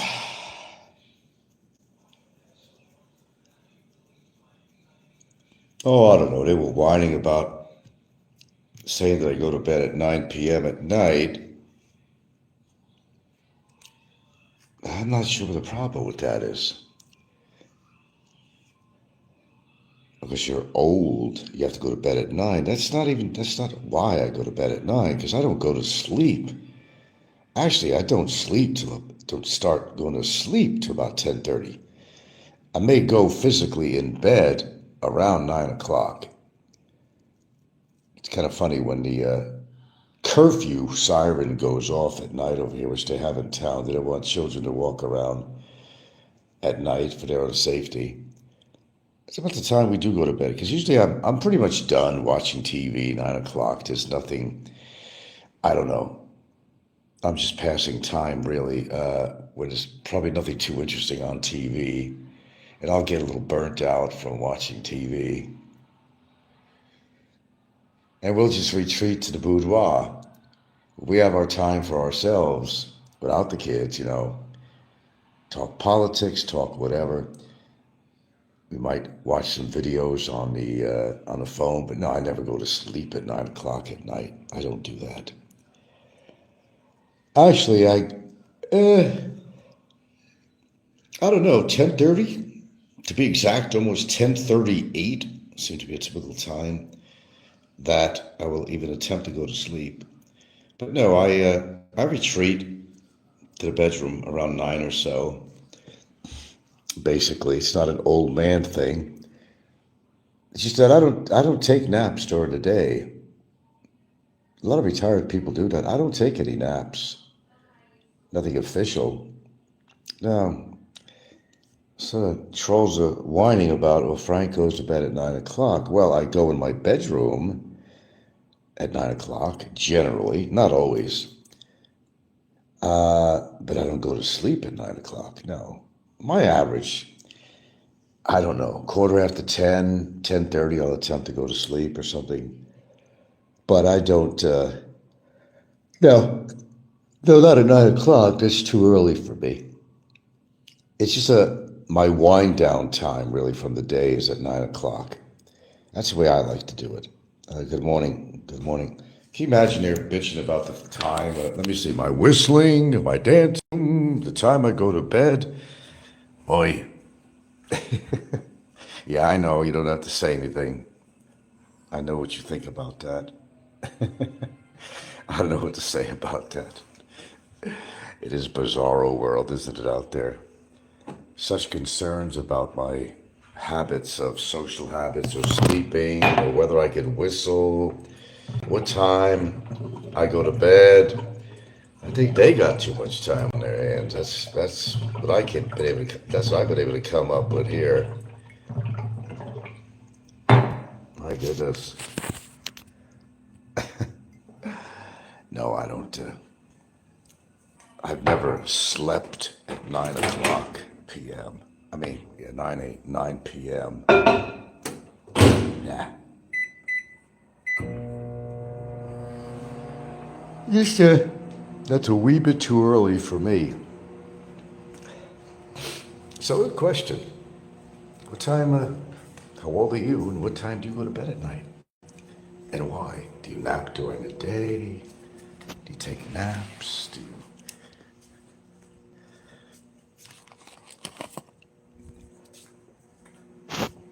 Which is something I don't do. I don't nap during the day. I might nod out every now and then if I'm really relaxed and I'm, it's called, what do they call that? It's called micro sleep. And sometimes if you're really not getting enough sleep during the night, yeah, it's called micro sleep, actually.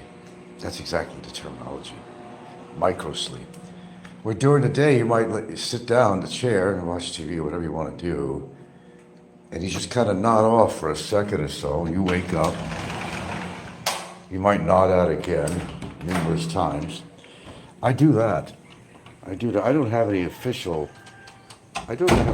nap time, and there's a lot of people that like to take naps during the day. Maybe that's something I should really try, but I don't know. I'm just so trained to just, my sleeping time is at nighttime. Maybe I need to take like a 45-minute official type of fall asleep nap during the day just to catch up on some rest. No, I don't even take sleeping pills per se. Those things are really bad for you, like Ambien and crap like that. The more I read on that. Ouch. God, another overcast day. There's been so much flooding and crap going on. I'm hearing it all over Cebu.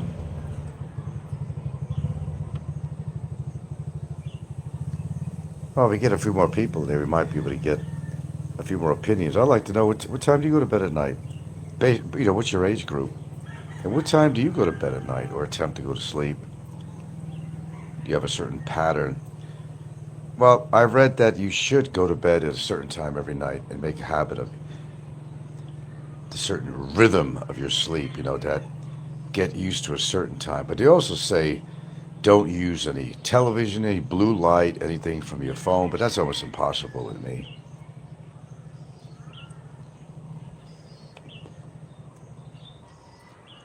Because there's certain things I like to watch, and I don't mean the troll channels. There's things I like to watch, and there's things I look up to, and things I research and so forth. So that's kind of the pattern.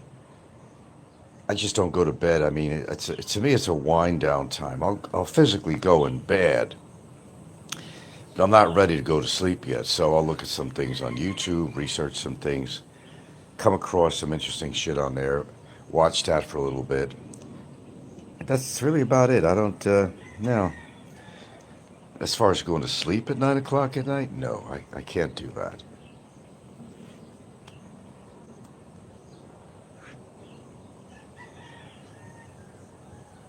And I know some people, I mean, there are people that they could lay their head on a pillow and, 30 seconds later they're sleeping. I don't even know how the hell they do that. I remember in my working years, if I had a really long day or something, it was very easy for me to just go to sleep fairly quick. That was a long time ago. Because when you're working, it's not just physical work, it's also mental too. Everything you do, and that takes a lot out of you. So by the time you get home, you have your dinner, whatever, watch TV, whatever you do, normal people do. They go to bed at a certain time, and they just they're out. They fall asleep. But that's not me. It used to be. Well, not to that extent, but very breezy today, too. Wasn't there a typhoon somewhere? There's always a typhoon somewhere in this country. All I know is I've seen videos of, because Gilda was showing me some stuff. Look at this. She goes, I said, where's that? That's in Mandawi. She goes, oh, that's where Nika lives. And I know for a fact that that little tributary, that river behind where Nika lives, over in Mandawi, it has actually gone to the level up to her doorway. And where Nika lives, it's elevated. And the water has actually come up to her doorway. That's how bad. And that water's all the way down. I went to the back of the place. And I seen this river or tributary, whatever you want to call it, stream, way down. It's 15 feet down anyway, where you could actually stand on a piece of concrete and look down a little fencing. It doesn't look much like a trickle, really, not much. But during a heavy rain, holy cow, it's really hard to imagine. It's like all the flooding that's going on that was going on in Texas. A dry bed all of a sudden could turn into a violent surging river. And that's pretty crazy. Can't even imagine that. But yeah, you know how it is basically out here. There's nothing set up out here to for when there is rain and heavy rains. Cebu is just not really set up that way in a city or anywhere really. Even over here in town, I could definitely tell you I was downtown yesterday. I could definitely tell you I've seen the streets flooded right near their businesses. Because even though they installed these runoffs, these sewers, well, to catch all the rain, didn't do shit, probably because there's so much crap in there that they never cleaned out, and the streets were flooded. Well, some of them were. And there's Princess Anne. Now, I've never been in Cebu at the time, to timing on this, when there was actually any flooding, so I've never personally seen flooding in Cebu. But it's quite common.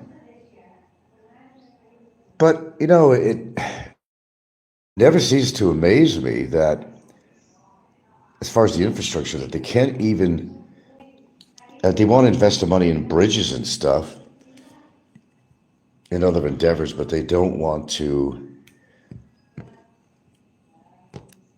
put the money and effort into drainage so that businesses don't get destroyed, streets don't flood, cause havoc, and a lot of that is sewage that's coming up too.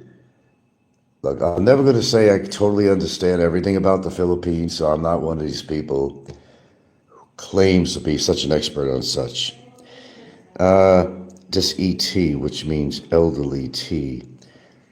Ranny is out of control. Ego has embolden this freak. Back in the day, this type of behavior would get an elderly Lima Bravo hospitalized for insanity. I don't even want to talk about that bullshit. Who cares about E.T., whatever, or Big E, or any of these clowns? We're not talking about them today, thank you. The question was, what time do you go to bed at night? Is it supposed to be a proper time for somebody in their 60s or 70s or whatever to go to bed? So, of course, on the Popeye did a show, of course, and, Popeye shows would attack me. I did a little skit last night to play around and get a reaction, but I got him trained. It's just amazing. I did some little funny thing on Into the Darkness, Of course, Popeye caught on to that, and no sooner, just like studying my clock, no sooner did Popeye jump on and want to catch some of that. He did. You can almost set your clock to it, You do a certain kind of show, and there's going to be a reaction. I do think, I'm sorry about that. I do things to get reactions from people, but as I said, you got to have some fun on here sometimes. And I knew that Popeye or somebody would come out with something right away, especially Popeye. Gets a oh, I can't do this. Well, the whistling thing I just talked about, if you just tuned in. Actually, before I ever had crowns put in my mouth, this is a fact, I've actually whistled on my show in the past. People don't remember that. As far as whether I have talent or not, like it's that significant really, but I could practically be a professional whistler.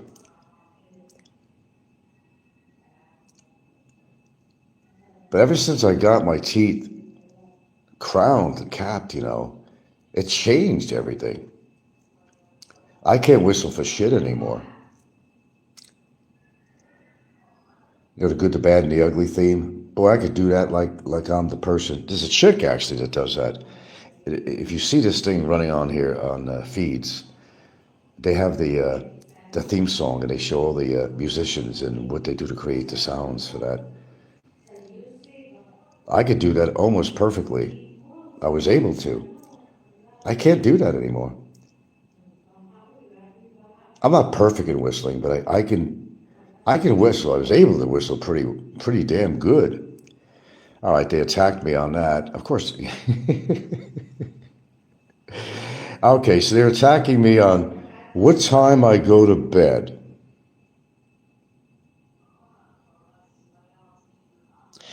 No confirmation. I mean, just his wife or whatever she said on there, that's supposed to be the confirmation. I don't think this was a tactic to get a reaction from me or anybody. I think that really happened. In his case, I think that really happened. Well, his wife was saying herself, because she supposedly had a video in there saying that he passed away, but I didn't see it. But she did say he was in bad shape. That he was on dialysis, and I don't know, his liver shot, and cirrhosis, and he's on dialysis.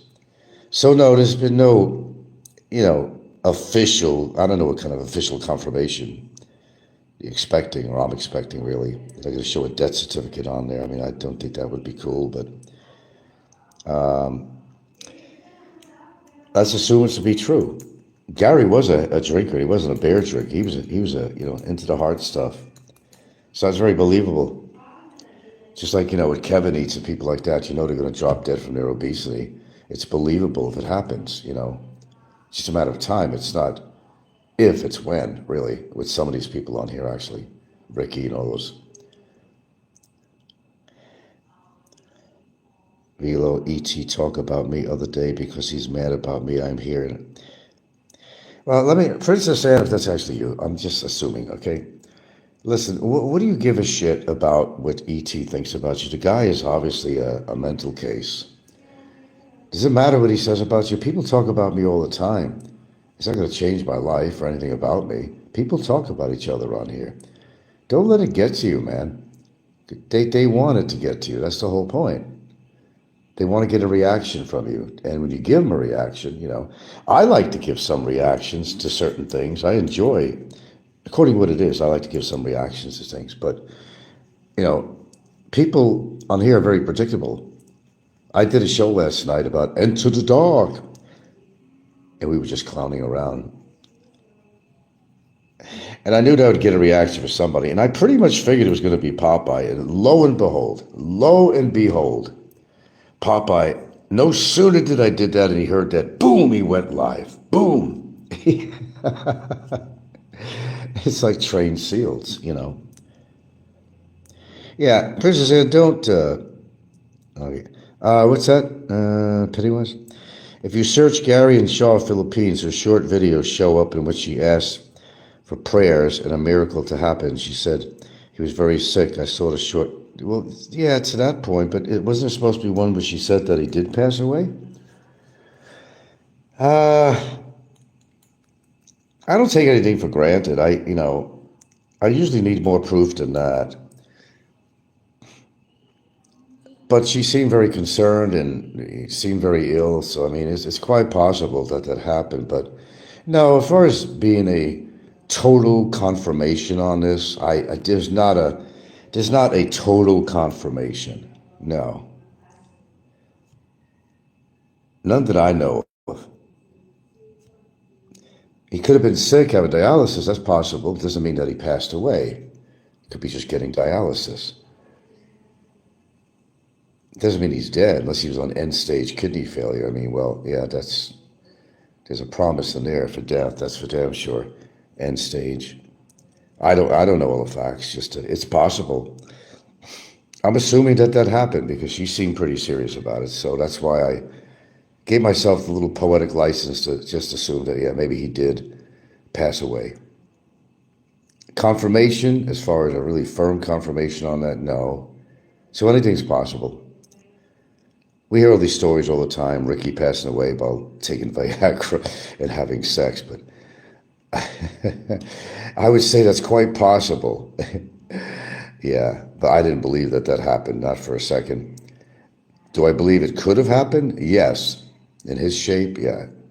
It wouldn't surprise me. No, that wouldn't surprise me at all. No. I'll tell you right up front there, that wouldn't surprise me. Okay, but let's get down and dirty here. Original question, what time and what age are you people? If you're at least in your 60s, which I know Princess Anne is not, what time do you go to bed at night? Why at that time? What time do you actually fall asleep at night? Is this a pattern that you go to bed at a certain time just to keep the so-called algorithms of your sleep going or whatever, you know? What time do you go to bed at night to go to sleep? That's the question I'm asking my viewers. Because they were making fun of me saying, oh, you go to bed at 9 o'clock, old man. Well, I go in the bedroom at 9 o'clock. I go into bed physically at 9 o'clock at night, around there, somewhere around there. Not on the dot, not on the button. But I don't go to sleep until maybe 10:30. Because our time together, distracted by the two kids or anything, where we could talk politics, talk whatever. We could look at some interesting stuff. She's always showing me on there, the flooding. We look at certain things sometimes on YouTube or on Facebook feeds that might be interesting. Talk about this, talk about that, like any couple would, Then we get to the point, okay, well, good night, and, we go to bed. Say good night, and, see you in the morning. But no, I don't go to sleep at 9 o'clock at night. No, I don't do that. And as I said also, I do not take official naps during the day either. I remember my father, he's in his 50s. He used to take naps. If he was home during the day, he'd be sprawled out on the couch, taking a nap, snoring away. And I don't really have any official napping during the day at all.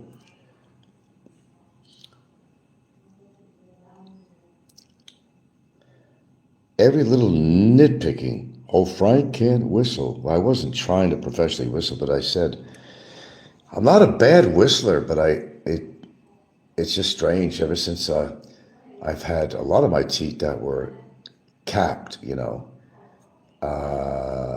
least I have teeth to cap, Can't speak for everybody on there, that's for damn sure. But it changed. It changed.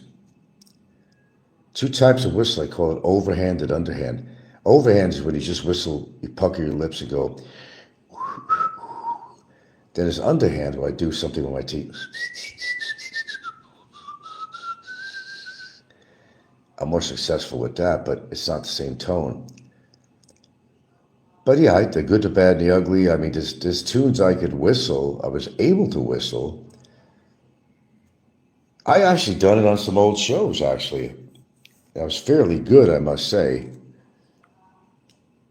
But I can't seem to do that no more. Like sometimes how singers' voices change or something, and yeah. Well, give me a little feedback. Give me a little feedback. Pennywise, Velo, whatever. What time do you go to bed? I'm just curious. If I don't see any reason to stay up late at night, I'll go to sleep. There's some people that go to bed at 7 p.m. at night. Only kids do that, little tiny kids, but no, not these kids out here. Her kids are up till the wee hours of the mornings or playing their fucking games, which I'm kind of against.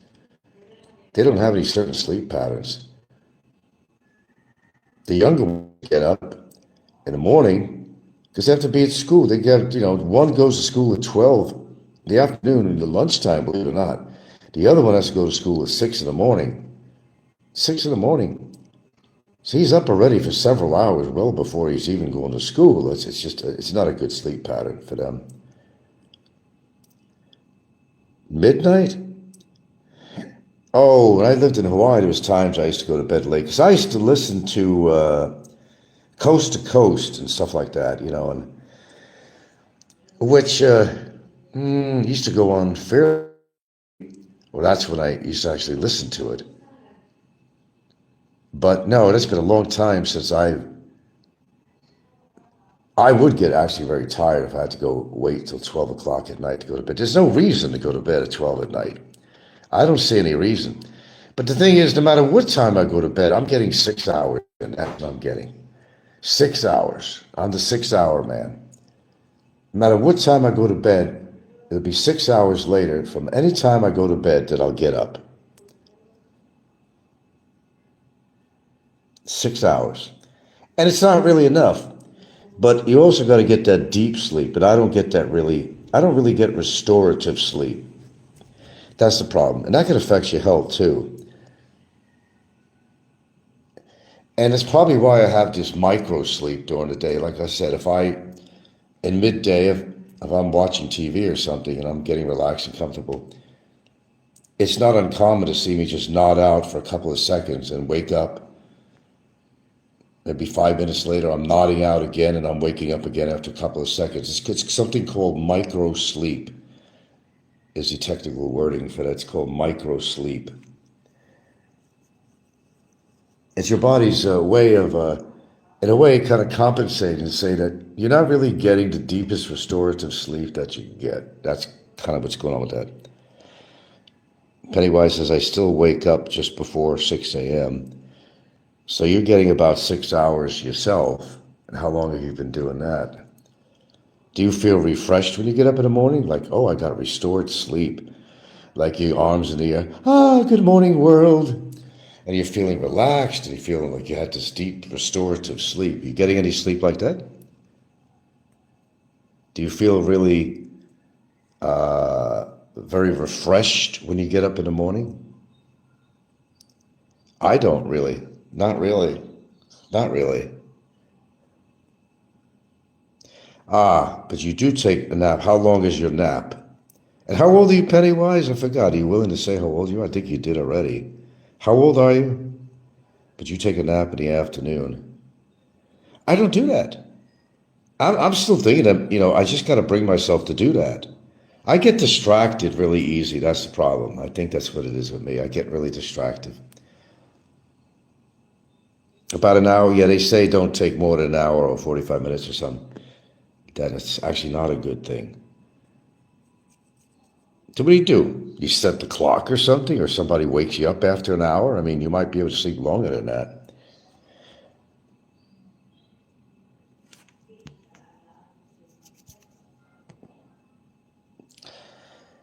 Well, I don't know. I think that's something I should really try. Just go in the bedroom, shut the curtains, and tell Gilda to wake me up in an hour or something, midday. Maybe I should do that. Maybe that'll help. As I said, I just get too distracted during the day to sleep.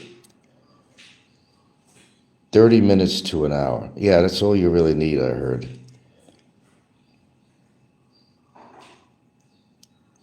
An hour, no more than an hour. Actually, they say you shouldn't do more than an hour. Okay, well, I don't know. Maybe that's something I should try today. But there's always something that distracts me going on, whether it's the dogs or whoever. There's always something. Pennywise says, no, I just wake up, no alarm. I don't set alarms unless I have an appointment or something important to get to. We know you're there, Princess Anne. Okay. What time do you go to bed, Princess Anne? What time do you go to bed at night?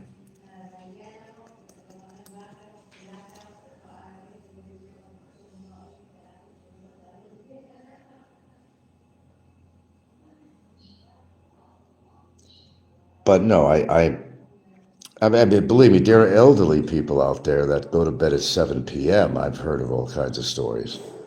Little children should be going to bed no longer than 8 o'clock. But these kids here, there's no way in the world. They're up till, I don't know, they sleep sometimes during the day. I mean, I don't know. It's just, they got a very erratic sleep pattern, which I don't think is going to be very helpful for them.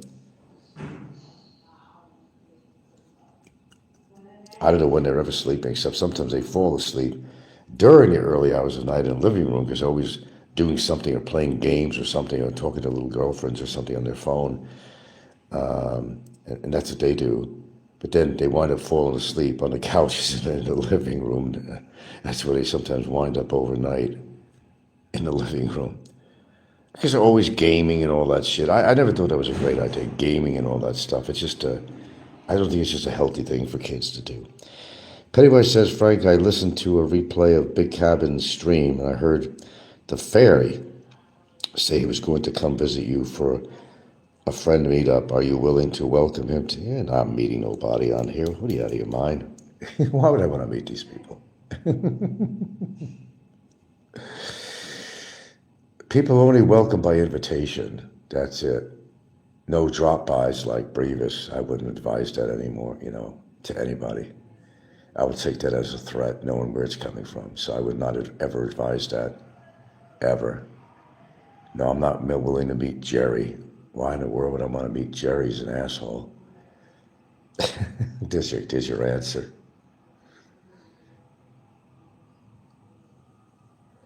As I said, I don't generally meet YouTubers. Few occasions I have. Barry, Higante was with him. Ricky, Nick Fisher, Brevis. And that's the only YouTubers I've ever met on here. Oh, okay. More by accident. Nico, yeah, on the ferry, but when he was in town here. That was it. Not by invitation, not by any of that shit, no. I've never met anybody on here well, okay, Mick Fisher, who was coming to town at the time. We did meet up and blah, blah, blah. That was about it. I have no needs or wants to meet other YouTubers. Pennywise says the fairy has not posted anything on his channel lately, so is he still a YouTuber? Jerry mostly comes on people's shows to talk. Okay, that's what he does. That's his new thing. He comes on, either be on a panel or something occasionally. But he also goes on the troll accounts too, so he's around there somewhere. A lot of people? Well, I wouldn't call that a lot. Okay, go down the list again. Barry, of course. Higante, because Higante happened to be with Barry at the time, the first time. Mick Fisher. Ricky, purposeful meeting, because he wanted me to sign papers or something or whatever, Of course, he was using me for some. Of course, I see him at SNR, blah, blah, blah.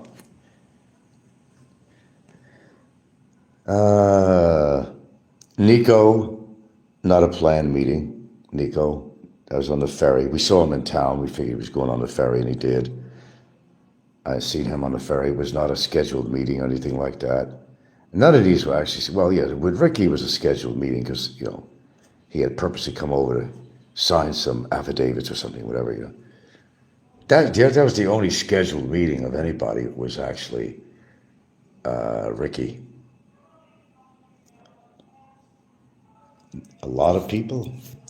Well, meeting, yes, for the word meeting, but Brevis was, he just came over, uninvited, of course. So the only one that, well, actually, no, it was Ricky and Mick Fisher, because Mick Fisher we had scheduled to meet when he came into town. So 2 people that was scheduled to meet, and that was Mick Fisher and that was Ricky. The others were just kind of incidental shit, that came over uninvited or whatever, or ran into him on the ferry or was something like that. That's it. I don't generally meet up with, that's kind of my policy. I don't generally meet up with any YouTubers. They're too fucking crazy. And why would I meet up somebody that goes on the attack at me all the time? And why would I give them the pleasure of my time on a formal visit? Why would I do that? Nah.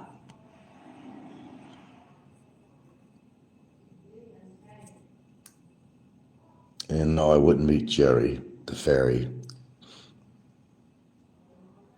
Pettibone says Higante, Barry, Ricky, Nico, Mick, Brevis. That's at least 6. I guess so. I guess that is quite a number, isn't it? But they were not official meetings, all of them. I mean, they weren't all scheduled meetings like I really wanted to see somebody. Barry and Higante came over on their own accord uninvited. And Barry more than once came over uninvited when he had to bring some chick with him. Ugly chick, by the way. A nice girl, but she was, creepy. He was using her, of course, for sex, and it's the only reason. Terrible, I know. Brevis, of course, came over uninvited because he's a stalker, as he did with a lot of other people, Fazio and other people. Strange man. Higante's an all right guy, but I've also heard him say some bad shit about me too on there, but then he jumps fence a lot too. Higante said he feels guilty. All this wouldn't have happened with Barry if we never met up, because he's the one that kind of came down with Barry. I don't know whose idea it was, but they both came together, rode motorcycles, whatever. And Higante felt bad about that. That's more than many out there in the genre.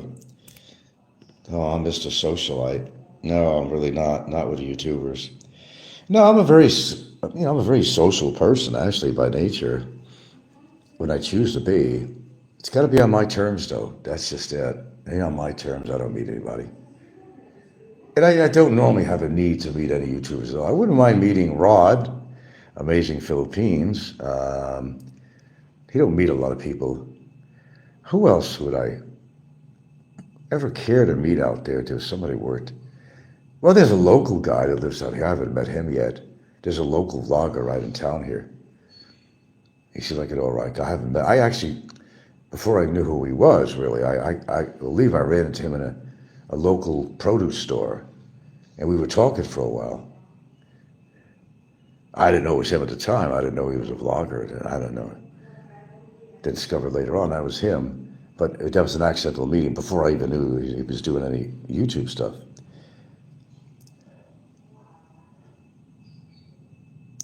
Female vloggers.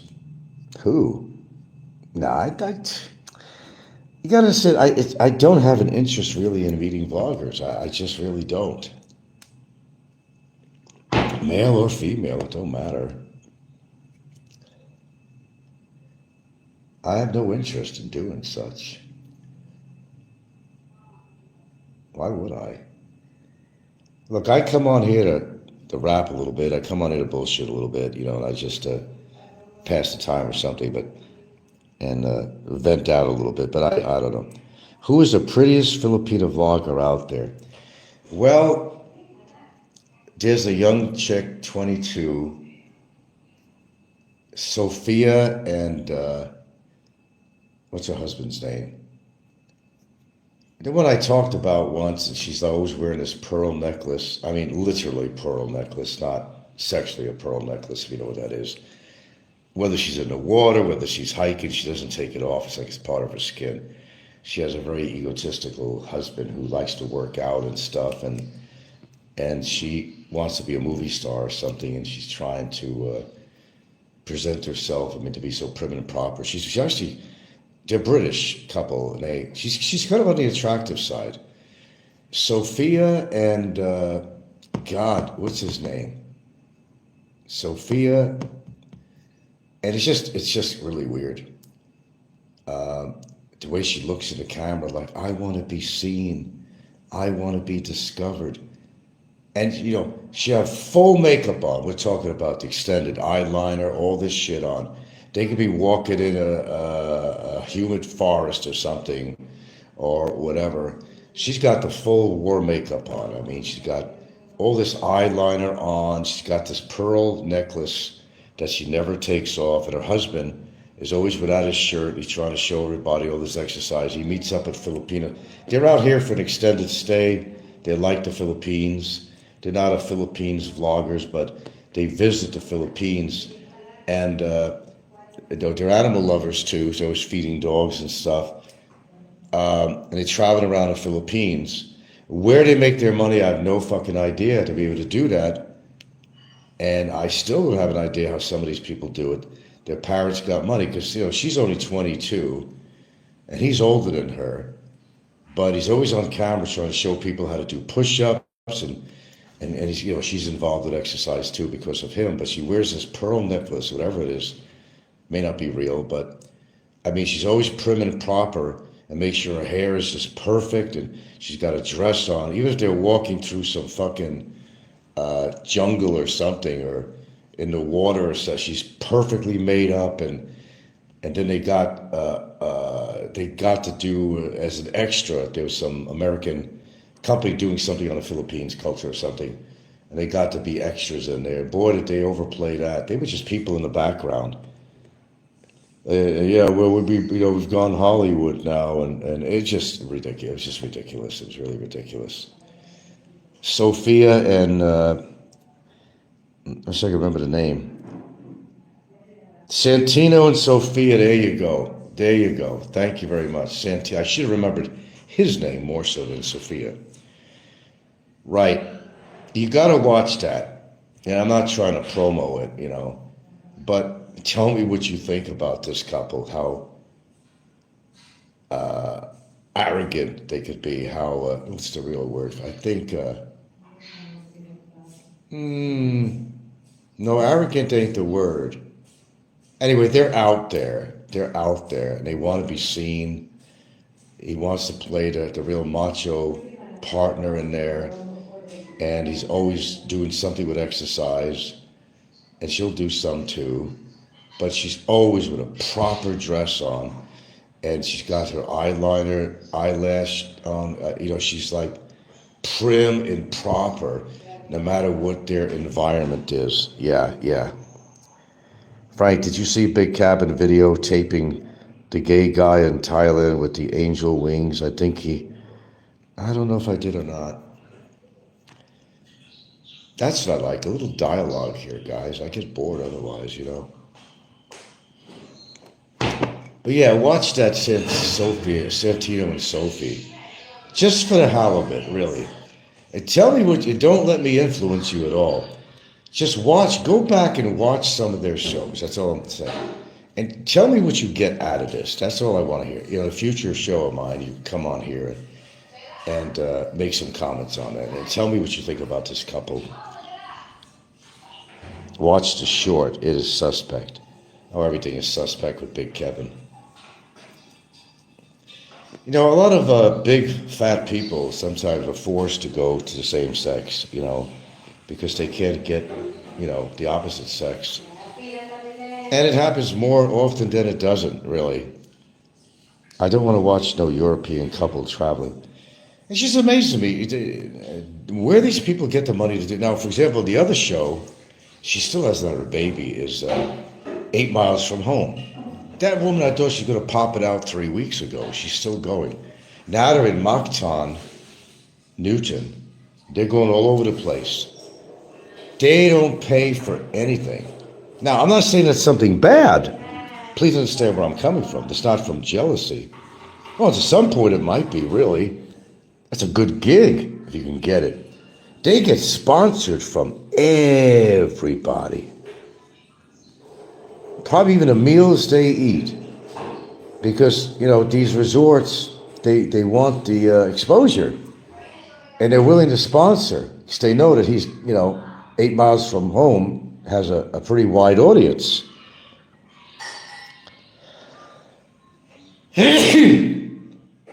Well, you know what? I think you're right about trust fund traveling the world. That's what I said. Yeah. Because they're all young. How would they afford that otherwise? They're not on retirement. They're not on a fucking pension. They're young. The chick is 22 and her husband's made 30 or something, or 28 or something. They're not old. Oh, I came from Thailand, then we went here, and I want to discover these other places. Well, how you doing? You trading rocks and sticks? I mean, are you affording to go there, all the accommodations? But 8 miles from road, I always like to talk about them, because I told you, to them it's the perfect storm. It's not really a storm, it's fucking, I mean, it's just perfection. That probably is one of the channels that I tune in on every now and again. And I told you, they got the perfect cast of characters. You got the daughter who's really in, they all got the British accent. They got the dog. They got the kid. The mom's pregnant. They live in Surigao. And they would vlog about the storms when they had them. Family life. This and that. And people dig that shit, man. Especially a lot of family people. They get sponsors like you wouldn't, but they don't have to spend a penny. Now, keep in mind, they're not old people either. They're young. They're young. They were still able to do all the traveling before they became really popular on YouTube. They had to be funded by one of the parents, had to be rich. There's a lot of these British couples where the parents are rich. There is money even in Europe, too, you know. Otherwise, I don't see, you know, I don't even know what his profession was from 8 miles from home. I don't even know what that guy's profession was.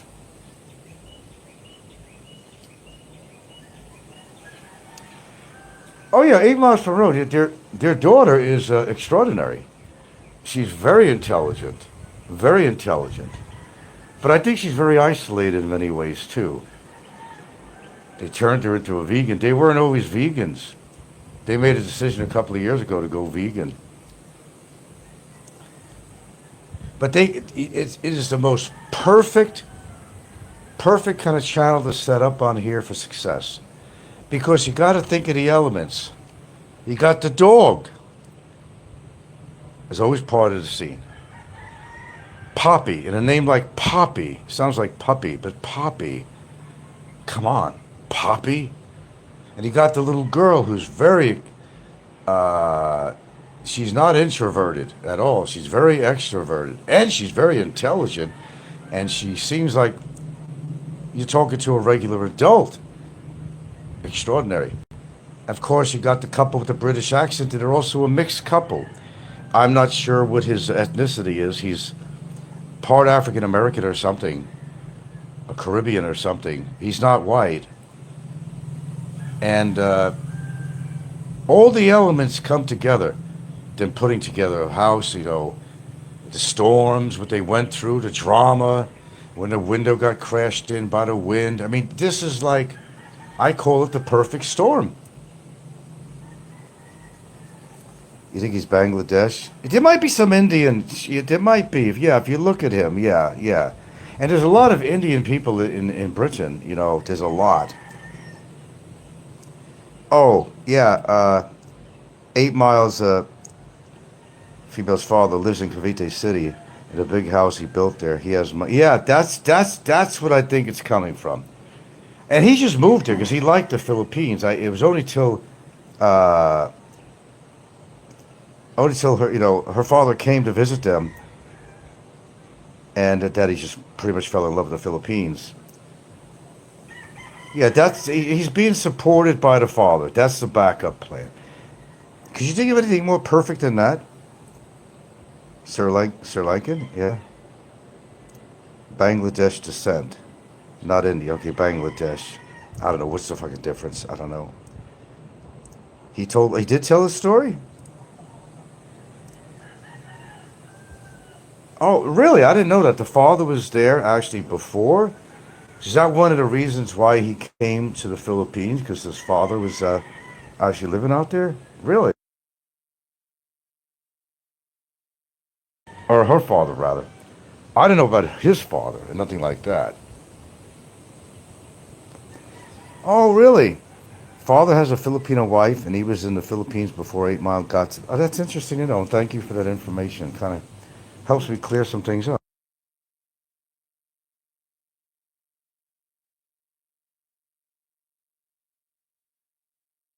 Wait. Father. Her father. Not his father. Her father. Okay.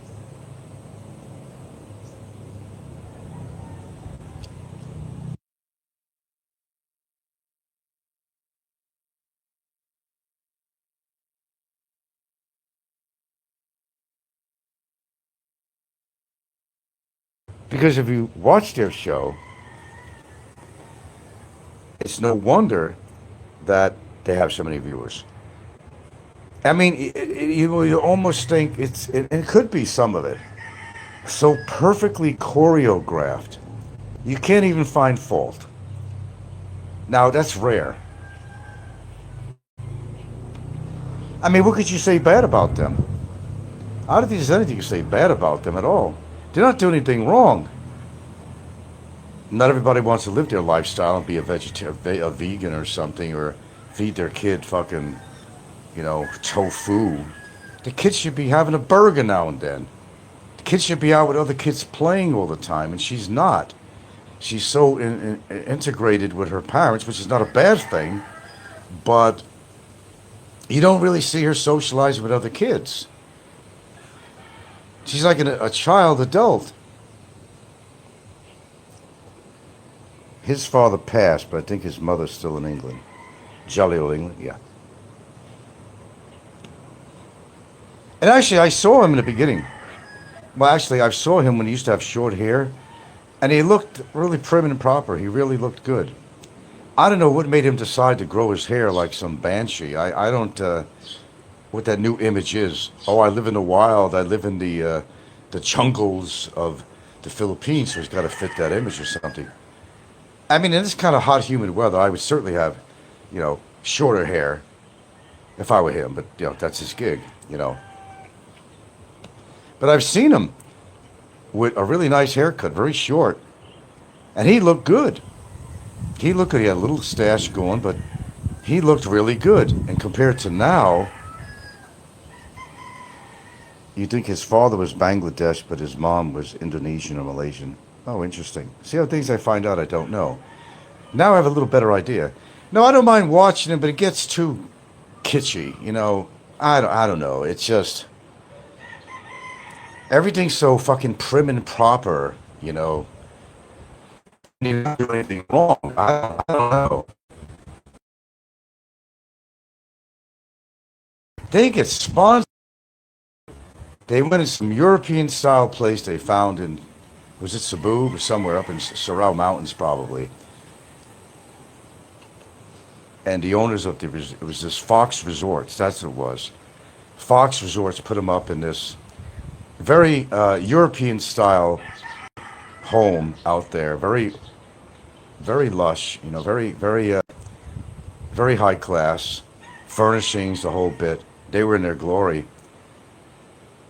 They don't pay for anything, and they're making money on their YouTube channel and whatever help they need from the father, from her father.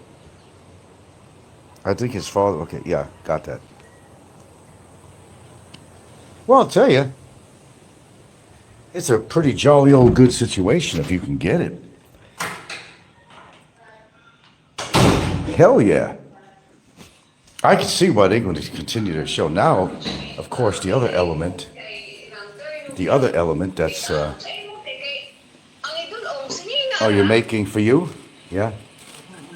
And that's why I just, That's eggplant? yeah, I just boiled it. You're boiling some eggplant. You going to eat that? Yeah.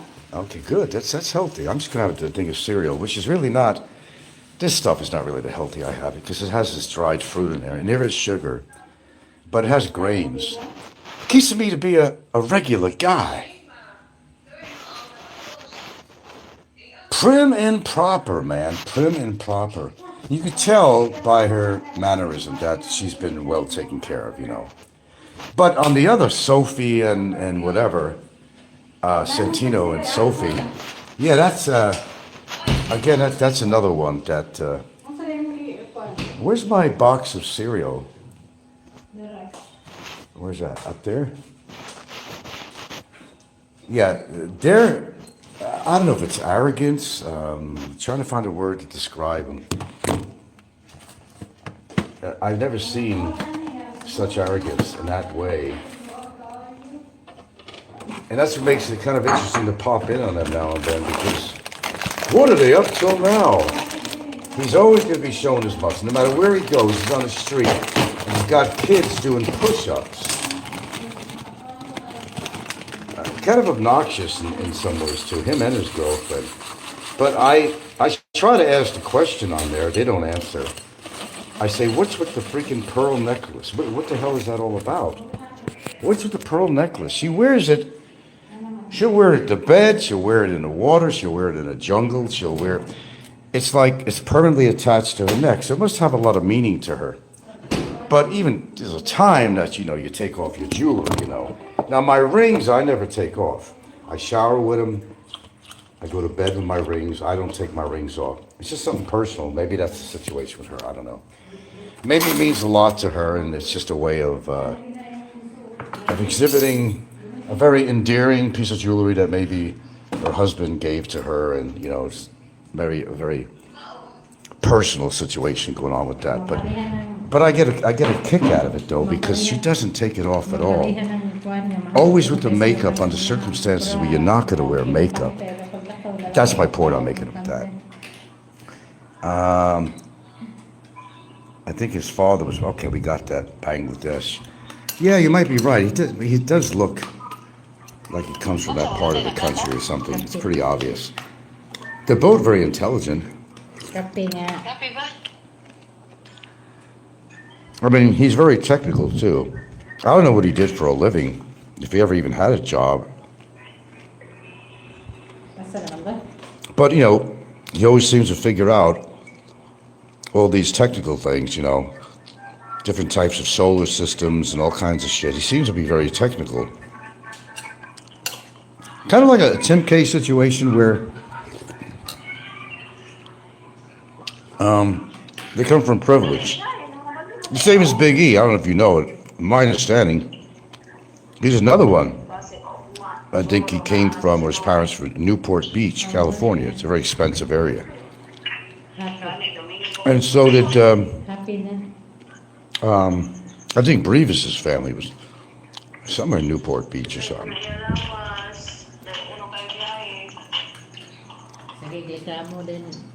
You know, a lot of these people come from privilege. So yeah, as far as traveling all over the place, traveling different countries and staying at fancy resorts, he obviously got a few bucks. It's not a sin to have any money, I'm not saying that. But not everybody's able to do that.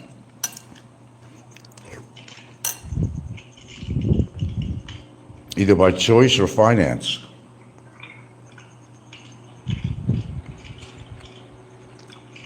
But not a bad gig. If you can get it, not a bad gig at all. Also, that guy, Bisaya, you know that white guy, the blonde hair? He might have cut his hair now. It's very rare I tune into him. But he decided to sell out, and he's hardly doing any shows since he broke up with his girlfriend. The guy that speaks, you know, perfect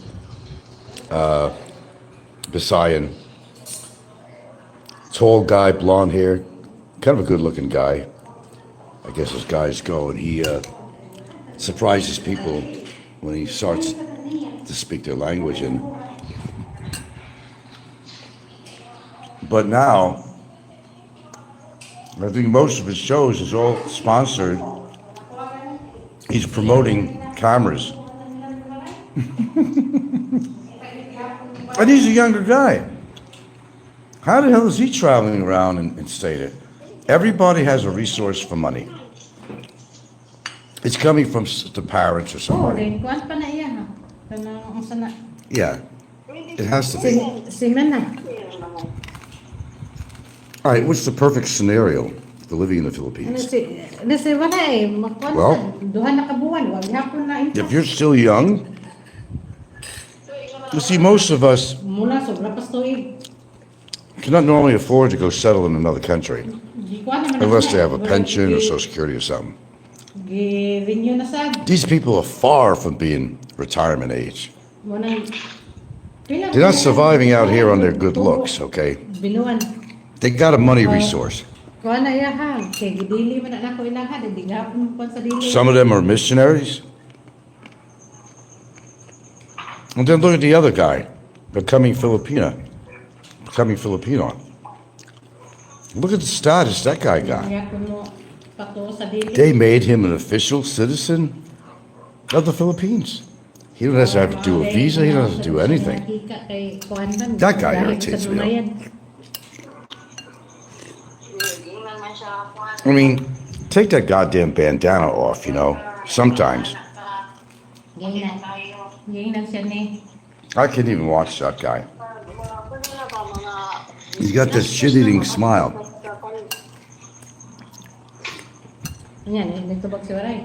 That's his stick, you know, his bandana. I don't know if he ever takes it off. Everybody has a little bit of shtick, you know. Everybody has something about them that try to make them stand out from other people. No. Kagamera na utang na dugay kay makabayad si Waray. Kadagang kwarta yan na agi. Well, anyway, yeah, some of these shows are interesting to watch. Just to, that's why whenever I see somebody that's really young and they're staying in the Philippines a long time, they always manage to eat, get sheltered in a very good place. They might ask, did you ever have a job? Now, the guy from 8 miles from home, that guy's only what, in his, barely his 30s, maybe? Did he ever work? Did he ever need to work? Or is this whole time, has he been living off her riches? Because obviously the father is rich. Is that what's really going on? Pennywise says, I used to watch Cool As, a.k.a. Kyle. Oh, Kyle Jennerman. When his channel was small, when it got big, stopped watching. I know the name. Kyle Jen. Jesus Christ, I know. Kyle Jennerman. I know that name. Where have I seen that? Kyle Jennerman. It's funny you brought that up.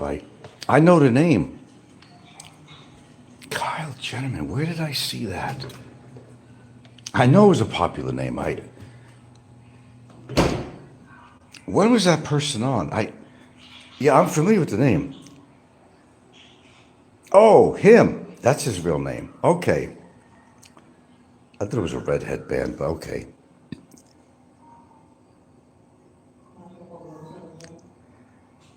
Yeah, he's irritating to me. I don't know, he just irritates me. It's something about his constant shit-eating grin And then that bandana, I don't know, got played out for me. To think, he promoted the Philippines so much that he got noticed because of all the followers. And the government actually made him an official Filipino. You don't see that happening. When do you see that happening? Red and blue. Okay, he does change off to a different color occasionally. Okay, it's good to know that. Yeah, we got some characters on here, that's for sure. I don't know. I mean, Kyle will, oh yeah, he'll travel around. And I guess you can learn from him because he goes to places, even offbeat places that people never get to see. Those shows I like to see, some kind of off the beaten path, you know, and it becomes really interesting. But there's some people I just can't watch. Like, although I'm drawn to go over to this Sophie and Santino and Sophie. Arrogant. That's arrogant. I don't know. That's the word. It's arrogant. They both seem to be very arrogant. They act very privileged, and they're living on something. They've been in the Philippines. They seem to like it better than some other countries, but they travel to different countries too. How do you do that at that age? She's 22 years old. He's about at least 28 or something like that, or 30, early 30s. And she's not a bad looker. She's not a bad looker. So you asked me a question, or somebody did. Excuse me. Who would you say was the most attractive on here? Well, she's got some charm. She's not bad looking. She's kind of pretty, very prim and proper. You know, I don't like prim and proper type women like that. That's just too. I don't know. The way she stares into the camera, almost like Brevis stares into the camera, is very frightening. She'll look at that camera like it's almost like she's speaking out, saying, "Look at me, how pretty I am. Look at me. I got this husband with muscles that likes to work out." I say, we're going to travel to this part of the Philippines, and we're going to feed some doggies, and I think it's rather delightful, but I think we're going to go travel. This satellite system is becoming a pain in the ass, actually. Congressional legislation to have him to be a citizen of the Philippines. He was tourism ambassador. What the fuck? Congressional legislation. I don't know what made him so special that he's going to get that kind of status. There's a lot of people that promote the Philippines. Okay, Kyle and his wife have left the Philippines, moved to Canada. Oh, they did? I think that's where he's from. Yeah.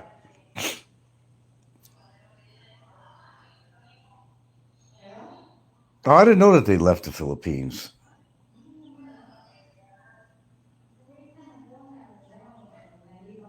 He was pushing tourism after COVID. Is that why? A congressional act to make him a Filipino? Is that because he was pushing tourism? Interesting information I'm finding out. Thank you for that. This month. Oh, he left this month?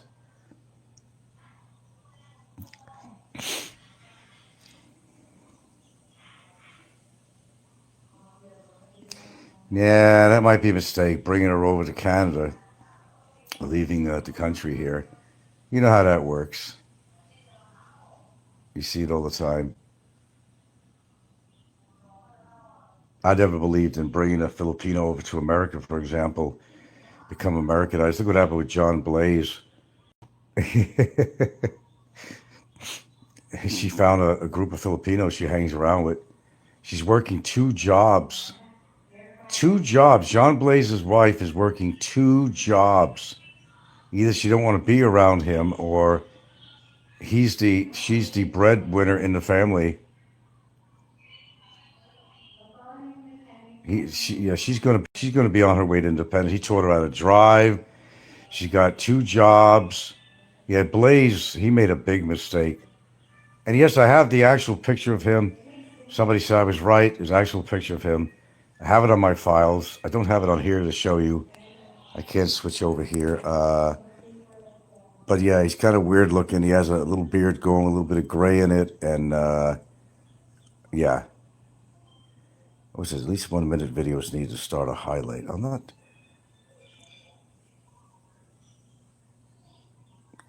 Two jobs, and she has a boyfriend at each job. You know what, man? Nothing would surprise. There's nothing that surprises me on YouTube. There is absolutely nothing on here that ever surprises me. I'm not surprised that anything goes on here. I'm really not. John Blaze made a big mistake. That's why he's not posting much on here. I remember him bitching and whining about the fact that, you know, he's retired now, he says. And he's bored out of his mind. Well, he is. You don't see his wife anymore. Maybe she wants nothing to do with him. Yeah, John Blaze ain't too perfect, isn't he? And no, he wasn't a helicopter pilot. He was a mechanic, we found out. Does he actually go up in helicopters as a flight engineer? Yes, I believe he does. Does he have any knowledge possibly about flying a helicopter? Well, as a flight engineer, I imagine that you would. But no, he has a license to fly planes. No, he doesn't have a license to fly a helicopter or an airplane. That's what he was bullshitting people. He's not a pilot. He's a flight engineer is what he was. He worked on a particular type of what happened was there was a certain model of, and they had a whole ceremony and everything. I seen this thing. They were retiring a particular helicopter that's been a workhorse. And that's the kind that he was trained to do mechanic work on. I think when they retired this helicopter, they retired him. So I don't know how long he was doing this, whether he has a paycheck every month, and retirement money's got to be living on something. But right now, I think he's living off her. John Blaze, Larry Evans. You know, it's for real. He worked for Billings Flying Service in Montana. Has some other offices too in another state. Yeah. No, that's for real. He did some flight engineering type work, but you know, he was a mechanic. But he was a mechanic on a particular helicopter. And they had these retirement ceremonies for this helicopter, believe it or not. And they put this helicopter to rest, and he was actually trained to work on that particular helicopter. I don't know. You know what? I don't know exactly where he's living right now. I have a picture of his house. It's a ranch-style house. It's nothing fancy. You know, in the middle of fucking bumfuck Egypt, you know. He's actually from, I think Alabama, has some ties to Alabama around there. Somewhere around there. But no, he was working for Billings Flying Service, Billings, Montana. And they have other offices, I think. So that's where his employment was. And I think he was in the Army for a little bit. But I don't think the guy is rich like he tries to portray he is. I think he's, especially having this Filipino now, he's struggling. I don't believe that he raised cattle. And then he had to wind up selling his, he never showed the damage though, that I could tell you. There was a storm in that big recreational vehicle he had, old duded up vehicle, expensive. Yeah. I don't even think that was his. Could belong to his family or something. He was staying in there. But then he claimed that the storm pretty much messed it up or something. And you don't hear that anymore about him talking about that anymore. So he's not related to the Bob Evans food empire? I don't think so. Not that I know of. No, John Blaze is just a fool. He's just another bullshit artist on here, you know. Kind of goofy. He's got some weird looking eyes too. He's got this beard, a little bit of gray in it. And the most current picture was, there was a video. Somebody sent me, there's a video of him where he was being interviewed about the, the flights, with the water. There's two types of ways of dumping water out of a helicopter. One was they had kind of a tanker system in the helicopter. They had to carry 2,500 gallons, and then there was the bucket thing. Someone sent me a little video of that, and he was being interviewed, a real video of him. And the other one was where they basically just carried a bucket, which could carry 2,000 gallons of water. And it's always like a nearby lake or something where the fire is, So was he involved with operations like that? Probably. He wasn't flying, though. I think a lot of these operations need a flight engineer, just like on commercial airliners. I think they commonly have a flight engineer on there. And if you were working for the, a company like in Billings Flying Services, yeah, flight engineers, it's quite common for them to go out with the pilots. Not all the time, but it's pretty common for them to go out with the pilots. Yeah. The video where the helicopter filled up the bucket in a pond or small lake. Yeah, that's what I'm talking about. Well, somebody actually seen, you got that video thing where he was being interviewed? Cebu Expat or somebody sent me that one. I have it in my file somewhere, but I don't know how to transfer over to. But no, that's John Blaze. That's what he actually looks like. That's the real John Blaze, Larry Evans. Yeah, I got a little dossier on him. I actually have the paperwork. Somebody sent me. A lot of people send me shit. And about his background and all that shit, father's name, all this crap. I got all that info on him.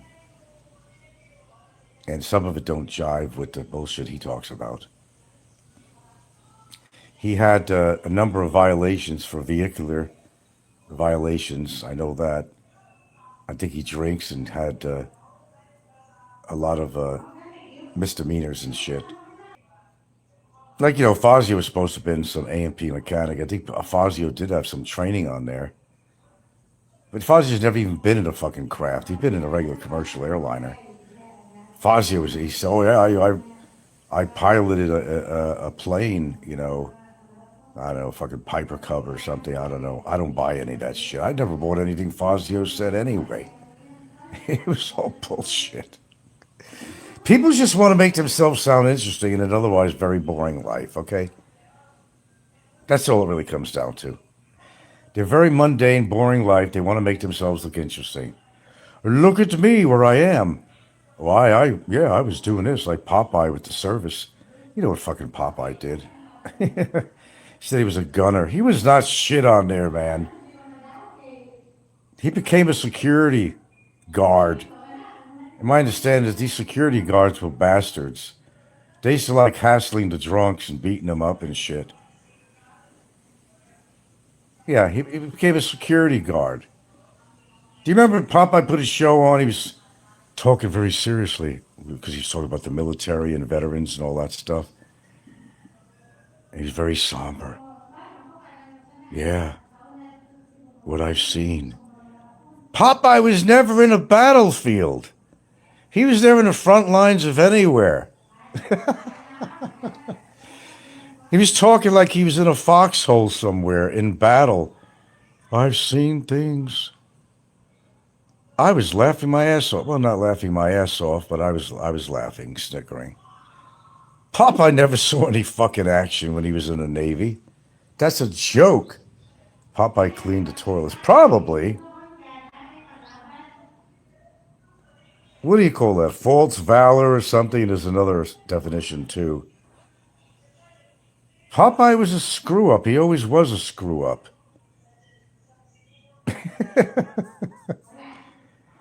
Hey, say what you really did. There's no dishonor in if you were in the Navy or whatever function you did. Like, I used to be against people that were in the service and all they did was push pencils and pencil pushers and all that.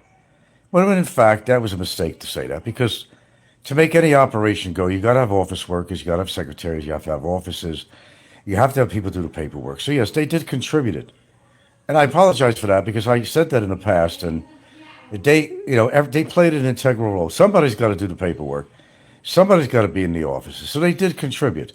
But the only problem I had is when these kind of people, even like, Roberto pulled that shit too. He was in the Coast Guard. He'd seen no action on anything.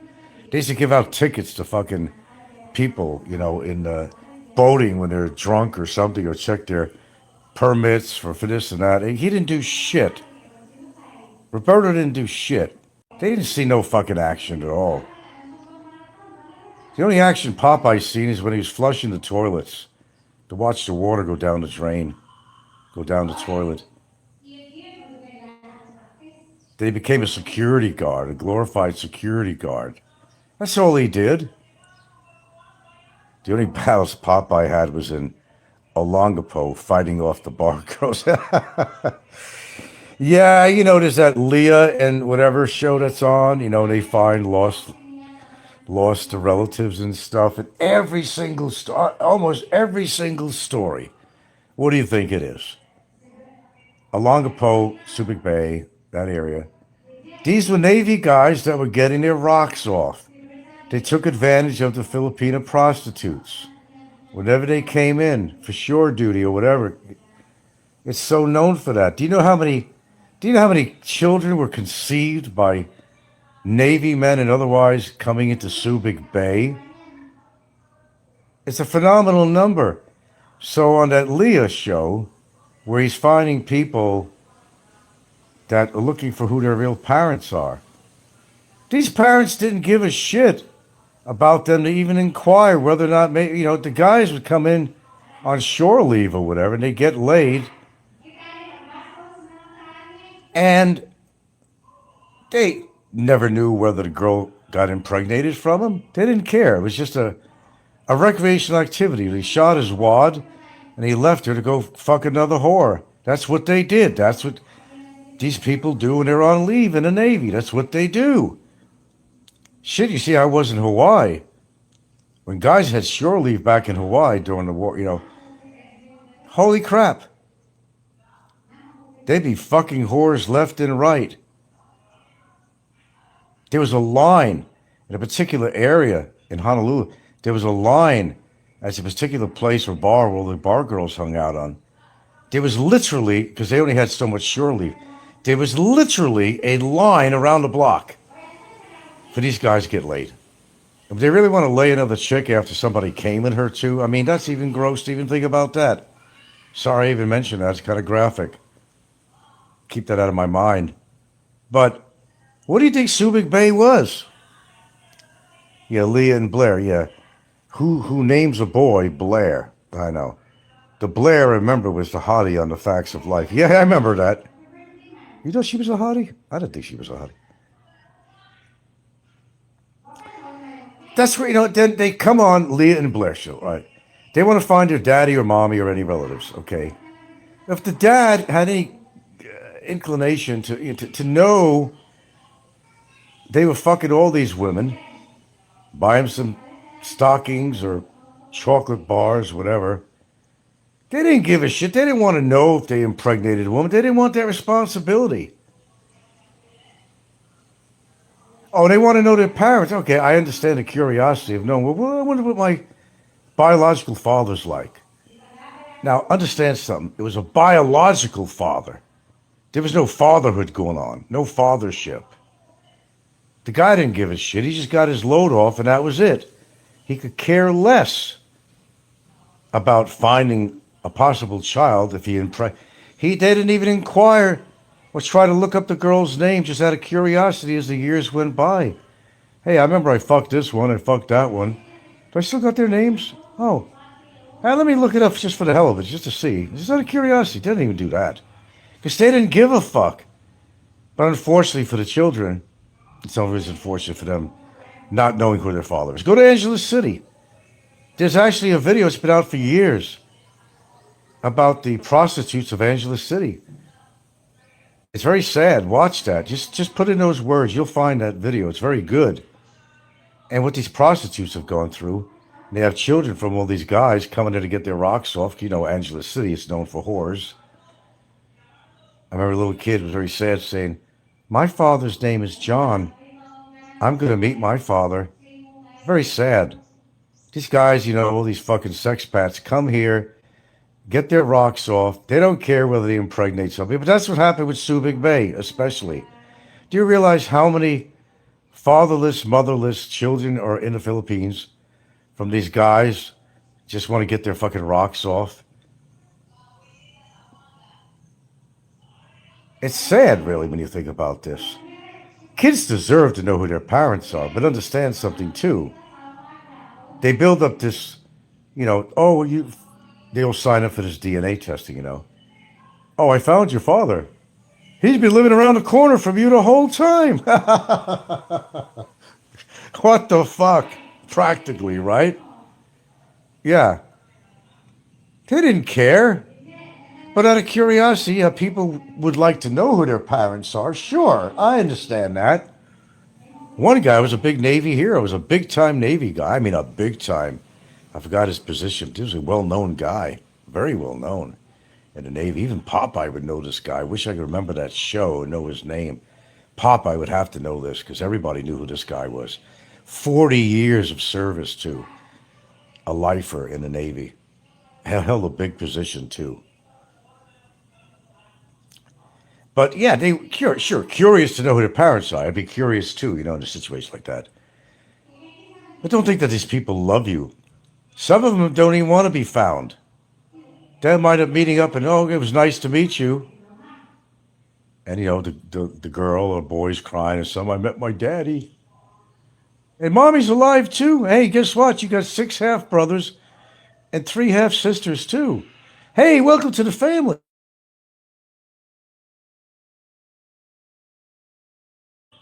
The guy, these guys from the Navy and shit, they get around. That's what they do.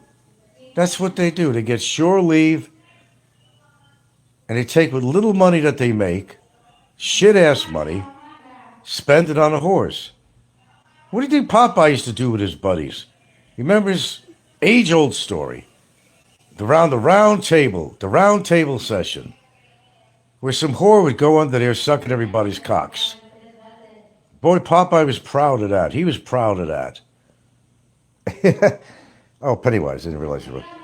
Popeye did not father any more kids in Olongapo or any other Navy post, because he married the first bar girl he bar fined and stayed loyal to her even after she divorced him and married a black man. I know she married a black man. The smile game. Yeah, Popeye obviously was pretty desperate. Well, we look at him. I've seen younger pictures of him. I understand. Totally. Totally understand that. And all this time, he hasn't even had a fucking woman. And I believe he hasn't. Well, some people say, how do you know he ain't getting laid? Come on, these are things you just know.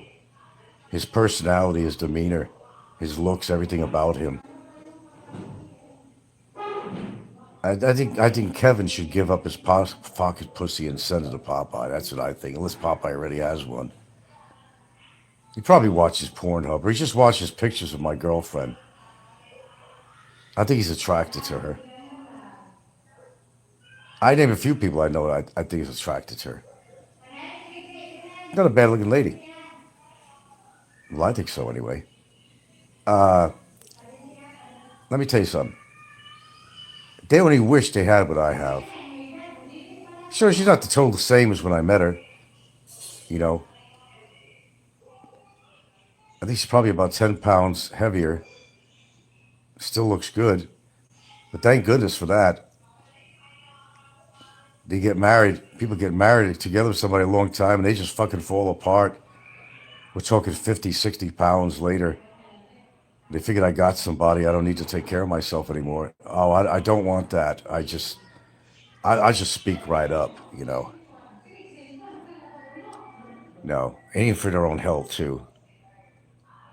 She's still looking good for 50 years old. Not 53, not 54, idiots. She's 50. And there's nothing wrong with her age. She's 20 years younger than me. Good for me. That's what I say. Not a half a fucking century. I'm sorry. I'm still with that train of thought on that. That is ridiculous. There's nothing in common with somebody half a century younger than you. You can't relive your youth. I don't care what the fuck it is. You could be young-minded. I'm pretty young-minded, but you can't relive your youth. It's done. It's gone. And you see, one of the reasons that a lot of these expats go for the really young ones, there's a couple of reasons, and some of them are not good, but it is like reliving their youth. But you can't. It's reliving their youth in the sense that you're a lot older and your days are over of having a woman your age. You were able to do that when you're in your teens and 20s and all that shit, right? In the Western culture, but those days are over. And you see, the whole idea of getting the young ones is several reasons. One being that it is, in their mind, trying to relive their youth again. Because in America, you ain't going to get no chick 50 years younger than you unless you're Tom Cruise or somebody, or, whatever. Or that. I'll just say a great age gap, okay? You're not. You're simply not. You're not a movie star or something. That's different. It just ain't going to happen. But you know it could happen in the Philippines. And what they do is they take advantage of that. And boy, do they take advantage of that. So number one is trying to relive their youth, saying, fuck you, Father Time. Fuck you. I might be like 70, 80 years old now. I'm still going to get the young'uns. I'm cheating Father Time. Fuck all you Americans, man. You can't go back and get that young stuff. I could in the Philippines. That's what they do. Secondly, they're fucking perverts. They go after the youngest underage girls that don't even have any fucking pussy hair yet. Yeah. Sorry, I'm very graphic. They'll even ask their chicks to shave their pussy hair to look like they're prepubescent. You got some sick mofos out there. They like the really young ones because they are sexual predators in disguise. They are. The younger, the better. And you could do it pretty legally. Well, not legally out here, but you can get away with it out here. Ask Gabbo. Get him to tell you some stories. Ask Gabbo. Okay, you can't relive your youth, but you can sure try. Yeah. It's fixed. It's just a facade. I mean, it's dreaming. It's a false sense of reality. No matter how young a woman you get, I'm sorry, but you're not reliving your youth. You don't have that vigor. You're an old fart.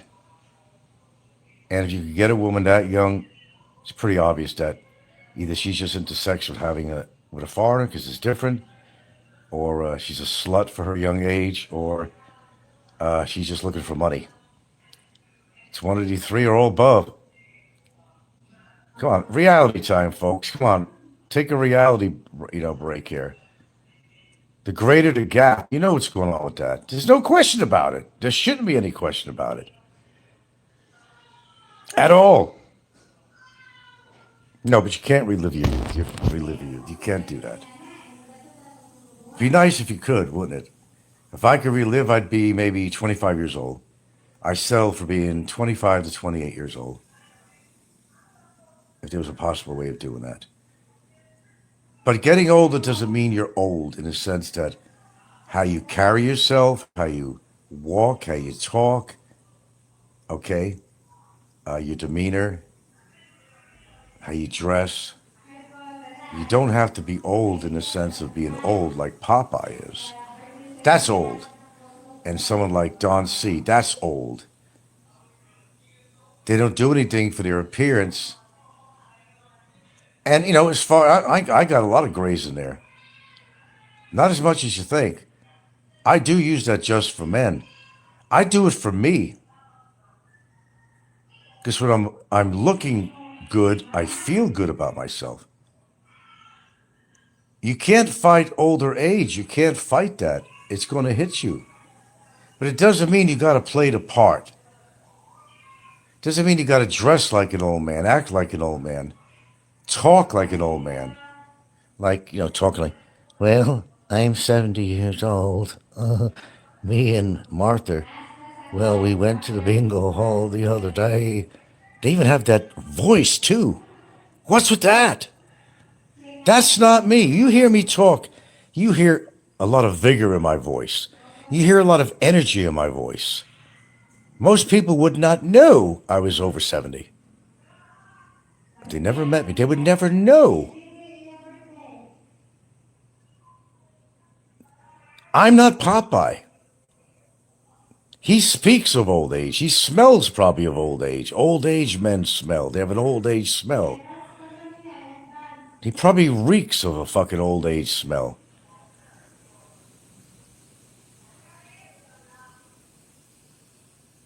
Thigh gap, yeah.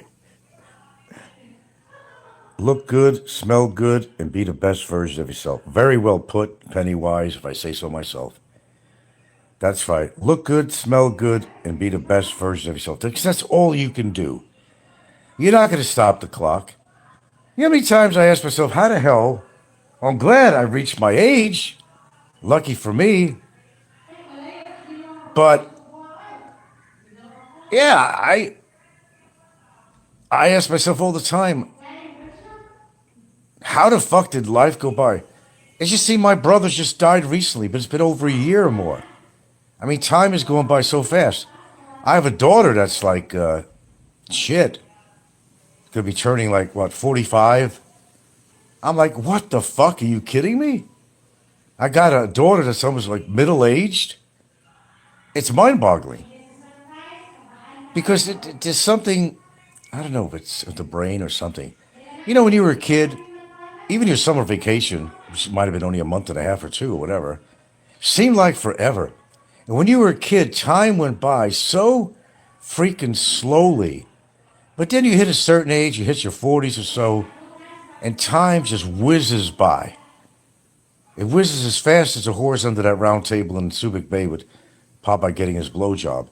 It just happens so quickly. Birthday after birthday after birthday. Well, you're lucky to go from birthday to birthday. You're very fortunate. But it's also scary how time goes by so quick. Yeah, and you ask yourself, how did I get here? Popeye reeks of Ben Gay. How do you know he's not gay? Maybe him and Nico get together because he's very effeminate, Nico. Do you see that video with him with Barry at the jail cell? The way he kind of tinkled along when he walked up to Barry, very effeminate, and giving Barry a kiss on the head, and then Barry's expression that was worth. He opened his mouth like, oh, yeah. Did you see Nico in that, man? No, Nico does. He admitted he does paint his nails now and then. He does. I remember his show. And I'm going to tell you something, and I'm going to say it again. I know I saw it several times. I have seen Snicko where he had eyeliner on, something around his eyes. I've seen enough of his shows to know what his eyes look like. And there was several shows I've seen on it, and I swear, he had eye makeup on, and I know he did. Put that together with the fact that sometimes he paints his nails. He has a very effeminate way about himself. He's a funny boy. I think he's a funny boy. That's what I think he is. He's a funny boy. Pennywise says Barry was disgusted with that hug from behind, the kiss by the Nico. I don't know, by Barry's expression, I thought it was very well received. Maybe you and I have seen things differently.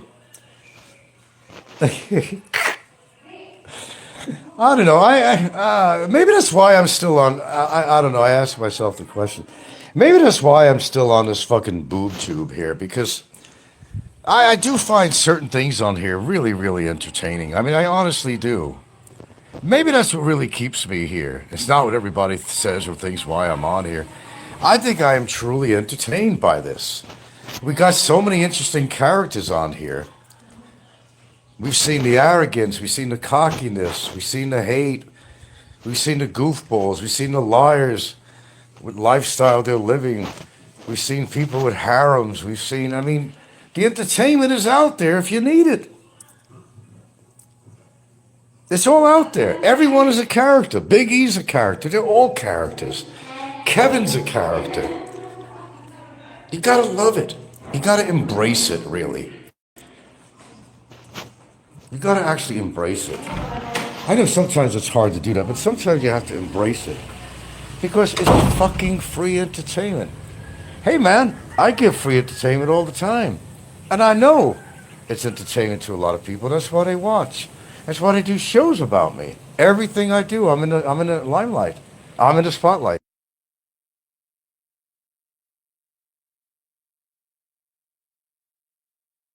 There's not a trick that they miss. Loser says that guy, Big Dog Strategies, just got denied. Yeah, I've read something on that. I don't know if I've seen, I think I've seen his show. And why did he get denied? Oh, Pennywise says Barry had the deer in the headlights look. Yeah. He did not know what to do because Nico was way bigger. Now, Nico is about 6 feet. My understanding, he may not be 6 feet. He may not be. He says he is, but I met him and he was certainly taller. Wait a minute now. I think he was taller than me. Well, he was fat, but when he was in that video with Barry, you could see how much taller than Barry he was. He towered over Barry, towered over him. So you can see how small Barry actually was. Look, I met Barry. I know how tall he is. No matter what the trolls say, they're just fucking in everybody's head. Obviously, I met Barry. He's just a really small guy, really small. I'm not tall, but I don't have a problem with it, but I'm not Barry sized. That's dwarfism right there, man. Inbreeding. It's inbreeding. 2 different eye colors, his height, all that. That's all inbreeding. No, he's almost dwarfism. Well, not quite. Dwarfism is smaller than that. Let's be honest. Let's be real about it. Not exaggerate everything like people do on here. No, he's very short. I say Barry's about 5'3". And yes, those photos in front of my house of Barry, those are real. Not the ones they put on there and reversed it. That's called editing. No, Barry, I wasn't standing on anything higher than Barry. I was on level ground. And you can see how I towered over Barry. So if I'm only barely 5'7", then Barry would have to be no more than 5'3". Oh yeah, they passed around some other photos. They reversed everything. I saw them already, you know. Look, if you met Barry, you know. And these people met Barry, they know how small he is. It's been said, it's been talked about.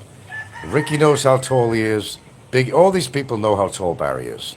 Or how short he is, more likely to say.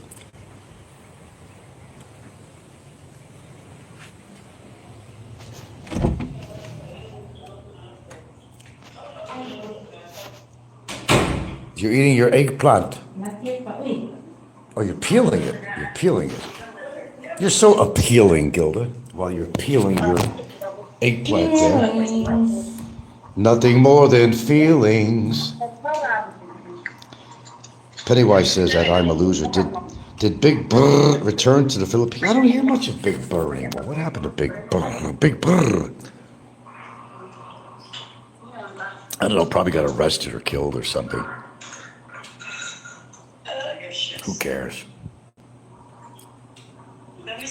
Okay, so Loser says that the guy, he tried to go there today and they denied his entry. He flew to Korea. That's where he is now. All right, one less troll in the Philippines, right? One less loser. Oh, yeah. Speaking of losers. Speaking of losers. Jay. Runaway Jay. Boy, he just loves talking about me, doesn't he? Because everything I said about him is factual, and he hates that. He just hates that. A lot of people on here know a lot more history about Abo Man than I do, but I know a lot of history. And if he pisses me off enough, you know, he's not really, he's just more irritating. I know what he did in Manganilla, man. I'm not going to say who he's with. I'll leave the names out. I know what he did. Let's just say, do you remember that video? I'll give you hints. Let's go back to that video I posted. Remember the video with Barry sitting down with this girl that looked like she was about probably 14? She had that bushy hair. And she was smoking a cigarette. That's how you remember, 'cause she was smoking. The smoking girl, okay? You remember that scene with Barry? Hitting on her so hard and asking her, this is over in Minganilla now, by the way, and asking her if she had friends. Why don't we get together on the weekend? Let's have some fun. You all remember that one, right? Okay, so that's part of the story that one day I'm going to share on here. That's part of the story. I'm not going to give out all the details, what that girl had to do with it, and what Barry had to do with it. I'm going to refrain right now. I'll keep that to myself at the moment, but I'll put it out. I'm going to give you all the information that was told to me by somebody who really knows.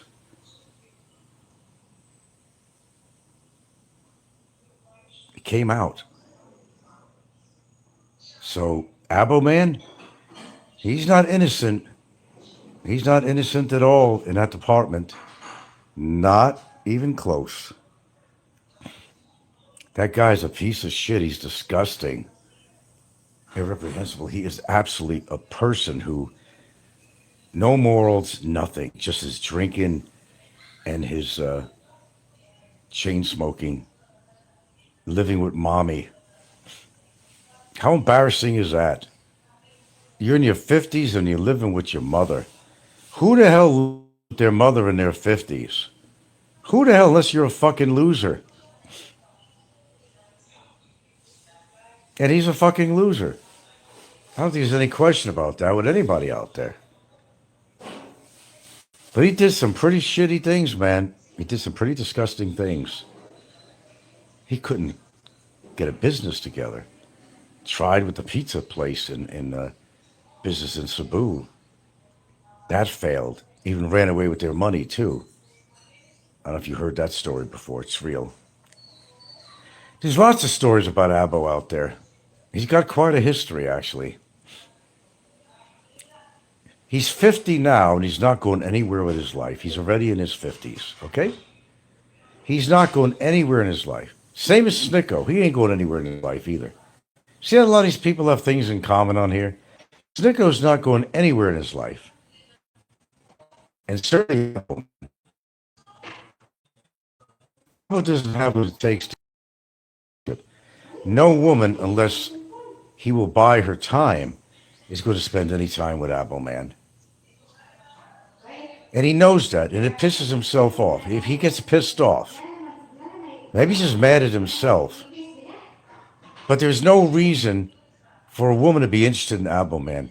He's a hairy-chested, starting to bald, okay, obnoxious person who looks down on women because of his lack of success with women and holding on to relationship.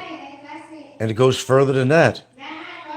Why he's another loser? Because he has children by a Filipino, and he believes in the Cebu region, that he don't even visit. He doesn't even send any child support to. So yes, define loser. Abo is a loser. Period. Okay, Pennywise says, haha to Big Burr. I went to his channel, and he says he is blacklisted. Also, Asia now did report on his channel that Big Burr was denied entry. Oh, big surprise. Big surprise. Well, yeah, we're getting to almost 10 minutes, 2 hour mark. We have to get off here pretty soon. But let's see. So let me see. What was the... Jay, you know, he puts this shit on that he takes the shit off. I mean, I do that too, but not for the reason that he does it. He comes out there and says the most horrible, nasty things about me, then runs away. And historically, this is what he's done in the past. He's got a big history of running away from people, especially in the Cebu region, because he'd visit here, get in trouble and stuff. He'd run away. Or if he was supposed to meet up with somebody because he's such a tough guy, he's going to kick everybody's ass. Like Barry, just so much alike. You wouldn't believe how much they're alike. And we're not going into that yet, but we will. When the time's right, they're very much alike. And he runs away from everything. He runs away from everyone. He has not confronted anybody that he was on the outs with since he's ever been on YouTube. Abo has never. Oh, he's going to kick everybody's ass when he's drunk. And Barry's exactly like that. When Barry's drunk, I heard about Barry. It's a true story. When Barry's in a bar drinking, he's got that, beer muscle. And Barry will, unlike Jay, Barry, when he's drunk, he will confront somebody in a bar. But the difference is when he's not alone, he has to be out there drinking with somebody, a friend or acquaintance or something. And you put the element of alcohol in Barry. And yes, Barry will be aggressive. Unlike Abo. Abo will act like he's aggressive. He's got the beer muscle too. But Barry will confront somebody in a bar. And that's how he had whatever broke. Is it a beer bottle? We're going to just assume it was a beer bottle. When he got his skull practically cracked open. Pretty bad, wasn't it? Is because more likely, knowing Barry, he did something wrong in a bar. He didn't pay somebody, or he was trying to flirt with somebody's wife or girlfriend or something. See, when Barry gets drunk, he don't have a clue what the fuck he's doing. He gets very brave, very aggressive. But the clue is he has to be with somebody. He's going out drinking with a friend or something, or acquaintance. Then he's brave. But on his own, no, I don't believe it. He's out on his own. But Barry got himself in a lot of trouble. He could have got himself killed many times.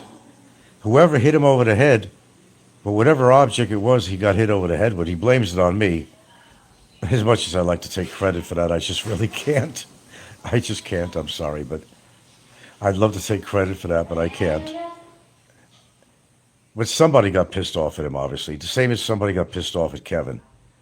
It's not every day you get a bowler knife in your head. You had to have done something pretty radical to get that to happen. Pennywise says it was a scratch on Barry's head. No, there was no scratch. No, that was like a contusion and no, that was more than a scratch, man. No. I think that was pretty heavy duty. I think I want to disagree with you on that. Now, he's also been drunk driving his motor scooter. And a couple of times he did, crash out on his motorcycle. You can't do that shit, man. There's innocent people on the road. You can't go out there with a car. I don't care what you're driving. You just don't get on a vehicle when you're fucking drunk. And Barry didn't care. Barry used to drive drunk on his motor scooter all the time. He had no right to be on that. He had no right to be on a motor scooter. He didn't care about shit because he didn't care about himself. Wow, the wind is really gusting out there. We got a low pressure system, man. I don't know what's going on, man. This has been one crazy season out here. Pennywise says, that was no bottle to the head. It was a scooter accident that he hit his head on the road. Is that what you think happened? No, but he's had scooter accidents before, though. I know one. Oh, he wouldn't wear a helmet or something at the time or whatever. No, but he claims that somebody hit him over the head. And he claimed that I did. I would never take that kind of chance. Let me tell you something. You think you know something about me, but no, I would never put myself in a position. Was I ever tempted? Oh, lots of times. I'll tell you the truth on that. But no, I would never put myself in that position as a tourist in this country. I'm not that stupid. However, if someone was aggressive with me and I had to defend myself, yeah, that's a whole different story. That's a whole different animal, a whole different scenario. But no, somebody, I don't know, I think somebody got pissed off at him. It had to be at a bar. Remember he was running away from that bartender in Wild Wild? And he's over at where he was staying over there. And he was really paranoid, kept on looking at his door. So what he did was on cameras, he took out a knife to show that if he comes over here, I'm gonna stab him in the chest and kill him. You know. Yes, I believe Barry, if drinking, could be dangerous. Absolutely. I believe he could be dangerous, if not to himself. Barry always carried around a knife. He always showed it. He even said one time that I'm just a little guy and I can't take care of myself. He goes, I'm going to carry a weapon. I don't care what it is, whether it's a stick or whatever. Barry always carried a pocket knife, and I even know the pocket. It was always his right pocket. He even showed it one time. He was with his girlfriend at the time. And he was in the kitchen at the table. And he showed he had a knife or something. And he said it himself. He always carried around protection because he said, I'm not that big of a guy and I can't take care of myself or something like that. I got to carry a weapon. He said it. So yes, can Barry be dangerous? Yes, Barry can be dangerous. Yeah, because he knows he can't take care of himself. He needs a weapon. He said it himself. And that's how I know that, because it came out of his own mouth. And I know that to be fact. Barry can be dangerous because he will carry a knife on him at all times. You're not supposed to, according to the size of the knife, everything else. You're not even supposed to be carrying that. But Barry didn't care. He did that. Because you know he'd get the shit beat out of him. So, with that being said, Frank, there is tropical storm in the Philippines area. I hate that name. The area of responsibility. You know, I've never heard that terminology growing up at all. When it comes to the weather, in the area of responsibility, why don't they just say, hey man, there's a possible depression or something going on over here, over in Luzon or something. The area of responsibility. I have never heard that terminology until I've actually lived in the Philippines. The area, I've never heard it on an American weatherman in America, on a news channel. I've never heard them expression. The area of responsibility. Never heard that before. Barry is just dumb enough that he'll accidentally stab somebody. Oh, it wouldn't be accident. It would be drinking in combination with being upset and want to protect himself. And there's no way Barry was a bouncer. No, there's no way in the fucking world. That was a bullshit story. Maybe he got bounced around, but there's no way in the world Barry was ever a bouncer. Now, Barry was stocky back in the day when he was young. He was stocky. He wasn't as emaciated like when he moved to the Philippines. Okay? He was stocky, but he was short. And there was nothing athletic about Barry at all.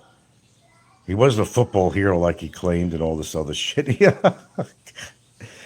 But he said that he hurt his back because somebody at a bar or something like that threw him into a electric post or something, and he busted up his back. That's what he claimed. But a bouncer? Hell no. Yeah, I can believe he got bounced around. Short and stout like a teapot, Pennywise says. Yeah. I saw pictures of Barry in his so-called prime. He looked a lot healthier, but he was still chubby. He was kind of chubbed out. But it looked better than when he was emaciated. For most of the time he's been. But the time he spent over in Mandawi at the detention center, I couldn't believe it, man. When I seen the pictures, when he was on camera, when whatever was visiting him, I said, holy shit. Is that what inactivity does? Holy shit.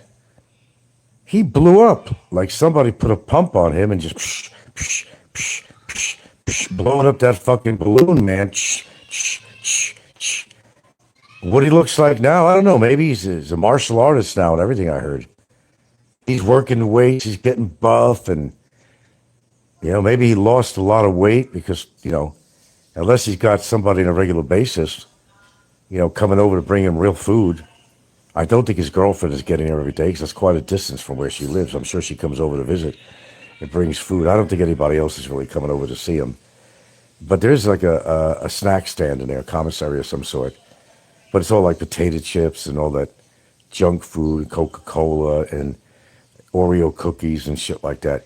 So if he's going to stick on a diet with that, then yeah, he could get more weight gain with inactivity. For all I know, he could be ballooned out even more than he was. But I think it might be the opposite, because if he's basically relying, because he can't order out from his phone through Grab. It has to be through somebody else. I read that. It's not like when he was in Mandawi. You could order to Grab. He can't do that there. But he can get snacks all the time he wants right there. But wait a minute. That's not true either. Hold on. Wait a minute. I'm way off here. Wait. No. Oh, God, he was, yeah. No. I just saw a video on that particular facility. No. You would think you're at a street market. They actually have, I'm wrong. They actually have food stands at the facility that these people were designated to allow to send. This one guy says he makes 700 pesos a day selling everything, meats, different stuff like that, vegetables, and he pockets about 150 pesos a day, which keeps him going. Yeah. No. Yes, there is food there if Barry has the cash. Whether he has the cash, I don't really know, but there are food stands there, absolutely. Yeah, they have meat, chicken, whatever. Yeah, they have that. So he does have access to food if he wants to pay for it. I'm wrong on that, I apologize. I just saw this the other day, actually, on the same prison. Believe it or not, it's like they have these little stands there where they're cooking food and they got permission to do so. And that's where a lot of prisoners are getting their food from. I mean, they don't want to eat rice and wet rice and fucking vegetables. And if you got the money to do it, yes, it's right there. So my apologies. They do have it there. So that's where he's getting some of his food, I'm sure, right there at the prison. And it's not just a commissary, this food stand with tasty chips and Coca-Cola and cookies and shit like that you normally find in sorry stores, No, the food is right there. And I found it hard to believe myself until I saw it the other day on one of these things on that particular prison. Yeah, they're cooking up food right there if you got the money. The guy told the story. He said he had his own stand, whatever, the guy, before he got incarcerated. He knew how to sell food. That's what he did. Vegetables, produce, all that.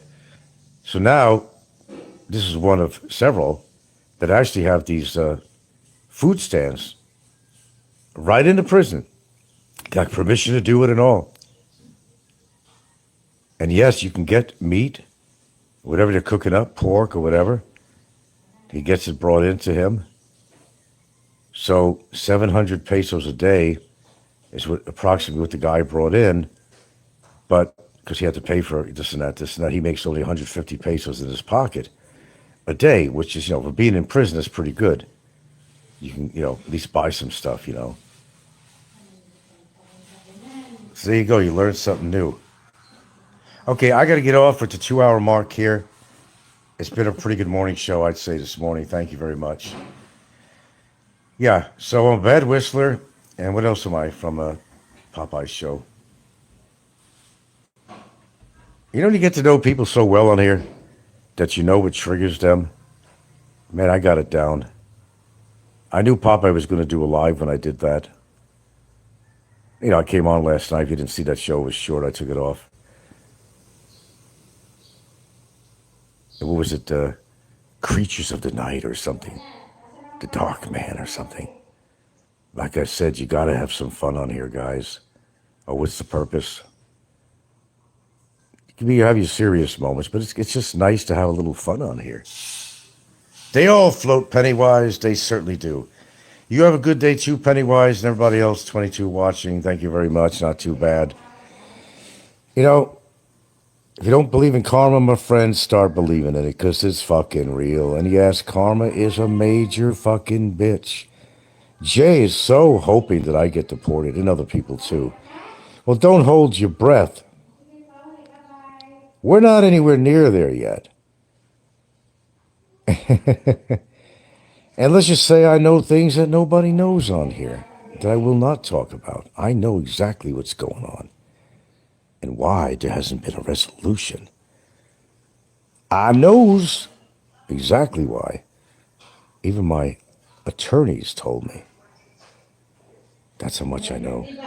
I know exactly what's going on. Seize the day, Frank. I think I will.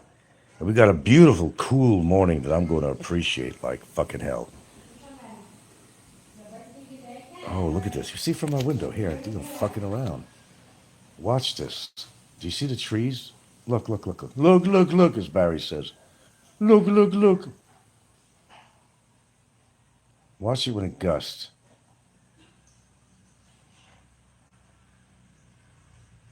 It's not gusting right now, but you'll see it. Yeah, it's pretty cool out there. It's nice, man. I dig this kind of weather, man. Nice and cool. God, might rain. I was going to say, let me go to the beach and do a walk on the beach. That would be a perfect morning to do so. But we're getting just back and forth rain squalls, going on. Get caught up in that. This is a lovely morning, actually, as far as I'm concerned, to go for a walk on the beach. Okay, Princess Anne, Pennywise. Loser. Oh, my. Who else do we have in here? It's my regulars. Counterflow's not here. I'm very surprised. I may have a lot of people watching, but I got a lot of regulars on here. Oh, and Ed Savino, of course. Ed Savino. Can't forget Ed Savino. Always has something to say here. Who else? I'm just going through. That's pretty much, I think, it this morning. I got consistency on here anyway. I may not have a whole shitload of viewers, but they're pretty consistent. It's cozy. It's cozy. Pennywise, of course. And Velo, didn't mention Velo. Velo's on here too. Velo, who is probably a troll, but whatever. He's not causing Princess Anne, not causing any problems. That's fine with me. See, I automatically assume.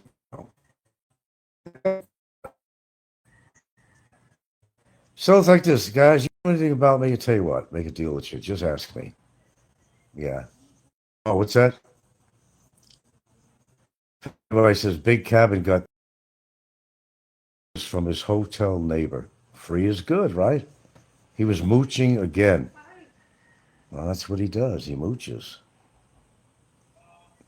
Colin the Moocher. Rap, rap, rap. Colin the Moocher. Of course he didn't pay for a round. Of course. What did you think? God, the fucking losers on here. I don't know, made for TV special. I don't know, man. I still say there's got to be some film director or somebody that could watch this shit and come up with a show based on right here in this genre. I don't know how you'd label it. Fiction, non-fiction, I don't know. We definitely got the characters on. There's no question about that. I'm very proud on you, sir. Have great help. Great. Do. Except I got to clean this fan today. Let's see if you can see any of that dust on there. No, this is overdue. And we got to clean the air conditioner ducts. We have to clean the air conditioner. We got to do that every couple of weeks. You'd be surprised how much dust. After all, I'm living on a dusty island, right? Thought I was done. Carpe diem, Frank. Okay, out of here. See what I'm saying? See what I'm saying?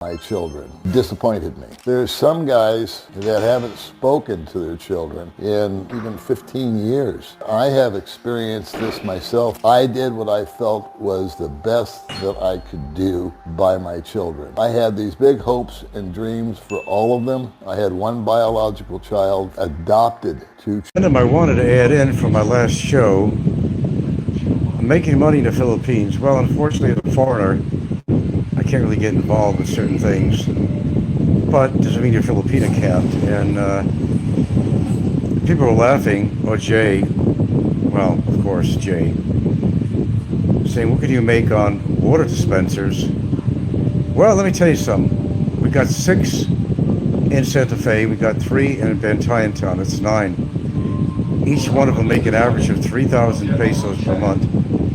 Do the math on that. Hey, that's somebody's good rent for a really nice place. So you can make legitimate money out here, do BIR stuff, all that crap. Unfortunately, there's not a whole lot of things you can do as a foreigner out here to work or to make money. It doesn't mean that your partner or wife can't do it. So keeping that in mind,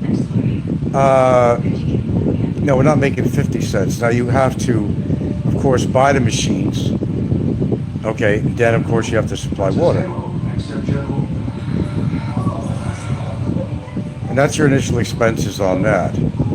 Hey, I'm not going to do a long show. I got a couple of things I'm doing here and about to do. In fact, I got to head up to Bantayan. But I want an answer to that because there's one thing I didn't talk about on the last show. I mean, it's not a requirement for me to talk about everything, but I beg to differ because you can make, that's decent money. That's that alone. That's that alone. Can you use an extra 28,000 pesos per month? You could rent a nice place for 28,000 pesos a month. You certainly can. Out here in the Philippines. So when Jay says he ain't making no money, well, Jay don't know anything about money because he's actually broke. He's tried his hand at different things and he failed. But don't laugh at water dispensers because initially the big bugaboo, of course, is buying the machines. Brand new, not used, you buying these machines. And you're making money from down the line once you've met all your expenses on the initial purchase of such machines. Okay, yes, it does cost you money for buying the water. But when it all averages out, actually you're making money on this. And I like the idea personally. They may say, well, 28,000 pesos, you're not going to get rich on that, but there's nothing wrong on that alone to make 28,000 pesos for you. That could be somebody's monthly rent. That could be food expenses. So it's really not a bad idea. So Jay can laugh all he's want. He's understand he's still living with his mother, so need I say any more than that? Anyway, yes, you can make money out here. Usually through your partner, your wife, whatever. They deal with BIR, they deal with all that shit. The only legalities have to do with anything out here is the house where my name is absolutely on the tax declaration forms, and I do have a 25-year lease, blah, blah, blah. That's the only legalities I'm involved with, other than being a witness for something that she's going through. But that's it. I don't generally get involved with financial affairs of such, other than buying a house. And yes, it was my money that bought the house, cash. You better believe it. No mortgage on this house. There's nothing like that. Free and clear, as they say. But yeah, there's small businesses that could add up to quite a bit of money. There's a lot of little enterprises you could do on here. She's been doing enterprises of different sorts for years since I met her. She's pretty good at what she does with that. Really, in a business sense, she's very savvy. You could do that too, and a lot of Filipinos do stuff like this too. Some of them open up different chains of sorry stores, or coffee establishments or something like that, and they do very well, actually. Anyway, that's all I have to say. I'm out of here. I'd like to elaborate more on you saw a clip on here of old dog Paul, where he's talking about his relationship with his children. And I can really relate what Paul had to talk about in there. What Paul had to say, I can definitely relate to that. Not everybody has a great relationship with their children, and there's always reasons why. I'm in a dead spot, but give me a minute or two. I'll get into a better spot out here. That's why I put Paul's clip on, because Paul has talked about it before. But sometimes it takes somebody's video to remind me of something, or something I can relate to that's actually worth actually talking about on here. Of course, it's nobody's business what my relationship is to my daughter, but people have made it their business. Sometimes things happen in relationships with your family, your daughter, whoever, and this is not uncommon to happen. There's a lot of people who don't talk to family relatives.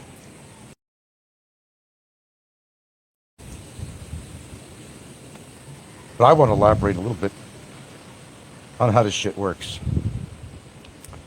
I guess what I'm upset about on this is how does somebody not know that their husband is distributing, shall I say, child porn on his own computer? And that's what my daughter's husband did. Nobody knew about this, but I'm asking myself, how does she not know this? How did she not know this? She's even told me a few instances she found out later that,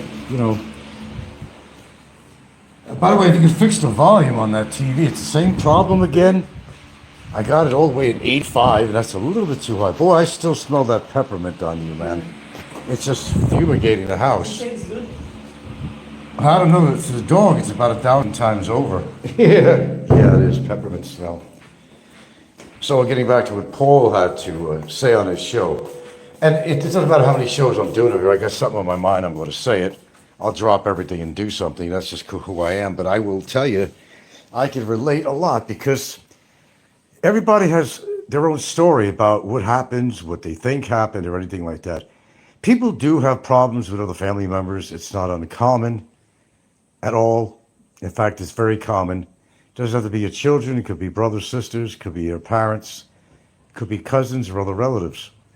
There's always somewhere in the family line where people are having trouble or don't talk to their own children. And it's not a situation, in my part, I can speak for myself, but it's not that I don't want communication. She's my only child. As far as I know, she is. Okay, my only child. I'm making a joke out of that, really. But who knows, right? I got around. But if I knew I had any of the children other than her, I would be responsible. That's just who I am. But getting beyond that, Paul has some pretty righteous things to say. I don't listen to Paul regularly, but sometimes he does come on a show and he does talk about things that are worth even repeating or kind of elaborating more on, because it's not that I'm out here to tell everybody my personal business, and everybody says that, they make my business personal. But since it's been talked about before, I want to elaborate on this just a little bit more. The relationship a parent has with their child is based on a lot of things. You could be the greatest parent in the world and do the best job in the world you can, raise them on your own even, like I did, and you don't get any satisfaction from it. I mean, by the other party, your child. And I could go through that whole laundry list again of what I've done for her, but I'm not going to do that. I'm just going to say I did what every parent needed to do. So Paul's right. You can only go so far with your family. In his case, sometimes, I don't know if it was his case, 15 years, but long time. Long time. But what are you going to do? You have a child, you raise him, you do the best you can. Because that's all you can really do. And it's always, I bet the father did something wrong. It's always a father or mother or something that does something wrong. That's not always the case. My daughter had a strong personality, just like I do. And she could be stubborn as a mule. I can't get around that. Never was able to get around that. My fault? No. Did I raise her right? Of course I did. I'm proud to say, to my death, I know I did everything I needed to do as a parent. And that's what good parents do. I wasn't going to talk about this again, but since Paul brought up his show, I thought I would just talk about it just a little bit more. Sure, I don't want to see myself go to my grave and not be on good terms with my own child, my only child. But what control do I have on that? I hear these trolls say, Frank, why don't you call up your daughter and make amends or something? It's not like that. I've tried doing that, and her boyfriend, a new one, I don't know how many she's had, get on the phone, hey, she's the mother of my child. I said, well, I don't give a shit. She's a mother of your child. What does that mean? I'm calling to talk to my daughter, but he got on the phone the time that I tried. Of course, she's not going to say anything wonderful about me. He doesn't know her history. Well, that's going to be his problem later on, because her relationships never last. This is the third one she's been on. First boyfriend she ever had, she married. Okay, so that didn't work out. The guy was getting into child porn. How could she not know about this? How could she not know about this? Where does he hide that? Don't they go to bed together? When he's on the computer, she don't see what he's doing. When is he doing this? He went to prison for that a couple of years or so. And even told me stories about how she'd think he was kind of peeping in somehow on the daughters or something. Some horrible shit. So she admitted all this stuff. How could you not know? How could you not know? Well, first of all, I always thought he was a strange sort of guy anyway, emotionally, void of humor and so forth. I even told her. And she had a sense of humor like I did, and he didn't share that sense of humor. They weren't really the best match in the world. He's a pretty intelligent guy. But, you know, at first she had no idea that he was involved with this shit until he got arrested. Yeah. And he went to prison for a little bit. Got out on good behavior or something, I don't know. But she moved on to number 2. And he turned out to be a bum working in a head shop, smoked pot around the house, around the kids sometimes.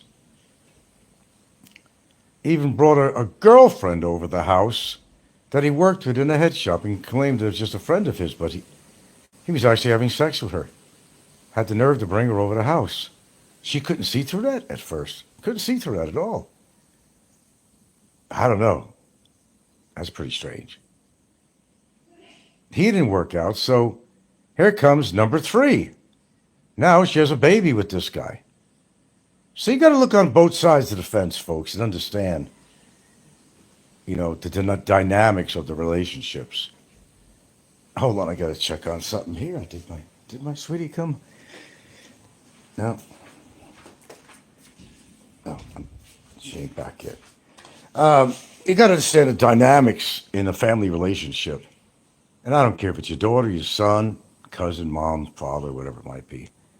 Dynamics. One's going to say the other didn't do something right, but didn't do enough of something. There's always going to be a, contrary opinion with the other party. But mine is pretty straightforward. Good parent, raised on my own. You know the whole story.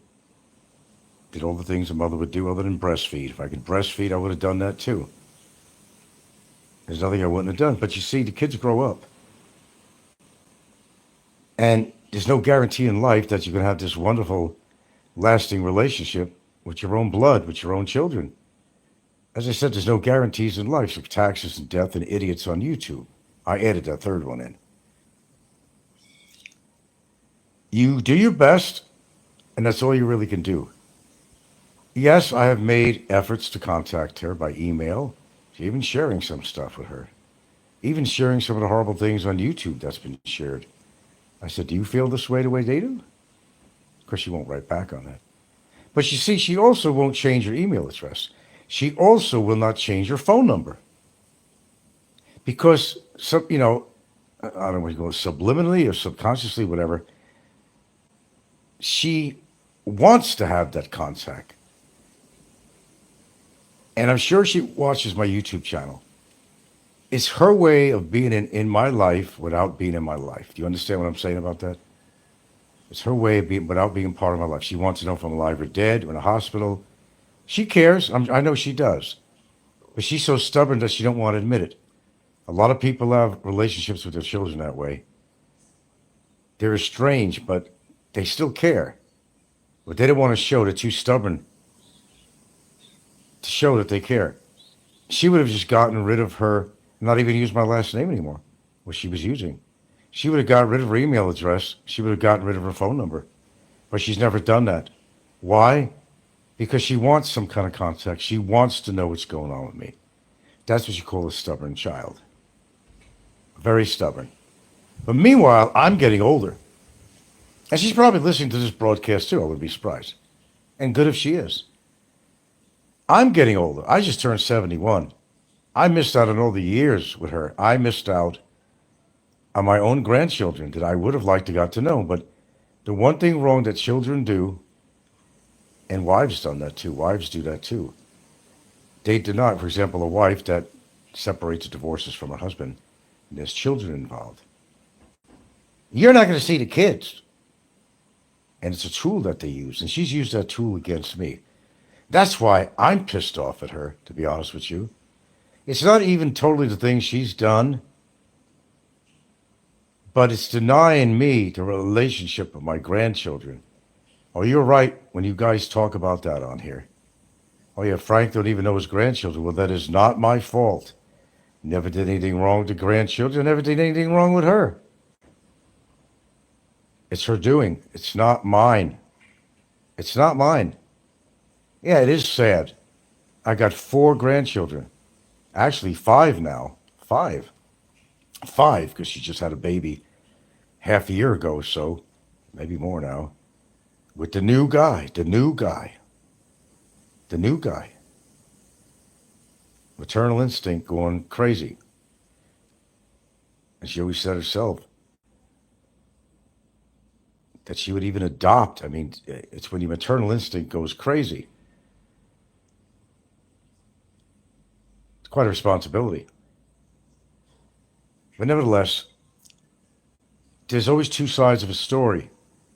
And right away you say, well, yeah, maybe the father did wrong, maybe the mother did wrong, but that's not true.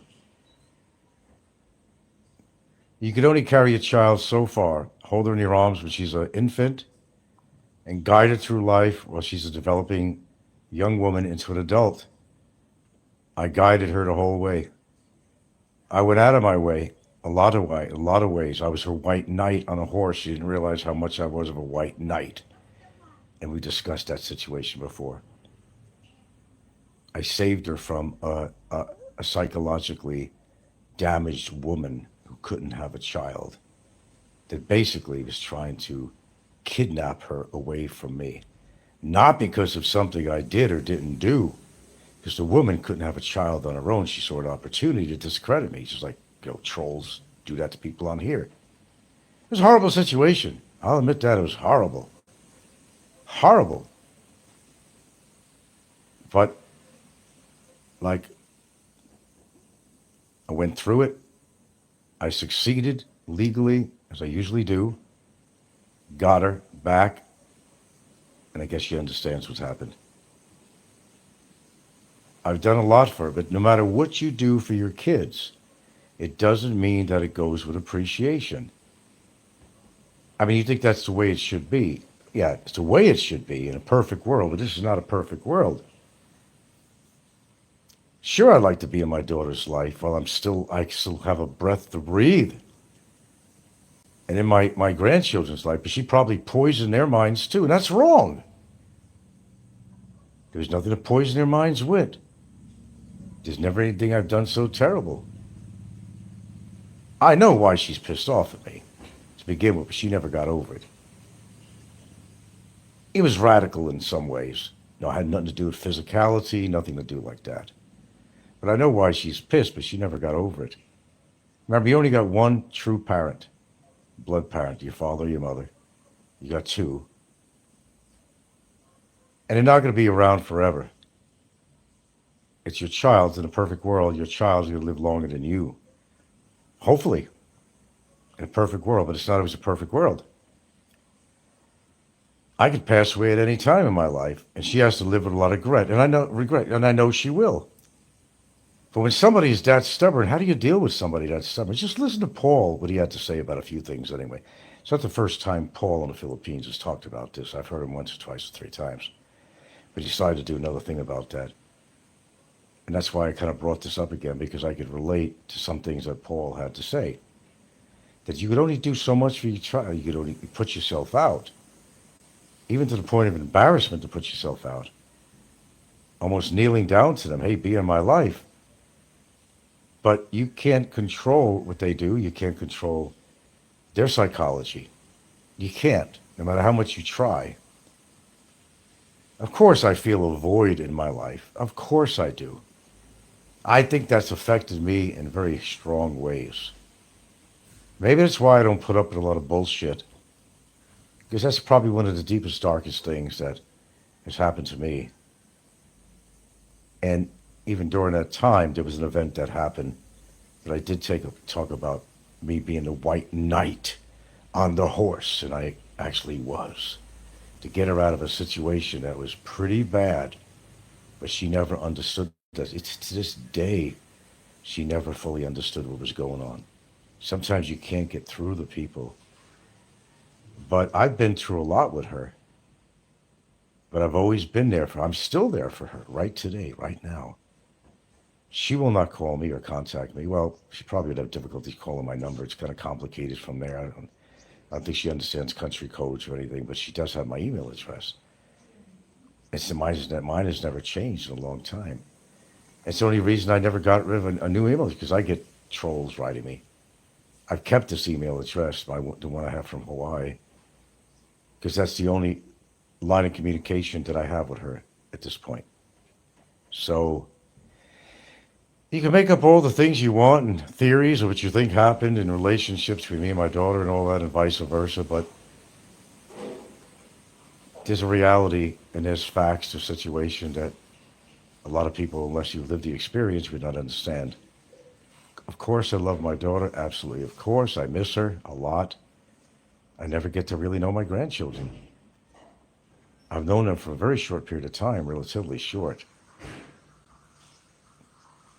And of course, she trusted me enough to leave me with her children when her and her husband had to go do something. When I visited in Seattle, if I was a bad person, she left me with her children. She totally trusted me because I'm not a creep. Her husband, that was a different story at the time. He was a creep into child porn. I figured him for a lot of things, but I never figured him for that. I never figured him for that. I knew he was kind of creepy and emotionally void, but I never saw him for doing what he did. Terrible. How could she not see that? I don't understand that part. How could she not see that?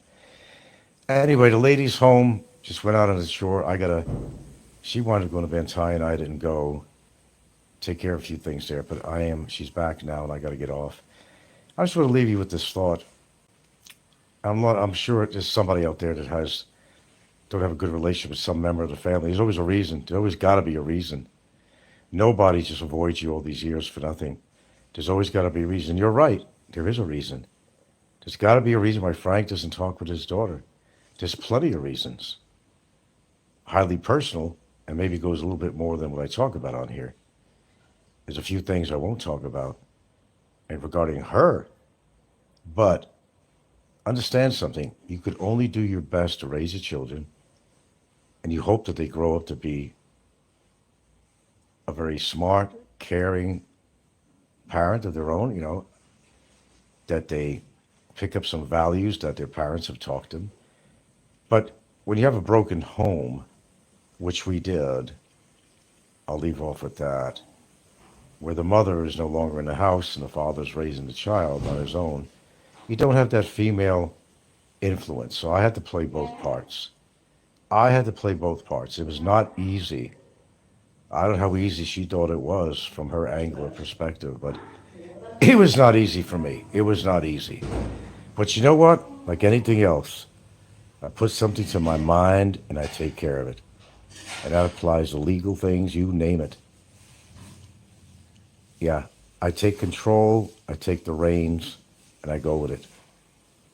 But you can only go so far sometimes when it comes to relationships. You cannot force somebody to be in a relationship with you if they don't want to. And for whatever the rhyme or reason is, just know that you did your best, because that's all you can do. You did your best to make it work. You tried to show rhyme and reason to the other party. When it doesn't sink in and it's not reciprocated, what are you going to do? I mean, what can you do? Nothing. She knows how to get in touch with me. I'm reasonably healthy as far as I know, but I don't know how many years I got left in me. I don't know what's going on with her mom, if she's even still alive. I don't see her as the healthiest person I ever met, really. Pretty whacked out psychologically. Gee, I wonder where that comes from. But, she may not even be alive. She still may not be in my daughter's life. There was a time that she started to. She even moved to the same community in Washington that her mother lived in Kent, Washington. Kent Covington. And the mother said, oh yeah, I'll help you out with the children, this and that. But then that didn't turn out. Then for a long time, her mother wasn't even in her life. Is she still in her life now? I don't even know that. I'm not in contact with my ex. I don't know what's going on with her, and I don't really fucking care. And it's like, ding dong, the witch is dead. The wicked witch is dead. That's as far as I care about that. My daughter, that's another reason. I care about my daughter. No matter what she's feeling about me, I still love my daughter. I still care about her. I really would have, that's the thing that would really pisses me off. Not getting to know my own grandchildren. That really pisses me off. It's unfortunate how women do that with their husbands, too. They don't give enough payment every month or alimony or something, whatever it is. You're not going to be able to see the kids. Maybe you see them every weekend. Well, this weekend, and she'll make up, you can't see them this weekend because she's pissed off on the rag about something with her husband. You can't see them this weekend. They pulled it on their husbands all the time, and their ex-husbands. It's the tool that they use. They use the children as a tool. And that's what my daughter did to me. She used the children as a fucking tool, which that pisses me off. To this day, it pisses me off. These are some beautiful grandchildren of mine that I would have loved to get to know. So before you think you know everything and you're Mr. and Mrs. Know-it-alls out there, when you don't know the real story, shut the fuck up. Most people do have family members they're not in touch with, for whatever reason. Mine? Well, how much can you do? You put your best foot forward, you get stepped on, it gets stepped on. You gotta move on in life. I developed my own family out here. So it worked out for me. I'm not without a family. I'm not without a family at all. Goody for me, I guess. But it's the child that misses out. Because the parents are only going to be around for so long. There's a big age difference. They're only going to be around so long. Then parents die or whatever. Then they live with regret the rest of their lives. Oh, I should have really made up with him. We should have buried our differences or something, buried the hatchet. But she'd rather bury the hatchet in my head. So what am I supposed to do with that? Wear a helmet, right? I've been wearing a helmet for a lot of years, my friends. A lot of years. So it's said, so it's written, so it's done. This is how we spent our first evening in Iloilo City. So we went out for a walk looking for some food for dinner, and we saw this big commotion going on and thought, okay, let's go over there, see what's actually happening. And it was actually an election rally going on, so everyone was dressed in red clothing and there was so many people here.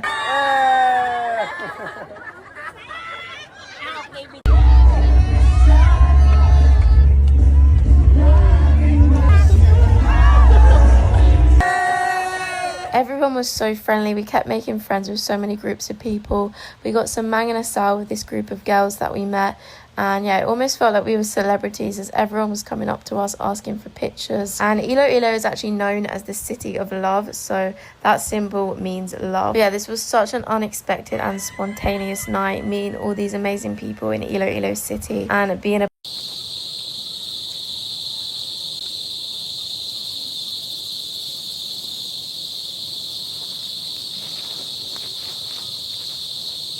Alrighty, I got a good one for you here.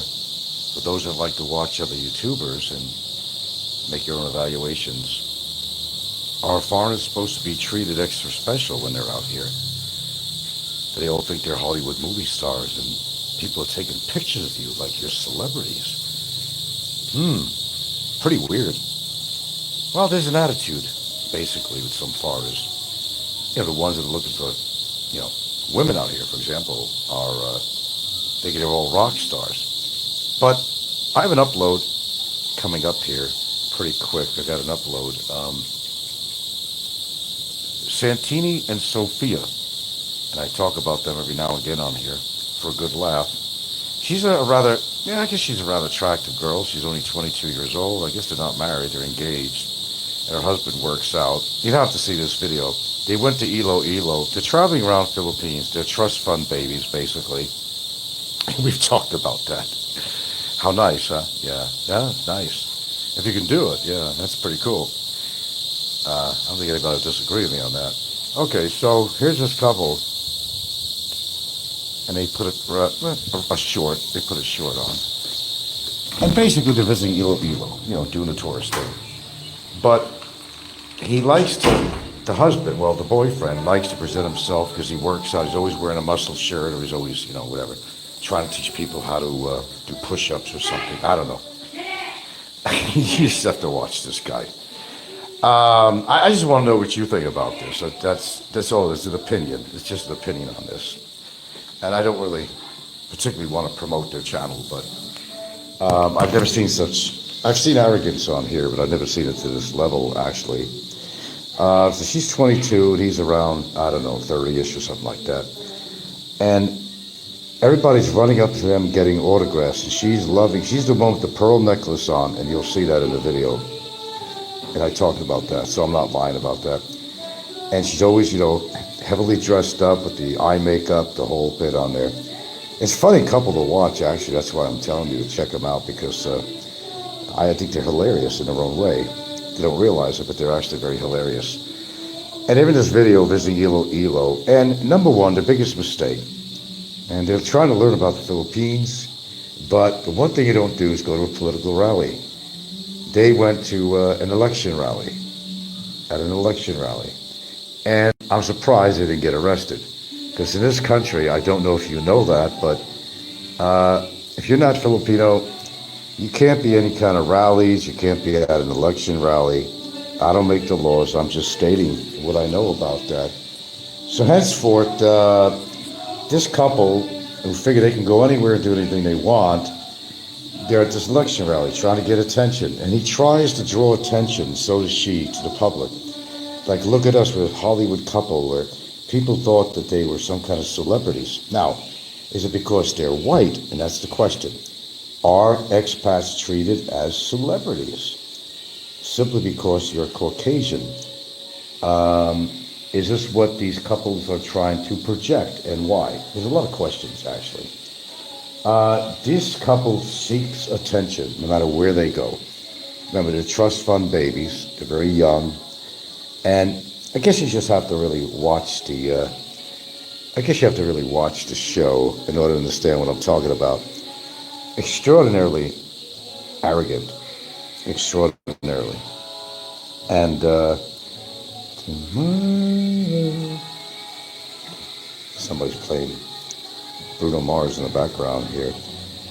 Last time the world would end. Okay, it's a good tune anyway, man. You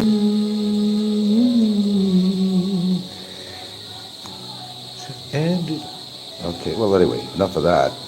But Santino and Sophia is the channel, and I have an upload, and I don't know if it's uploaded yet or not. It's a short, it might be on.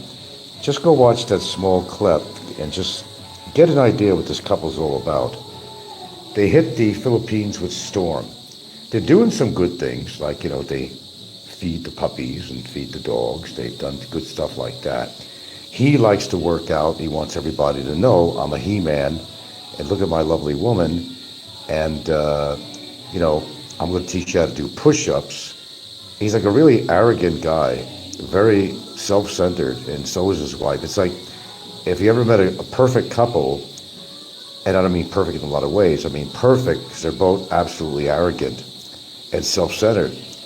So they go all over the Philippines on their trust fund, basically. And they're in Iloilo, this last video.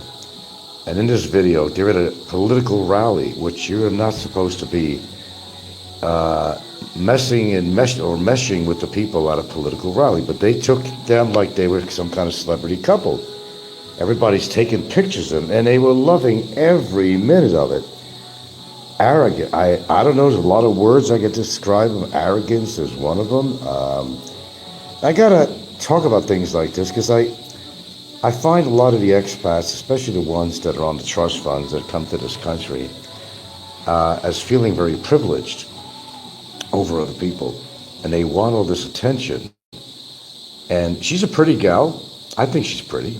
I could say she's ugly, but I'd be lying. She's actually a pretty gal. But she's overly made up all the time. The pearl necklace and so forth. Him with his muscles, always showing it, always demonstrating, I could do this, I'm physically fit, blah, blah, blah. I don't understand why people can't just come to this country and blend in and mesh and not try to get all the attention and suck it in. They're not telling them they're not celebrities. They're just sucking it all in like they are celebrities. That I thought was kind of funny. So if you get a chance, check it out. I wouldn't mention it unless I thought it was actually funny or was actually worth even mentioning, to tell you the truth. I get a kick. I don't follow their channel necessarily, but they're on my feed. But I got a kick out of this particular one. Well, actually, I got a kick out of many of them, actually. I don't know what this need for attention is. I've never seen anything like that. Except, with trolls, of course, creating drama and wanting to get attention to their show. But I think this particular couple is the icing on the cake with all that. I think what I witnessed on there is the kind of arrogance that I've never seen before to that level. So when I was watching it, I'm saying, wait a minute. They're at a political rally, and you're not supposed to get involved. One thing a lot of people don't know, you're at a political rally, you don't want to even be around that. Because we, as foreigners, don't have any rights to be part of any kind of rally, protesting, or political rally. And that's a fact. I guess they don't know that. But what drives people to draw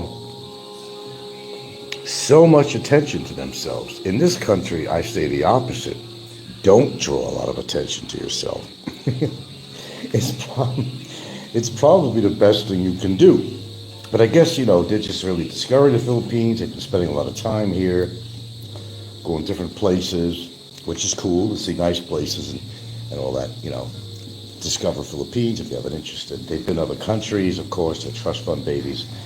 And but to put yourself out, I know they're trying to grow their channel a lot more, but I think in the process of doing so, they're drawing too much attention to themselves. People tend to think that they're wealthy or something, so that could be a problem for them too. Like world travelers, very young, they probably got money. Big mistake. Going to a political rally, big mistake. Putting themselves out there like they do, big mistake. Pretending to be some Hollywood celebrities or something, big mistake. But people, I guess, have to find out for themselves. Anyway, it's my short show on here. What is it? Santini and Sophia.